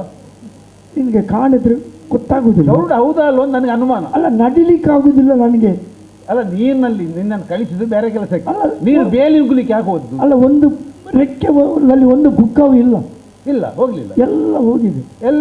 ಎಲ್ಲ ಮರಳಲ್ಲಿ ಸುಟ್ಟು ತೆಗೆದಿದ್ದಾನೆ ಅವ. ಅಲ್ಲ ನಾನು ನಿನ್ನ ಕಳಿಸಿದ್ದು ಯಾವ್ದಕ್ಕೆ? ನೀನು ಎಂತ ವ್ಯಕ್ತಿತ್ವ. ನೀನು ಯಾವುದಕ್ಕೆ ಕಳಿಸಿದ್ದು? ನಿನ್ನ ವ್ಯಕ್ತಿತ್ವ ನನಗೆ ಮರ್ತೋಗಿದೆ. ಯಾವುದಕ್ಕೆ ಕಳಿಸಿಲ್ಲ? ನಿನ್ನ ವ್ಯಕ್ತಿತ್ವ ಅಂತದ್ದು ಅದು ಹಾಗೆಲ್ಲ ಬೆಟ್ಟವನ್ನು ಹೊತ್ಕೊಂಡು ಬರ್ಬೇಕಂತ ನೀನು ಈಗ ಈ ರೀತಿಯಲ್ಲಿ ನಡ್ಕೊಂಡು ಬರ್ತಿದ್ದೆ. ನಾನು ಹಾಗೆಲ್ಲ ಹೇಳಿದ್ನ ಅಲ್ವಾ? ಆವಾಗ ನೀನು ಹೋಗೋದಕ್ಕಿಂತ ಮೊದಲು ನನಗೆ ಒಂದು ಗೊತ್ತಾಗುದಿಲ್ಲ. ನಿನಗೆ ಗೊತ್ತಿಲ್ಲ. ಈಗ ನಾನು ಯಾರಂತಲೇ ಮರ್ತು ಹೋಗಿದ್ದೆ. ಈಗ ನಾನು ನಿನ್ನನ್ನು ಕಲಿಸಿದ್ದು ಯಾವುದಕ್ಕೆ, ಯಾವ ಕೆಲಸಕ್ಕೆ ನೆನಪಿಲ್ವಾ? ಇಲ್ಲ. ನಾನು ಹೇಳ್ತೇನೆ ಕೇಳು. ಸತ್ಯವಾಗಿ ಗೊತ್ತಿಲ್ಲ. ಏನು? ಅಯ್ಯ, ನಿನ್ನನ್ನು ನಾನು ಕಳಿಸಿದ್ದು ಅಲ್ಲಿ ಉಪವನದಲ್ಲಿರುವಂತ ಕೋಡಗನನ್ನು ಓಡಿಸಿ ಬರ್ಬೇಕು. ಕಪ್ಪಿ ಹೆಸರು ನೀನು ಯಾವುದೋ ಸಮುದ್ರ ಮತನಕ್ಕೆ ಹೋಗಿ ಒಂದಾಗುಂಟು. ನೆನಪು ಮಾಡಬೇಡ. ಅದಲ್ವಾ ಸಮುದ್ರ ಮತನ ಅಲ್ವಾ? ನನಗೆ ನೆನಪಿಲ್ಲ. ಯಾವುದೋ ಗಿರಿಯನ್ನು ಕೀಳುವುದಕ್ಕೆ ಹೋದ ಹಾಗುಂಟು. 4 ಬಿದ್ದಾದ ನಂತರ ನನ್ನದು ಏನು ಅಂತ ಇಲ್ಲ. ಈಗ ನಿನ್ನದು ಏನು ಅಂತ ನಿನಗೆ ಗೊತ್ತಿಲ್ಲ, ನನಗೆ ಗೊತ್ತುಂಟಲ್ವಾ? ನಿನಗೆ ಗೊತ್ತುಂಟ? ನಿನಗೆ ನಾನು ಹೇಳಿದ್ದು ಅವನನ್ನು ಓಡಿಸಿ ಬಾ ಅಂತ. ನೀನು ಹೇಳಿದಲ್ವಾ? ನೀನು ಪರ್ವತದಲ್ಲಿ ಹೋರಾಡುದು ಜಟಾಪಟಿ ಉಂಟಲ್ವಾ? ಈಗ ನಾನು ಆಲೋಚನೆ ಮಾಡುದು, ನನ್ನೊಮ್ಮೆ ಚಂದ ನೋಡುವ ಆಸೆ ಆಯ್ತಾ ಹೇಳ್ತೀನಿ. ಯಾರಿಗೆ? ಈ ಗರುಡನ ಚಂದ ನೋಡ್ಲಿಕ್ಕೆ ನೀನು ಕಳಿಸಿ. ಚಂದವನ್ನು ನಾನು ಎಷ್ಟು ವರ್ಷದಿಂದ ನೋಡ್ತಾ ಇದ್ದೀರಿ, ಈಗ ಹೊಸತಾಗಿ ನೋಡಿದೇನು? ಮತ್ತೆ ಈಗ ಎಂತದ್ದು ಈಗ ಹೇಳುದು? ಅಲ್ಲ ಈಗ ನಿನಗೆ ಮೈಯಲ್ಲಿ ಗರಿಗಳು ಯಾವುದು ನನಗೆ ಸಹಿಸ್ಲಿಕ್ಕಾಗುವುದಿಲ್ಲ. ಇಲ್ಲಿ ನಿನ್ನ ಗರಿಗಳೆಲ್ಲ ಕಿತ್ತೋಗಿದೆ. ಅಲ್ಲ ನನ್ನ ನೋವು ನನಗೆ ಗೊತ್ತಲ್ಲ. ಹೌದು, ನಾನು ಕೇಳ್ತಾ ಇದ್ದೀನಿ. ನಿಮ್ಗೆ ಗೊತ್ತಾಗ್ತದ ನನ್ನ ನೋವು ಎಷ್ಟು ಹೇಳಿ? ಯಾಕೆ ಏನಾಯ್ತು ಅಂತ ಹೇಳುವುದಾ? ಏನಂತ ನಾನು ನನ್ನ ಬಾಯಲ್ಲಿ ಹೇಳುದಾ? ಹೌದು.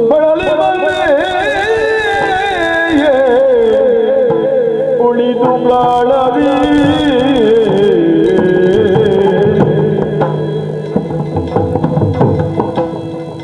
ಬಳಲಿ ಬರದೆ ಉಳಿದು ಬಾಳದೆ ಈಜನೆಲ್ಲ ಗಲವು ಭಂಗಗೈದ ತಾಳದಿ ಈಜನೆಲ್ಲ ಗಲವು ಭಂಗಗೈದ ತಾಳದೆ ಗೆಲುವರೆಲ್ಲ ದುರದುಳವನ ಬಲು ಸಮರ್ಥ ಬೆಳೆದು ಎಲ್ಲ ಮಳಲುಳಲ್ಲಿ ಜಲದಿಗಿಂತ ತಿಳುಗಳರಿಯ ಬರುಡಗಟ್ಟ ಬಳಲಿ ಬಂದೆ ಉಳಿದು ಕಾಡದೆ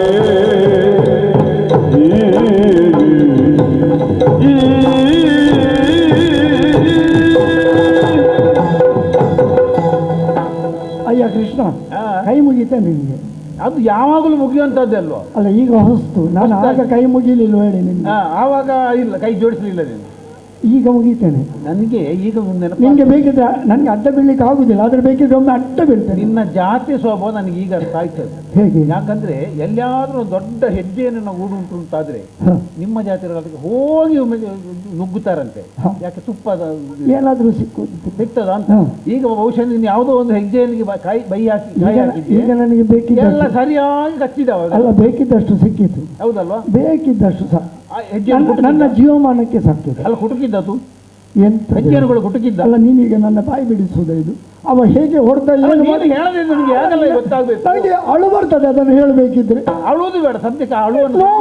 ನೋವು ಆಗ್ತದೆ. ಅಳುವನ್ನು ಸದ್ಯಕ್ಕೆ ಬದಿಗಿರಿಸಿ ಒಮ್ಮೆ ಗುತ್ತುತ್ತಾನೆ, ವಿಷಯ ಏನು, ಒಮ್ಮೆ ಹೊಡೆಯುತ್ತಾನೆ, ಒಮ್ಮೆ ಬಾಲದಲ್ಲಿ ತಿರುಗಿಸಿ ಸಮುದ್ರದಲ್ಲಿ ಮುಳುಗಿಸ್ತಾನೆ.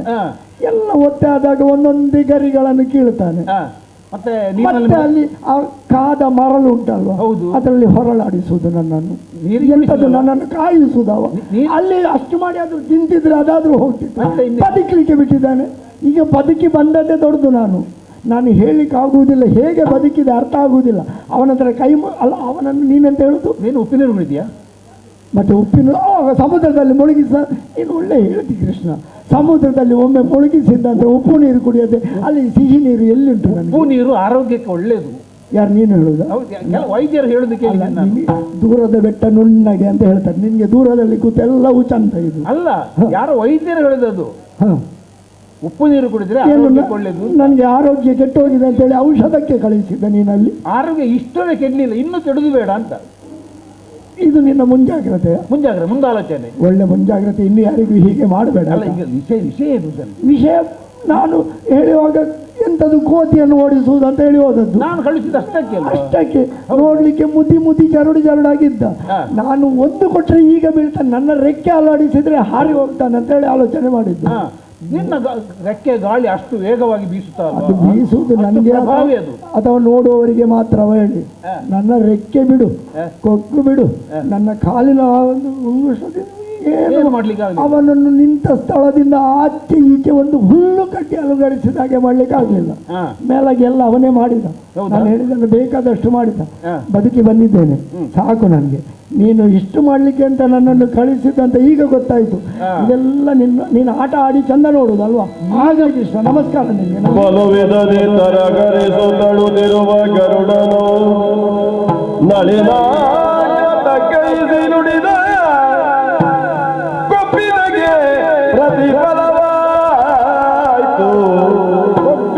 ಪ್ರತಿಫಲವಾಯಿತು. ಕಪಿಯಾದರೇನೋ ಭಕ್ತರೊಳಗಗ್ಗಣೆಯ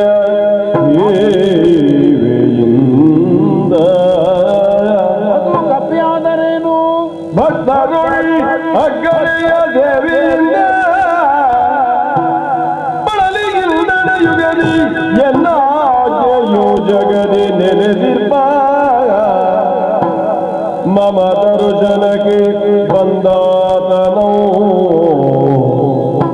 ದರ್ಶನಕ್ಕೆ ಬಂದಾತನೋ ನಲವಿರಿಯು ಒಡಮಡಿಸಿ ಕರೆದು ಎಲ್ಲೆಡೆಗೆ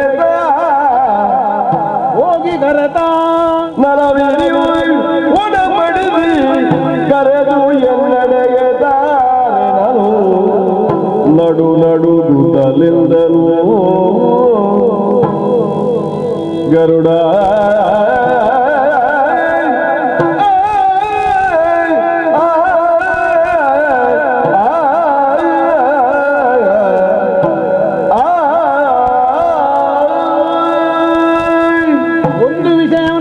ನನಗೆ ಏನು ಈ ಮಾರುತಿ ಬಂದ ನಂತರ ಈ ಥರ ಎಲ್ಲ ಕೆಳಗೆ ಬೀಳಿದವಲ್ಲ.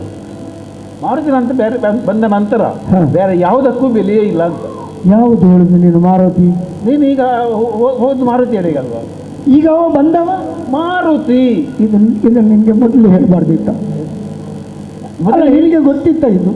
ನಾನು ಗೊತ್ತಿದ್ದೆ ಅಲ್ಲ, ನಾನು ಹೇಳಿ ಕಳಿಸಿದ್ದು ನಾನು. ಓ ಪುಣ್ಯಾತ್ಮ, ಇಷ್ಟೆಲ್ಲ ಆಗುವ ಮೊದಲು ಏನು ಬಂದವ ಮಾರುತಿ, ಅವನ ಹತ್ರ ಹೋಗಿ ಒಳ್ಳೆಯದ್ರಲ್ಲಿ ಕೇಳಿಟ್ಟಾ ಅಂತ ಹೇಳ್ತಿದ್ರೆ ನಾನು ತರ್ತಿದ್ದೆ. ನಾನು ಕಳಿಸಿದ್ದೆ ಯಾವುದಕ್ಕೆ ಮತ್ತೆ ನಾನು? ಕಪಿಯನ್ನು ಓಡಿಸು ಅಂತ ಕಳಿಸಿದ್ದೀನಿ. ಏನು ಒಳ್ಳೆ ಮಾತಿನಲ್ಲಿ ಹೇಳಿದ್ರೆ ಅಲ್ಲಿಂದ ಹೋಗ್ತಿದ್ನೋ ಏನೋ?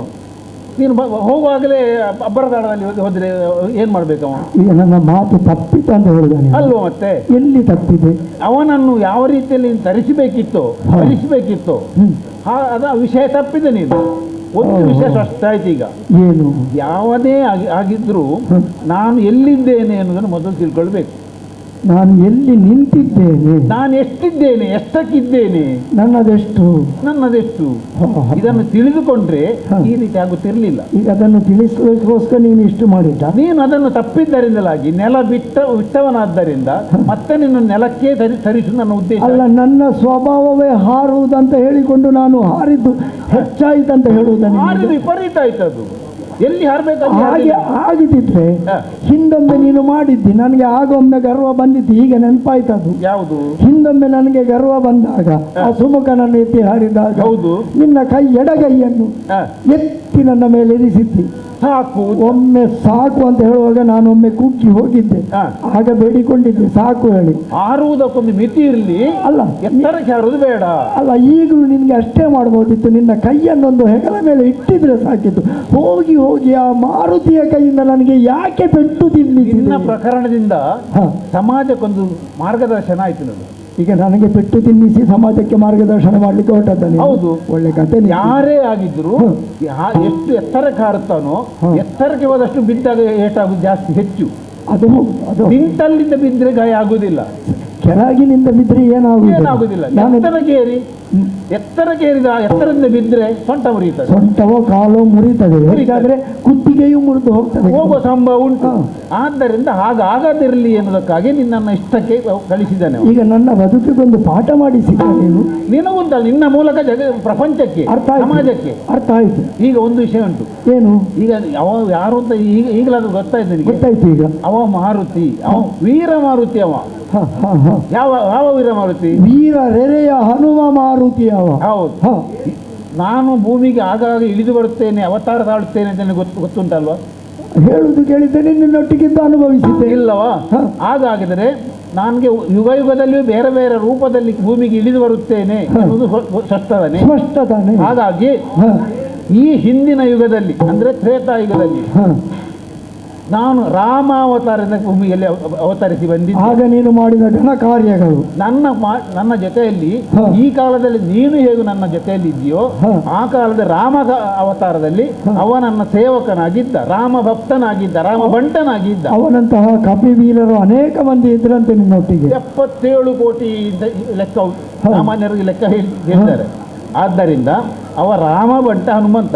ಅವ ಯಾಕೆ ಇಲ್ಲಿ ಬಂದಿದ್ದಾನಂತ ಕೇಳಿದ್ರೆ ರಾಮ ದರ್ಶನ ಅಪೇಕ್ಷಿತನಾಗಿ. ನನಗೆ ಹೋಗಲಿಕ್ಕೋಸ್ಕರ ಅಲ್ವೇ ಅಲ್ಲ.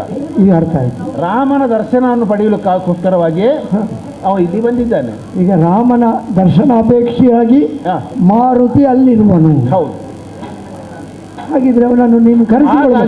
ಅಲ್ಲ, ನಾನು ಹೇಳುದು ಆ ಬಲರಾಮನಿಗೆ ಬಿಟ್ಟು ಕೊಟ್ಟಿಸಿ ನನಗೆ ಹೊಡಿಸಿ ಇದೆಲ್ಲ ಆದ ನಂತರ ಕರೆಸುವುದು ಮೊದಲೇ ಕರೆಸಿಕೊಳ್ಬಹುದಿತ್ತಲ್ವಾ? ಅಷ್ಟ ಸುಲಭ ಇಲ್ಲ. ಸಾಮಾನ್ಯ ಸ್ಥಿತಿಯಲ್ಲಿ ಅವನು ನಿನ್ನನ್ನು ರಾಮ ಅಂತ ಒಪ್ಪಿಕೊಳ್ಳುವುದಿಲ್ಲ, ನನ್ನ ಸೇವಕ ಅಂತ ಒಪ್ಪಿಕೊಳ್ಳುವುದಿಲ್ಲ. ಆದ್ದರಿಂದ ಈಗ ಪರಿಸ್ಥಿತಿ ಹದ ಆಯ್ತು. ಒಂದು ಹದ ಅಂತ ಬರಬೇಕಲ್ವಾ? ಹದ ಹಾಗಾದ್ರೆ ಯಾವುದು? ಈಗ ನಮ್ಮನ್ನು ಹದ ಮಾಡಿ ಆಗಿದೆ. ಅಲ್ಲ, ಪರಿಸ್ಥಿತಿ ಒಂದು ಹದಕ್ಕೆ ಬಂತು. ಆದ್ದರಿಂದ ನೀನು ಮತ್ತೆ ಇನ್ನೊಮ್ಮೆ ಹೋಗಲಿ ಅಲ್ಲಿಗೆ. ಅವನಿಗೆ ಹೋಗಿ ಅವ್ನು ಕರ್ಕೊಂಡು ಬಾ. ಬೇಡ, ಸಾಕಿಷ್ಟು ಸಾಕು. ಯಾರನ್ನಾದ್ರೂ ಬೇರೆ ಕಳಿಸಿ. ಇಲ್ಲ, ಅದು ನೀನೇ ಆಗ್ಬೇಕು. ಯಾಕಂದ್ರೆ ಪುನಃ ಅವ ನನ್ನ ನೋಡಿದ್ರೆ ಪುನಃ ಎಲ್ಲಿಯಾದ್ರೂ ಬಾಳಕ್ಕೆ ಸುತ್ತಿ ಮುಳುಗಿಸಿದ್ರೆ ಇಲ್ಲ.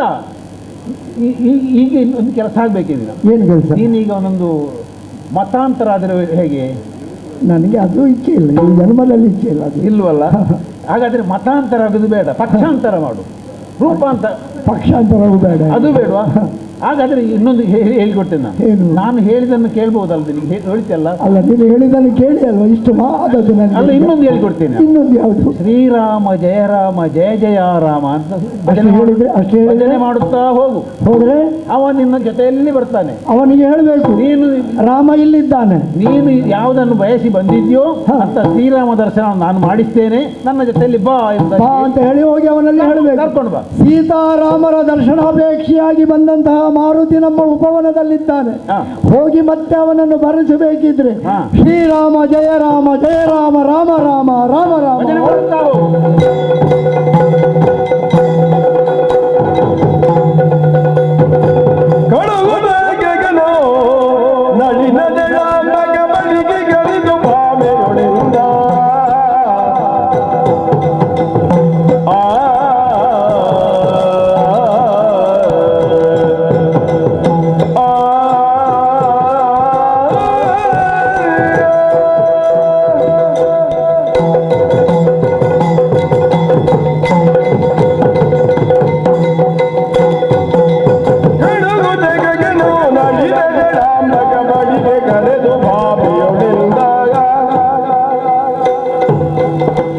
ಬಲದಿನ ಜೋರ ಗೋಕುಲ ಜನ ಕಾಣದೆ ಮಣಲಿ ಬರುವ ಮಾರುತಗಂಧ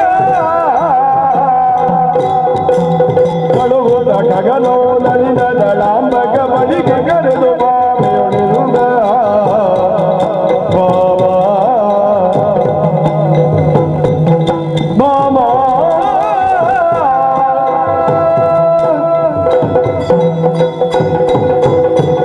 ಆಂಜನೇಯನ ಮೂಲಕವಾಗಿ ಒಂದೊಂದಾಗಿ ನಮ್ಮ ಹದಕ್ಕೆ ಬರುತ್ತಾ ಉಂಟೀಗ. ಇಬ್ಬರಿಗೂ ಪರಿಸ್ಥಿತಿ ಅರಿವಾಗಿದೆ, ನಾವು ಎಲ್ಲಿದ್ದೇವೆ ಎಂದು ಈಗ ಅರ್ಥ ಆಗಿದೆ ಅವರಿಗೆ. ಮೊದಲು ಊರು ಬಿಟ್ಟಿದ್ದವರು, ನೆಲವೇ ಬಿಟ್ಟಿದ್ದವರು, ಈಗ ಭೂಮಿಯ ಮೇಲೆ ಭೂಮಿಯನ್ನು ಆಧರಿಸಿಯೇ ಬದುಕುತ್ತಾ ಇದ್ದಾರೆ. ಆದರೆ ಸಾಕಾಗುವುದಿಲ್ವಲ್ಲ, ಇನ್ನೊಬ್ಬಳಿದ್ದಾಳೆ ನಮ್ಮ ಅರ್ಧಾಂಗಿ, ಶ್ರೀಮಂತ ನಮ್ಮ ರಾಜಕುಮಾರಿ ರಾಮಾದೇವಿ. ಸ್ವಾಮಿ, ಇಲ್ಲೆಲ್ಲ ಏನೆಲ್ಲ ನಡೆಯುತ್ತೆ ಅನ್ನೋದನ್ನು ನೋಡ್ತಾ ಇದೆಯಲ್ಲ ನೀನು. ಹೌದು ಸ್ವಾಮಿ. ಈಗ ನಿನಗೂ ಒಂದು ಪಾತ್ರ ಉಂಟು. ಈಗ ನನಗೆ ನಿನಗೂ ಒಂದು ಪಾತ್ರ ಉಂಟು. ನನಗೆ ಇಲ್ಲಿ ಪಾತ್ರ ಉಂಟೆ. ನಿನಗೆ ವೇಷ ಮಾಡ್ಲಿಕ್ಕೆ ಬರ್ತದ? ಓ, ಹಾಗಾದ್ರೆ ಅವನನ್ನು ನನ್ನ ಭಕ್ತನಾಂತ ಆಂಜನೇಯನ್ನು ಕರೆಸಲಿಕ್ಕೆ ಹೇಳಿದ್ದೇನೆ. ಆದರೆ ಅವ ಬಂದು ಕೇವಲ ಕೃಷ್ಣನನ್ನು ನೋಡುವುದಕ್ಕೋ ಅಥವಾ ರಾಮನನ್ನು ನೋಡುವುದಕ್ಕೆ ಬರುವುದಲ್ಲ, ಮತ್ತೆ ಸೀತಾರಾಮನನ್ನು ನೋಡಬೇಕು ಅಂತ ಅವನ ಬಯಕೆ. ಸೀತಾರಾಮನನ್ನು ನೋಡುವ ಬಯಕೆ. ಹೌದು. ಆದ್ದರಿಂದ ಈಗ ನಿನಗೊಂದು ಸಲಹೆ ನಂದು. ಯಾಕಂದ್ರೆ ನೀನು ಅಂತಿದ್ದವರಲ್ಲ, ಶ್ರೀಮಂತರ ಮಗಳು. ಹೌದು. ನನ್ನನ್ನು ತುಲಾಭಾರ ಮಾಡುವಷ್ಟು ಚಿನ್ನ ನಿನ್ನಲ್ಲಿ ಉಂಟು. ಹೌದು. ಆದ್ರಿಂದಲೇ ನಿನ್ನಲ್ಲಿ ಮಾತನಾಡೋದು ನಾನು ಸ್ವಲ್ಪ ಎಚ್ಚರಿಕೆಯಿಂದ ಇರಬೇಕಾಗ್ತದೆ. ಆದ್ರೂ ನನ್ನ ಮಾತಿಗೆ ಈಗ ಈ ಸಂದರ್ಭದಲ್ಲಿ ನೀನು ಒಪ್ಪಿಕೊಳ್ಳುತ್ತೀನಿ ಭರವಸೆಯಿಂದ. ಸ್ವಾಮಿ, ಏನು ನಿಮ್ಮ ಮಾತನ್ನು ಕೇಳುವಾಗ ನೀವು ಒಂದು ರೀತಿಯಾದಂತಹ ಕಷ್ಟಕ್ಕೆ ಸಿಲುಕಿದ್ದೀರಿ. ಕಷ್ಟ ದ್ವಾರಾವತಿಗೆ ಬಂತು, ನನಗೊಬ್ಬನಿಗಲ್ಲ ಅಲ್ವೇ? ಹೌದು. ಈ ಹಿಂದೆ ನಿಮಗೆ ಕಷ್ಟ ಬಂತು ಎಂದಾದಾಗ ಆ ಕಷ್ಟವನ್ನು ದೂರೀಕರಿಸಿದ್ದು ಯಾರು ಹೇಳಿ? ಯಾರು? ನಾನೇ ಅಲ್ಲಿವೆ. ಖಂಡಿತ ಹೌದು. ಹೌದು.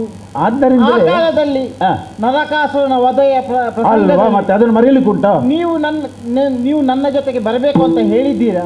ನೀನೊಬ್ಬಳು ಇರುತ್ತಿದ್ರೆ ನಾನು ಸತ್ಯ ಎಷ್ಟೋ ವರ್ಷಗಳಾಗಿರ್ತಿತ್ತು. ಅಯ್ಯೋ, ಆ ರೀತಿಯಾಗಿ ಹೇಳಬಾರದು. ಅಲ್ಲ, ನರಕಾಸುರ ನನ್ನ ಕೊಂದು ಕಳಿದ್ರೆ ಮತ್ತೆ ಬದುಕುತ್ತಕುಂಟೆ.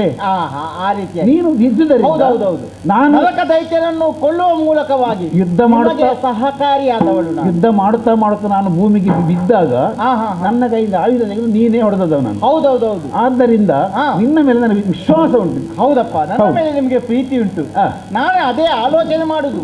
ಇಷ್ಟು ನಿಮಗೆ ಕಷ್ಟ ಆವರಿಸಿತು ಎಂತೂ ಆದರೂ ಕೂಡ ಇಷ್ಟರವರೆಗೆ ನೀವು ನನ್ನನ್ನು ಯಾಕೆ ಕರೀಲಿಲ್ಲ, ನನ್ನ ಜೊತೆ ಈ ವಿಚಾರವನ್ನು ಯಾಕೆ ಹೇಳಲಿಲ್ಲ ಎನ್ನುವ ಹಾಗೆ ನಾನು ಆಲೋಚನೆ ಮಾಡ್ತಾ ಇದ್ದೆ. ಹೌದಾ?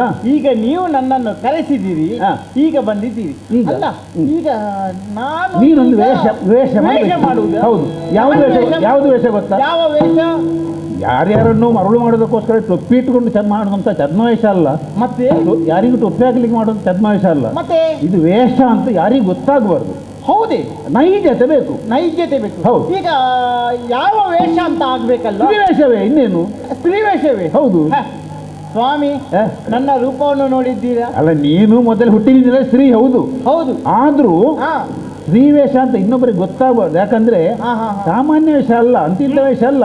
ಸಾಕ್ಷಾತ್ ಜನಕದ ಮಗಳ ಅಂತ ಜಾನಕಿಯೇ ಆಗ್ಬೇಕು ನೀನು. ಓಹೋ, ಈಗ ನನ್ನ ಪಾತ್ರ ಈಗ ಸೀತಾ ಪಾತ್ರ. ಸೀತಾ ಪಾತ್ರ. ಹೌದೌದು. ಈಗ ನಾನು ಸೀತೆ ಮಾಡಿದ್ರೆ ಈಗ ನನ್ನ ಸೀತಾ ಪಾತ್ರಕ್ಕೆ ರಾಮ ಯಾರು ಸ್ವಾಮಿ? ರಾಮ ನಾನೇ ಇದ್ದೇನಲ್ವೇ? ನಿಮ್ಮದು ರಾಮ ಪಾತ್ರ, ನಂದೇ ಪಾತ್ರ. ಸೀತಾ ಪಾತ್ರವೇ. ಹೌದೌದು. ಎನ್ನ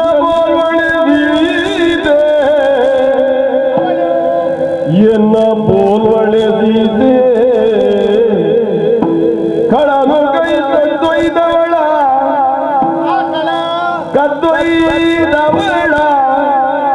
ಬಣ್ಣಿಸುವುದೇಗೆ ಲೋಕದುಡು ಸಕಲ ಸಂಪನ್ನಲಾಗಿ ಬಣ್ಣಿಸುವುದೇ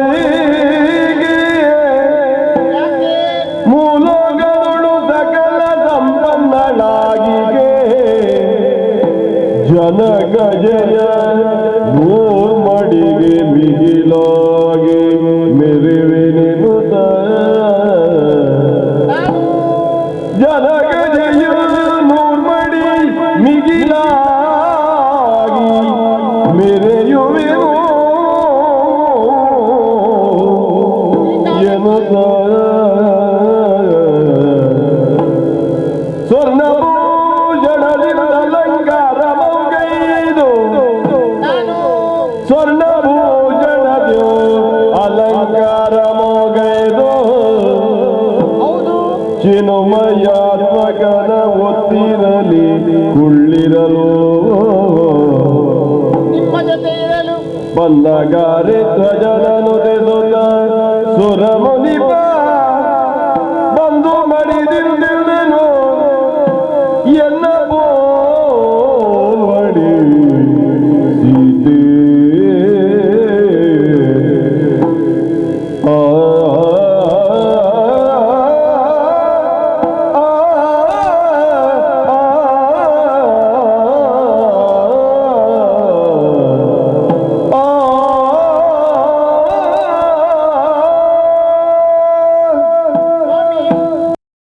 ನೀವು ನನ್ನನ್ನು ಕರೆದಾಗ ನಾನು ಆಲೋಚನೆಯನ್ನು ಮಾಡಿದ್ದು ಈಗ ನೀವು ನನ್ನನ್ನು ಯುದ್ಧಕ್ಕಾಗಿ ಕಳುಹಿಸಿಕೊಡಬಹುದು ಎನ್ನುವ ಹಾಗೆ ನಾನು ಆಲೋಚನೆ ಮಾಡಿದ್ದು.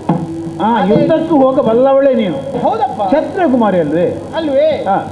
ಶಸ್ತ್ರ ಶಾಸ್ತ್ರಗಳನ್ನೆಲ್ಲವನ್ನು ಎಲ್ಲ ತಿಳಿದವಳು. ಬಾಲ್ಯದಲ್ಲಿಯೇ ನಾನು ಕಲಿತುಕೊಂಡವಳು. ಹೌದು. ಈ ಕಾಲದಲ್ಲಿ ನೀವು ನನಗೆ ಹೇಳುವುದು ವೇಷ ಮಾಡಬೇಕು.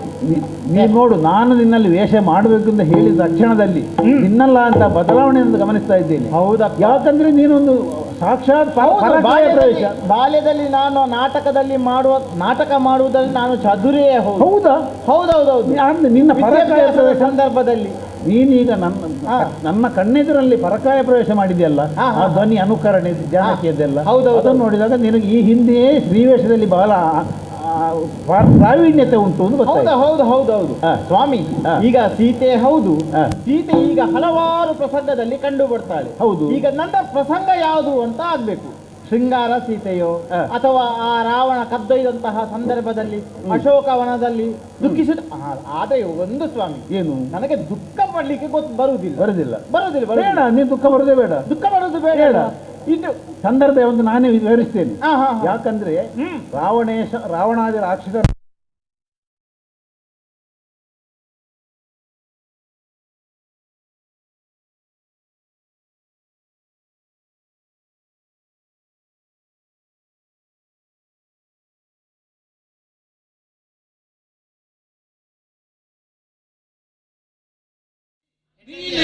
ನಾನೇ ಖಂಡಿತವು.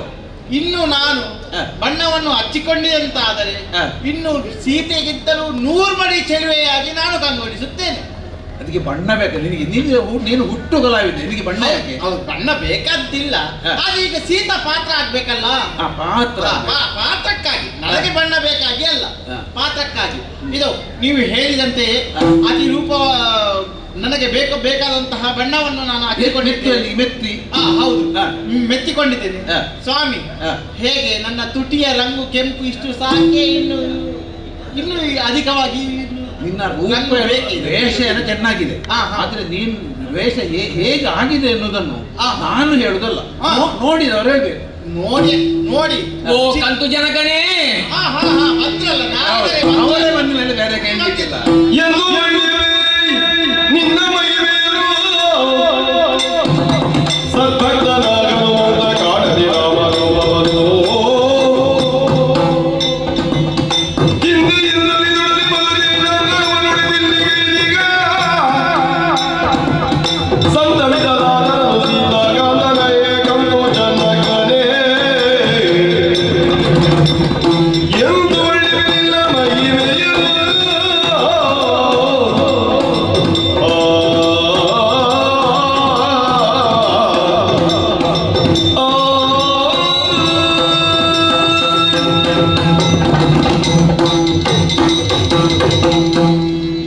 ಶ್ರೀಕೃಷ್ಣ ಪರಮಾತ್ಮ, ನಾರದರೆ ನಿನ್ನ ಲೀಲಾ ವಿಶೇಷವನ್ನು ಏನೆಂದು ನಿಮ್ಮಲ್ಲಿ ಯಾರು ಕರೆದಿರಿ? ಈಗ ಈ ಗಂಡ ಹೆಂಡತಿಯ ಸಂಭಾಷಣೆ ಇಡೋದು ನೀವು ಯಾಕೆ ಬಂದದ್ದು? ಗಂಡ ಹೆಂಡತಿಯ ಸಂಭಾಷಣೆ ಹೌದು. ಇದು ಸಂಭಾಷಣೆ ಹೀಗೆ ಮುಂದುವರಿದರೆ ಇದು ವಿಪರೀತಕ್ಕೆ ಹೋಗ್ತದೆ, ಅಂದ್ರೆ ಮುಗಿಲಿಕ್ಕಿಲ್ಲ ಅಂತ. ಹೌದು ಸ್ವಾಮಿ, ಇವರು ಬಂದದ್ದು ಒಳ್ಳೆಯದೇ ಆಯ್ತು. ಯಾವುದಕ್ಕೆ?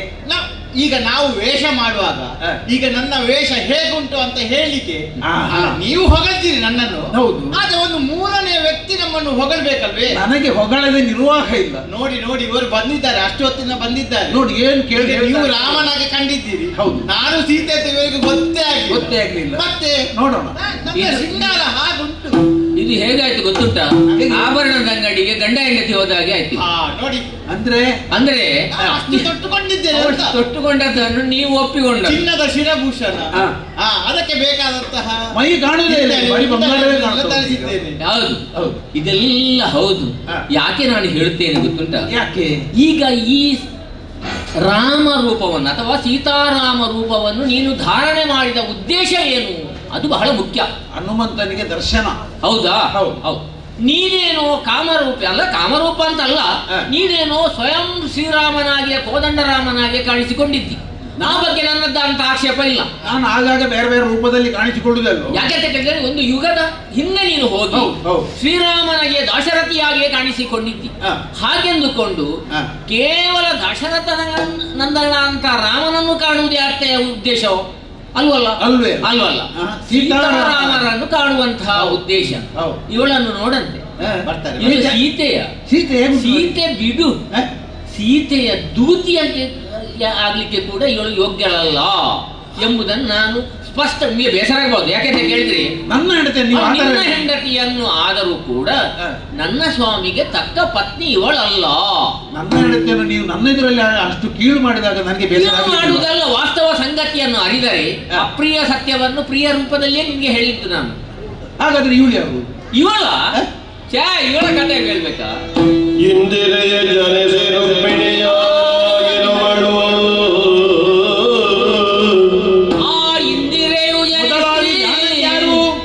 ಇಂದಿರೆಯ ಜನಿಸಿ ರುಕ್ಮಿಣಿಯಾಗಿರುವಳು.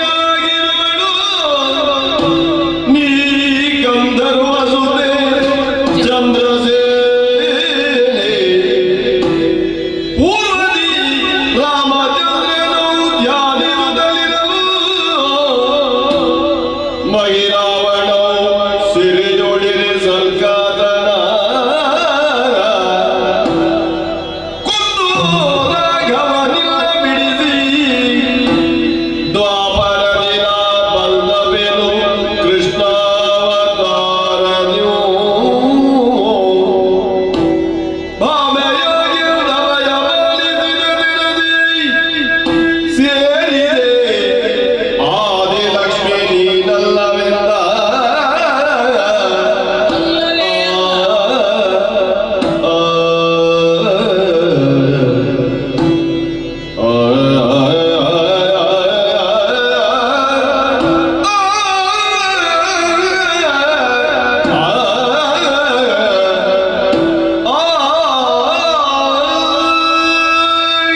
ಸ್ವಾಮಿ, ನಿಮ್ಮಲ್ಲಿ ಮೊದಲಾದ ಒಂದು ಪ್ರಶ್ನೆ. ಏನು? ಇವಳು ಸೀತೆ ಅಲ್ಲ ಅಂತ ಹೇಳಿದ್ರು. ಸೀತೆ ಹಾಗಾಗ್ಲಿಕ್ಕಿಲ್ಲ. ಹಾಗಾದ್ರೆ ನಿಜವಾದ ಸೀತೆ ಎಲ್ಲಿದ್ದಾಳೆ? ನೀನೇನು ಅರಿಯದವನ ಇದನ್ನು? ಸೀತಾ ಪಾತ್ರಕ್ಕೆ ಯಾರು ಯೋಗ್ಯರು? ಇವಳಿಗೆ ಪೂರ್ವ ಸ್ಮರಣೆ ಇಲ್ಲ. ಹಾಗೆ ಎಂದುಕೊಂಡು ನನಗೆ ಸರಿಯಾಗಿ ಉಂಟು. ಹೌದೇ? ಯಾಕೆಂತ ಕೇಳಿದ್ರೆ ಯುಗ ಯುಗದಲ್ಲಿಯೂ ನಾನು ಇದ್ದೆ, ಆ ಯುಗದಲ್ಲಿ ನೀನು ಬೇರೆ ಅವತಾರಿಯಾಗಿದ್ದೆ. ನೋಡೋಣ ನಿಮ್ಮ ಸ್ಮರಣೆಯಲ್ಲಿ ಏನು? ಒಂದು ಕಾಲದಲ್ಲಿ ಮಹಿರಾವಣನೆಂಬ ರಕ್ಕಸ ರಾಮಾವತಾರ ರಾಮ ಲಕ್ಷ್ಮಣರನ್ನು ಅಪಹರಿಸಿ ಪಾತಾಳದಲ್ಲಿ ಅವನದ್ದಾದಂತ ಸೆರೆಯಲ್ಲಿ ಇಟ್ಟ. ಹೌದು, ಪಾತಾಳದಲ್ಲಿ. ಹೌದು. ಅಲ್ಲಿ ಮಹಿರಾವಣನ ಸೆರೆಯಲ್ಲಿ ಒಬ್ಬಳಿದ್ದರು, ಅಂದ್ರೆ ಪರಿಚಾರಕ್ಕೆ. ಅವಳೇ ಇವಳು.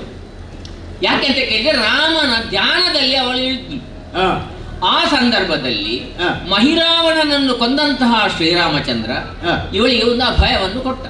ಹೇಗೆ? ಏನೂ ಹೇಗೂ ನನ್ನದ್ದಂತ ಧ್ಯಾನದಲ್ಲಿಯೇ ನೀನು ಸದಾ ಇರುತ್ತಿದ್ದಿ, ಮತ್ತು ಆ ಮಹಿರಾವಣನದ್ದಂತ ಅರಮನೆಯಲ್ಲಿ ಅಥವಾ ಸೆರೆಮನೆಯಲ್ಲಿ ನನಗೆ ಉಪಕಾರವನ್ನು ಮಾಡಿದರ ಸ್ಮರಣೆಗಾಗಿ ನಿನಗೆ ಈಗಲ್ಲ, ನನ್ನ ಪತ್ನಿಯ ಸ್ಥಾನವನ್ನು ನಾನು ಕರುಣಿಸ್ತೇನೆ. ಅಂದ್ರೆ ಈಗಲೇ ಮದುವೆ ಆಗುವುದು ಅವತ್ತು ಕೇಳಿದ್ರು. ಹೌದಾ? ಯಾಕೆಂತ ಕೇಳಿದ್ರೆ ಆ ಸಂದರ್ಭದಲ್ಲಿ ನನಗೆ ಏಕಪತ್ನಿ ವ್ರತಸ್ಥ ಒಂದು ಅಡ್ಡ ಬರುತ್ತಾ ಇತ್ತು. ಅದಕ್ಕಾಗಿ ಅವಳ ಸೆರೆಯಲ್ಲಿರುವಂತಹ ಚಂದ್ರಸೇನೆ ಅಥವಾ ಇವಳೇ ಆಗಿದ್ದಾಳೆ, ಗಂಧರ್ವಸುತೆ ಚಂದ್ರಸೇನೆ ಅಂತ ಹೇಳಿದ್ರೆ ಇವಳು ಆದಿಲಕ್ಷ್ಮಿ ಖಂಡಿತವಾಗಿ ಅಲ್ಲ. ಆದಿಲಕ್ಷ್ಮಿ ಅಥವಾ ಇಂದಿರೆ ಅವಳು ರುಕ್ಮಿಣಿಯಾಗಿ ಜನಿಸಿ ಆದಿ ಹೋಗಿದೆ. ಹೌದೇ? ಹಾಗಾದ್ರೆ ನಮ್ಮ ಜಾನಕಿಯನ್ನು ಅವಳು ನಮ್ಮ ಜೊತೆಯಲ್ಲಿ ಇದ್ದಾಳೆ ಅನ್ನೋದು ಸ್ಪಷ್ಟ ಆಯ್ತಲ್ಲ. ಹೌದೌದು, ಇವಳಿಂದ ಆಗುವಂತ ಕೆಲಸ ಅವಳಲ್ಲ, ಅದಕ್ಕೆ ಇವಳ ಅರ್ಹತೆ ಇಲ್ಲ ಅಂತ ಹೇಳುದು. ಹಾಗಾದ್ರೆ ರುಕ್ಮಿಣಿ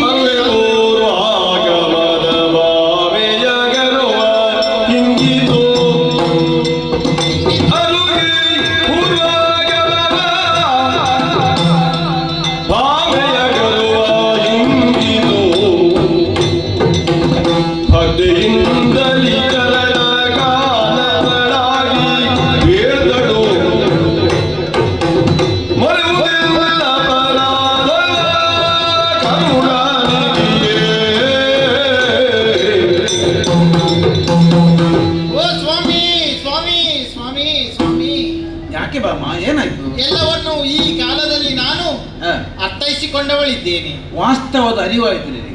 ಹೌದು ಸ್ವಾಮಿ. ಅಲ್ಲ, ಈ ಪ್ರಸಂಗದಲ್ಲಿ ನಾನು ಬೇಕಂತ ಇರ್ಲಿಲ್ಲ.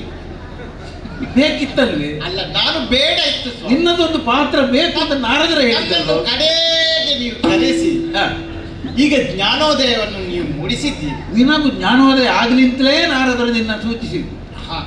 ಸ್ವಾಮಿ, ಶ್ರೀರಂಗ ತುಲಾಭಾರದಲ್ಲಿ ಅವಳು ಸುಧಾರಿಸಿಕೊಳ್ಳಬೇಕಿತ್ತು. ಹೌದು, ಸುಧಾರಿಸಲಿಲ್ಲ. ಗರುಡ ಭಂಗದಲ್ಲಿ ಆದ್ರೂ ಅವತ್ತೊಂದು ತನ್ನ ಮನೆಯಲ್ಲಿದ್ದಂತ ಎಲ್ಲಾ ಬಂಗಾರಗಳು ತಂದು ಹಾಕಿದ್ರು ತಕ್ಕಡಿ ಮೇಲೆ ಬರಲಿಲ್ಲ. ಅಪ್ಪ ಬಂಗಾರ ಕೊಡಬಾರ್ದು ಮಕ್ಕಳಿಗೆ ಅಂತ ಹೆಣ್ಣುಮಕ್ಕಳಿಗೆ ಅಂತ ಇದಕ್ಕೆ ಹೇಳುದು ಗೊತ್ತಾಯ್ತಲ್ಲ. ಹಾಗೆ ಅಪ್ಪ ಸಂಗ್ರಹಿಸಿದಂತ ಅದು ದುಡಿದು ಬಂದದ್ದಲ್ಲ, ತಪಸ್ಸಿನ ಮೂಲಕ ತಪಸ್ಸಿಗಾಗಿ ದುಡಿದದ್ದು. ಹೌದು, ಅಪ್ಪನ ಬಂಗಾರದಲ್ಲಿ ತಮ್ಮದಂತ ಕಾರುಬಾರು ಮಾಡುವವರು ಎಷ್ಟೋ ಮಂದಿ ಇದ್ದಾರೆ. ಅಪ್ಪನ ಸಂಪತ್ತುಂಟು, ಮಕ್ಕಳು ಕಾರುಬಾರು ಮಾಡುವ. ಹೌದೌದು. ನೋಡಿ, ಈಗ ನಾನು ಕಣ್ಣೀರು ಸುರಿಸುತ್ತಾ ಇದ್ದೇನೆ, ನೀವಿಬ್ಬರು ಕೂಡ ನನ್ನನ್ನು ಅಂಗಿಸುತ್ತಾ ಇದ್ದೀರಿ. ಇಲ್ಲ ಇಲ್ಲ, ಖಂಡಿತ. ನೂರ್ಬಡಿ ಚೆಲುವೆ, ನನ್ನಿಂದ ಆಗದಂತಹ ಕಾರ್ಯ ಯಾವುದೂ ಇಲ್ಲ ಎನ್ನುವ ಹಾಗೆ ಇಷ್ಟರವರೆಗೆ ನಾನು ಈವರೆಗಿದ್ದೆ. ಈಗ ಎಲ್ಲವೂ ಕೂಡ ನಾಶವಾಯಿತು. ಕಣ್ಣೀರು ಸುರಿಸುತ್ತಾ ಇದ್ದೇನೆ, ನಿಮಗೆ ಶರಣಾಗಿದ್ದೇನೆ. ನನ್ನನ್ನು ತಪ್ಪಾಯಿತು ಎನ್ನುವ ಹಾಗೆ ಮನ್ನಿಸಿ ಮನ್ನಿಸಿ ಮನ್ನಿಸಿ ಸ್ವಾಮಿ. ನಾನು ಯಾರು ಎನ್ನುವುದು ಯಾರಿಗೆ ಅರಿವಾಗುತ್ತದೋ ಅವರಿಂದ ಮುಂದೆ ಲೋಕಕ್ಕೆ ಯಾವ ಹಾನಿಯೂ ಆಗುವುದಿಲ್ಲ. ಆದ್ದರಿಂದ ನೀನು ಯಾರು ಎಂಬುದು ನಿನಗೆ ಅರ್ಥ ಆಯ್ತಲ್ಲ. ಈಗ ಚಿಂತೆ ಮಾಡಬೇಡ, ನಿಶ್ಚಿಂತ. ಆದಿತ್ಯ ಸ್ವಾಮಿ,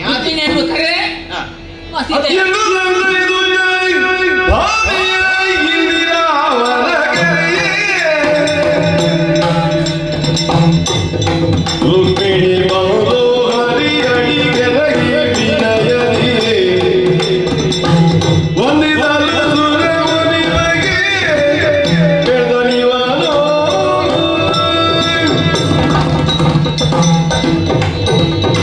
ರುಕ್ಮಿಣಿ, ನೀನು ವೇಷ ಮಾಡಿ ಬರ್ಬೇಕು ಅಂತ ನಾನು ಹೇಳ್ತಾ ಇಲ್ಲ. ನೀನು ಹೇಗಿದ್ದಿ ಹಾಗೇ ಬಂದರೂ ಜಾನಕಿ ಹಾಗೇ ಕಾಣುತ್ತೆ. ಆದ್ದರಿಂದ ಆಂಜನೇಯನಿಗೆ ದರ್ಶನ ಕೊಡುವ ಸಲುವಾಗಿ ನಾವಿಬ್ಬರು ಸೀತಾರಾಮರಿಗೆ ಕಾಣಿಸಿಕೊಳ್ಳಬೇಕಾಗಿದೆ. ಬಾ, ನನ್ನ ಜೊತೆ ನಿಂತುಕೋಯ್ದಿ. ರಾಮ ರಾಮ ರಾಮ ನೀರಜಲೋಚನ, ರಾಮ ನೀರಜಲೋಚನ, ಪವನಕರ ನಾಮ ಪಾಪ ವಿಮೋಚನ. ರಾಮ ನೀರಜಲೋಚನ, ಪವನಕರ ನಾಮ ಪಾಪ ವಿಮೋಚನ. ಪವನಕರ ನಾಮ ಪಾಪ ವಿಮೋಚನ.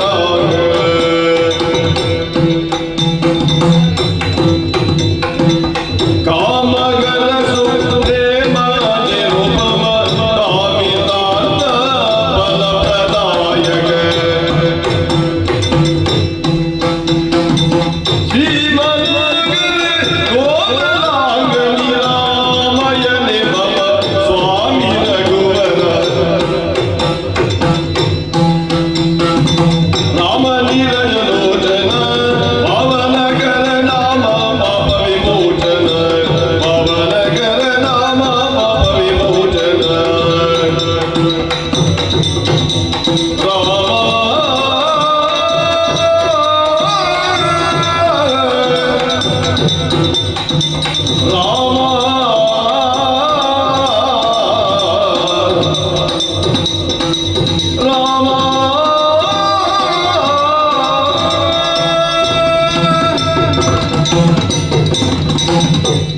ರಾಮ ರಾಮಾಯ ರಾಮಭದ್ರಾಯ ರಾಮಚಂದ್ರಾಯ ವೇದಸಿ ನಾಥಾಯ ರಘುನಾಥಾಯ ಗೀತಾಯ ಪತಯೇ ನಮಃ.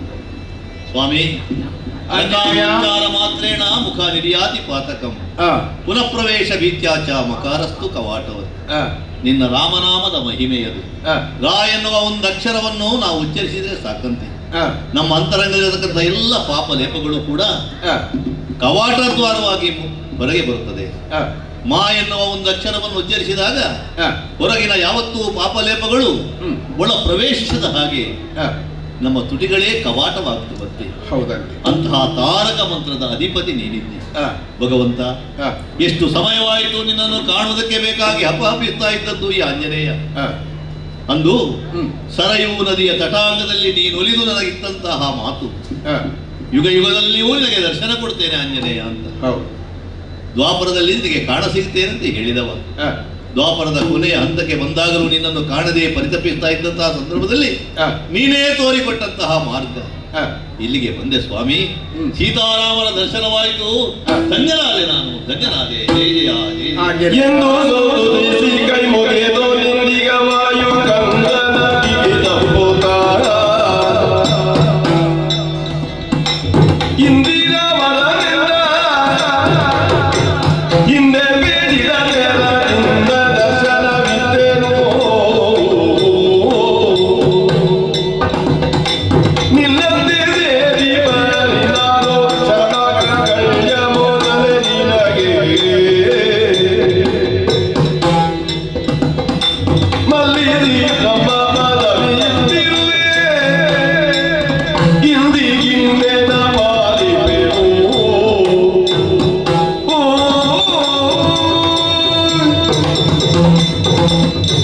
ಆಂಜನೇಯ ಪ್ರಭು. ಗರುಡನ ಜೊತೆಯಲ್ಲಿ ಕೈ ಜೋಡಿಸಿ ರಾಮಭಜನೆಯನ್ನು ಮಾಡುತ್ತಾ ಇಲ್ಲಿ ಬಂದಾಗ ಹೌದು ಸಂತುಷ್ಟನಾದೆ. ನಿನ್ನನ್ನು ಕಾಣುವಂತ ಯೋಗ ಬಹಳ ತಡವಾಗಿ ಆದರೂ ಲಭಿಸಿದಲ್ಲ ಎನ್ನುವ ಸಂತೃಪ್ತ ಭಾವ ನನ್ನದಾಗಿದೆ. ನನಗೂ ಧನ್ಯತೆ. ಆದ್ದರಿಂದಲೇ ರಾಮ ಭಜನೆಯನ್ನು ಮಾಡುತ್ತಾ ನೀನು ದೂರ ನಿಂತುಕೊಂಡಿದೆಯಲ್ಲ. ಹೌದು ಮಾರಯ್ಯ, ನನಗೊಮ್ಮೆ ನಿನ್ನ ಆಲಿಂಗನ ಸುಖವನ್ನು ಅನುಭವಿಸಬೇಕು ಅಂತ ಬಯಕೆಯಾಗಿದೆ. ಹತ್ತಿರ ಬರ್ತೀಯಾ ಸ್ವಾಮಿ? ಆ ದಿವಸ ಚೂಡಾಮಣಿಯನ್ನು ನಿನ್ನ ಕೈಗಿತ್ತಂತಹ ಸಂದರ್ಭದಲ್ಲಿ ಸಮುದ್ರದ ತಟಾಕದಲ್ಲಿ ಗಾಢಾಲಿಂಗನದಿಂದ ನನ್ನನ್ನು ನಿನ್ನೊಂದಿಗೆ ಸೇರಿಸಿಕೊಂಡವ ನೀನು. ಹೌದು. ನಿನ್ನ ಸ್ಪರ್ಶ ಸುಖ ಮತ್ತೊಮ್ಮೆ ಸಿಗುತ್ತದೆ ಅಂತ ಇದ್ದಾಗ ತಪ್ಪಿಸಿಕೊಡುವಂಥವನು ನಾನು ಅಲ್ಲ. ಇದು ನಿನ್ನ ಚರಣ ಸೇವಕನಾದಂತಹ ನಾನು ನಿನ್ನನ್ನು ಗಾಢವಾಗಿ ಅಪ್ಪಿಕೊಂಡಿದ್ದೇನೆ ಸ್ವಾಮಿ. ಅಂದು ಅತಿಶಯದ ಸಾಗರದ ಮಥನದಲ್ಲಿ ಜನಿಸಿದಂತ ದಿವ್ಯ ಮಣಿಯೊಂದನ್ನು ನೀನು ತಂದು ನನಗೆ ಒಪ್ಪಿಸಿದಾಗ ಸಂತುಷ್ಟನ ಅಂತ ನಾನು ನಿನಗೊಂದು ಪದವಿಯನ್ನು ಆವಾಗಲೇ ಕರುಣಿಸಿದ್ದೇನೆ. ಬರುವ ಮುಂದಿನ ಬ್ರಹ್ಮ ಪದವಿ ಹನುಮಂತನೇ. ಆದ್ದರಿಂದ ಆ ಪದವಿ ಈಗ ಕೊಟ್ಟಂತಹ ಮಾತು ಈಗಲೂ ಊರ್ಜಿತವಾಗಿ ಉಂಟು. ಮುಂದಿನ ಜನ್ಮಕ್ಕೆ ನೀನು ಬ್ರಹ್ಮನೇ ಹೌದು. ರಾಮ ಭಕ್ತನೆಂಬ ಪದವಿಗಿಂತ ದೊಡ್ಡ ಪದವಿ ಯಾವುದೂ ನನಗಿಲ್ಲ. ಹಾಗಂತ ಈ ದಿವಸ ನಿನ್ನ ಸಂದರ್ಶನದ ಭಾಗ್ಯ ನನಗೆ ದೊರೆಯಿತಲ್ಲ ಸ್ವಾಮಿ, ನನಗರ್ಥವಾಯಿತು. ಯುಗ ಯುಗದಲ್ಲಿಯೂ ಬೇರೆ ಬೇರೆ ಅವತಾರಗಳಿಂದ ಭಕ್ತ ಜನರನ್ನು ಉದ್ಧರಿಸುವುದಕ್ಕಾಗಿ ಬಂದಿರತಕ್ಕಂಥವನು ನೀನು. ಆದ್ದರಿಂದ ಈ ಕಾಲದಲ್ಲಿ ನಿನ್ನ ಕರ್ತವ್ಯ ಬೇರೆ ಇದೆ ಅಂತ ಗೊತ್ತಾಗಿದೆ ನನಗೆ. ಆದ್ರೆ ನನಗೋಸ್ಕರವಾಗಿ ಮತ್ತೆ ರಾಮರೂಪದಿಂದ ನನ್ನ ಎದುರು ಕಾಣಿಸಿದೆಯಲ್ಲ. ಅಂದು ನೀನು ಯಾವ ಬೇಡಿಕೆಯನ್ನು ನನ್ನ ಮುಂದೆ ಇರಿಸಿದ್ಯೋ, ನನಗೆ ನಿನ್ನ ದರ್ಶನ ಭಾಗ್ಯ ನೋಡಬೇಕು ಎನ್ನುವಂತ ಬಯಕೆಯನ್ನು ವ್ಯಕ್ತಪಡಿಸಿದಾಗ ಯುಗ ಯುಗದಲ್ಲಿಯೂ ನಿನಗೆ ರಾಮನಾಗಿ ಕಾಣಿಸಿಕೊಳ್ಳುತ್ತೇನೆ ಅಂತ ಮಾತು ಕೊಟ್ಟದ್ದು ಹೌದು. ಆ ಮಾತಿನಂತೆ ಎಂದು ನಿನ್ನ ಕಣ್ಣ ಮುಂದೆ ನಿಂತುಕೊಂಡಿದ್ದೇನೆ. ಸಂತೃಪ್ತಿ ಉಂಟಲ್ಲ, ಸಮಾಧಾನ. ರೀತಿಯಲ್ಲಿ ನನಗಿದು ಪುನರ್ಜನ್ಮ, ನಿಜವಾದ ಹನುಮನ ಜಯಂತಿ ಇವತ್ತು. ಮತ್ತೆ ರಾಮ ದರ್ಶನದಿಂದ ಪುನೀತವಾದಂತಹ ನನಗೆ ಇನ್ನೇನೂ ಬೇಡ ಸ್ವಾಮಿ. ನಿನ್ನನ್ನು ಸ್ಮರಿಸ್ತಾ ಯಥಾಸ್ಥಾನದಲ್ಲಿ ಇದ್ದು ಬಿಡ್ತೇನೆ. ಹಾಗಾದ್ರೆ ನನಗೊಂದು ಕರ್ತವ್ಯ ಅಂತ ಉಂಟಲ್ಲ. ಇನ್ನು ಕೇವಲ ನಿನಗೆ ಹನುಮಂತನೇ ದರ್ಶನ ಕೊಡೋದು ಮಾತ್ರ ಅಲ್ಲ, ಇವತ್ತು ಕೇವಲ ರಾಮ ದರ್ಶನ ಮಾತ್ರ ಅಲ್ಲ, ಕೃಷ್ಣ ದರ್ಶನಕ್ಕಾಗಿ ಬಹಳ ಮಂದಿ ಭಕ್ತರೆಲ್ಲ ಕಾಯ್ತಾ ಇದ್ದಾರೆ. ಅವರಿಗೂ ಅವರ ಕರೆಗೂ ನಾನು ಹೋಗ್ಬಿಡ್ಬೇಕಲ್ವೇ? ಆದ್ದರಿಂದ ನನ್ನ ಕರ್ತವ್ಯದಲ್ಲಿ ನಾನು ಮುಂದುವರಿಯುತ್ತೇನೆ.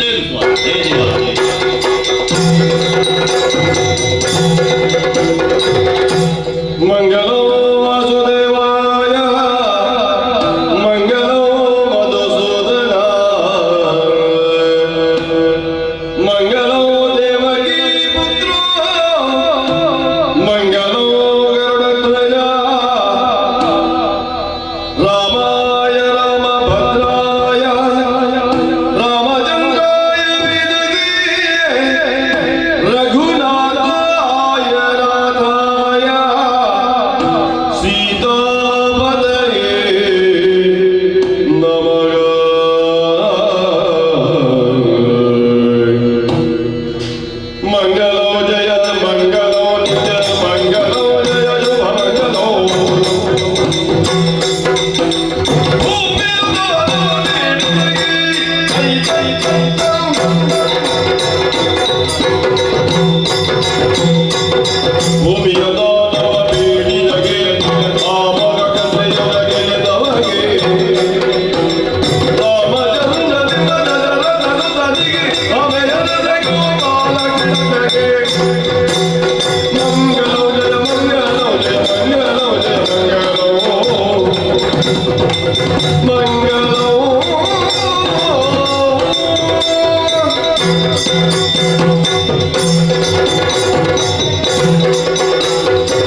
ಿ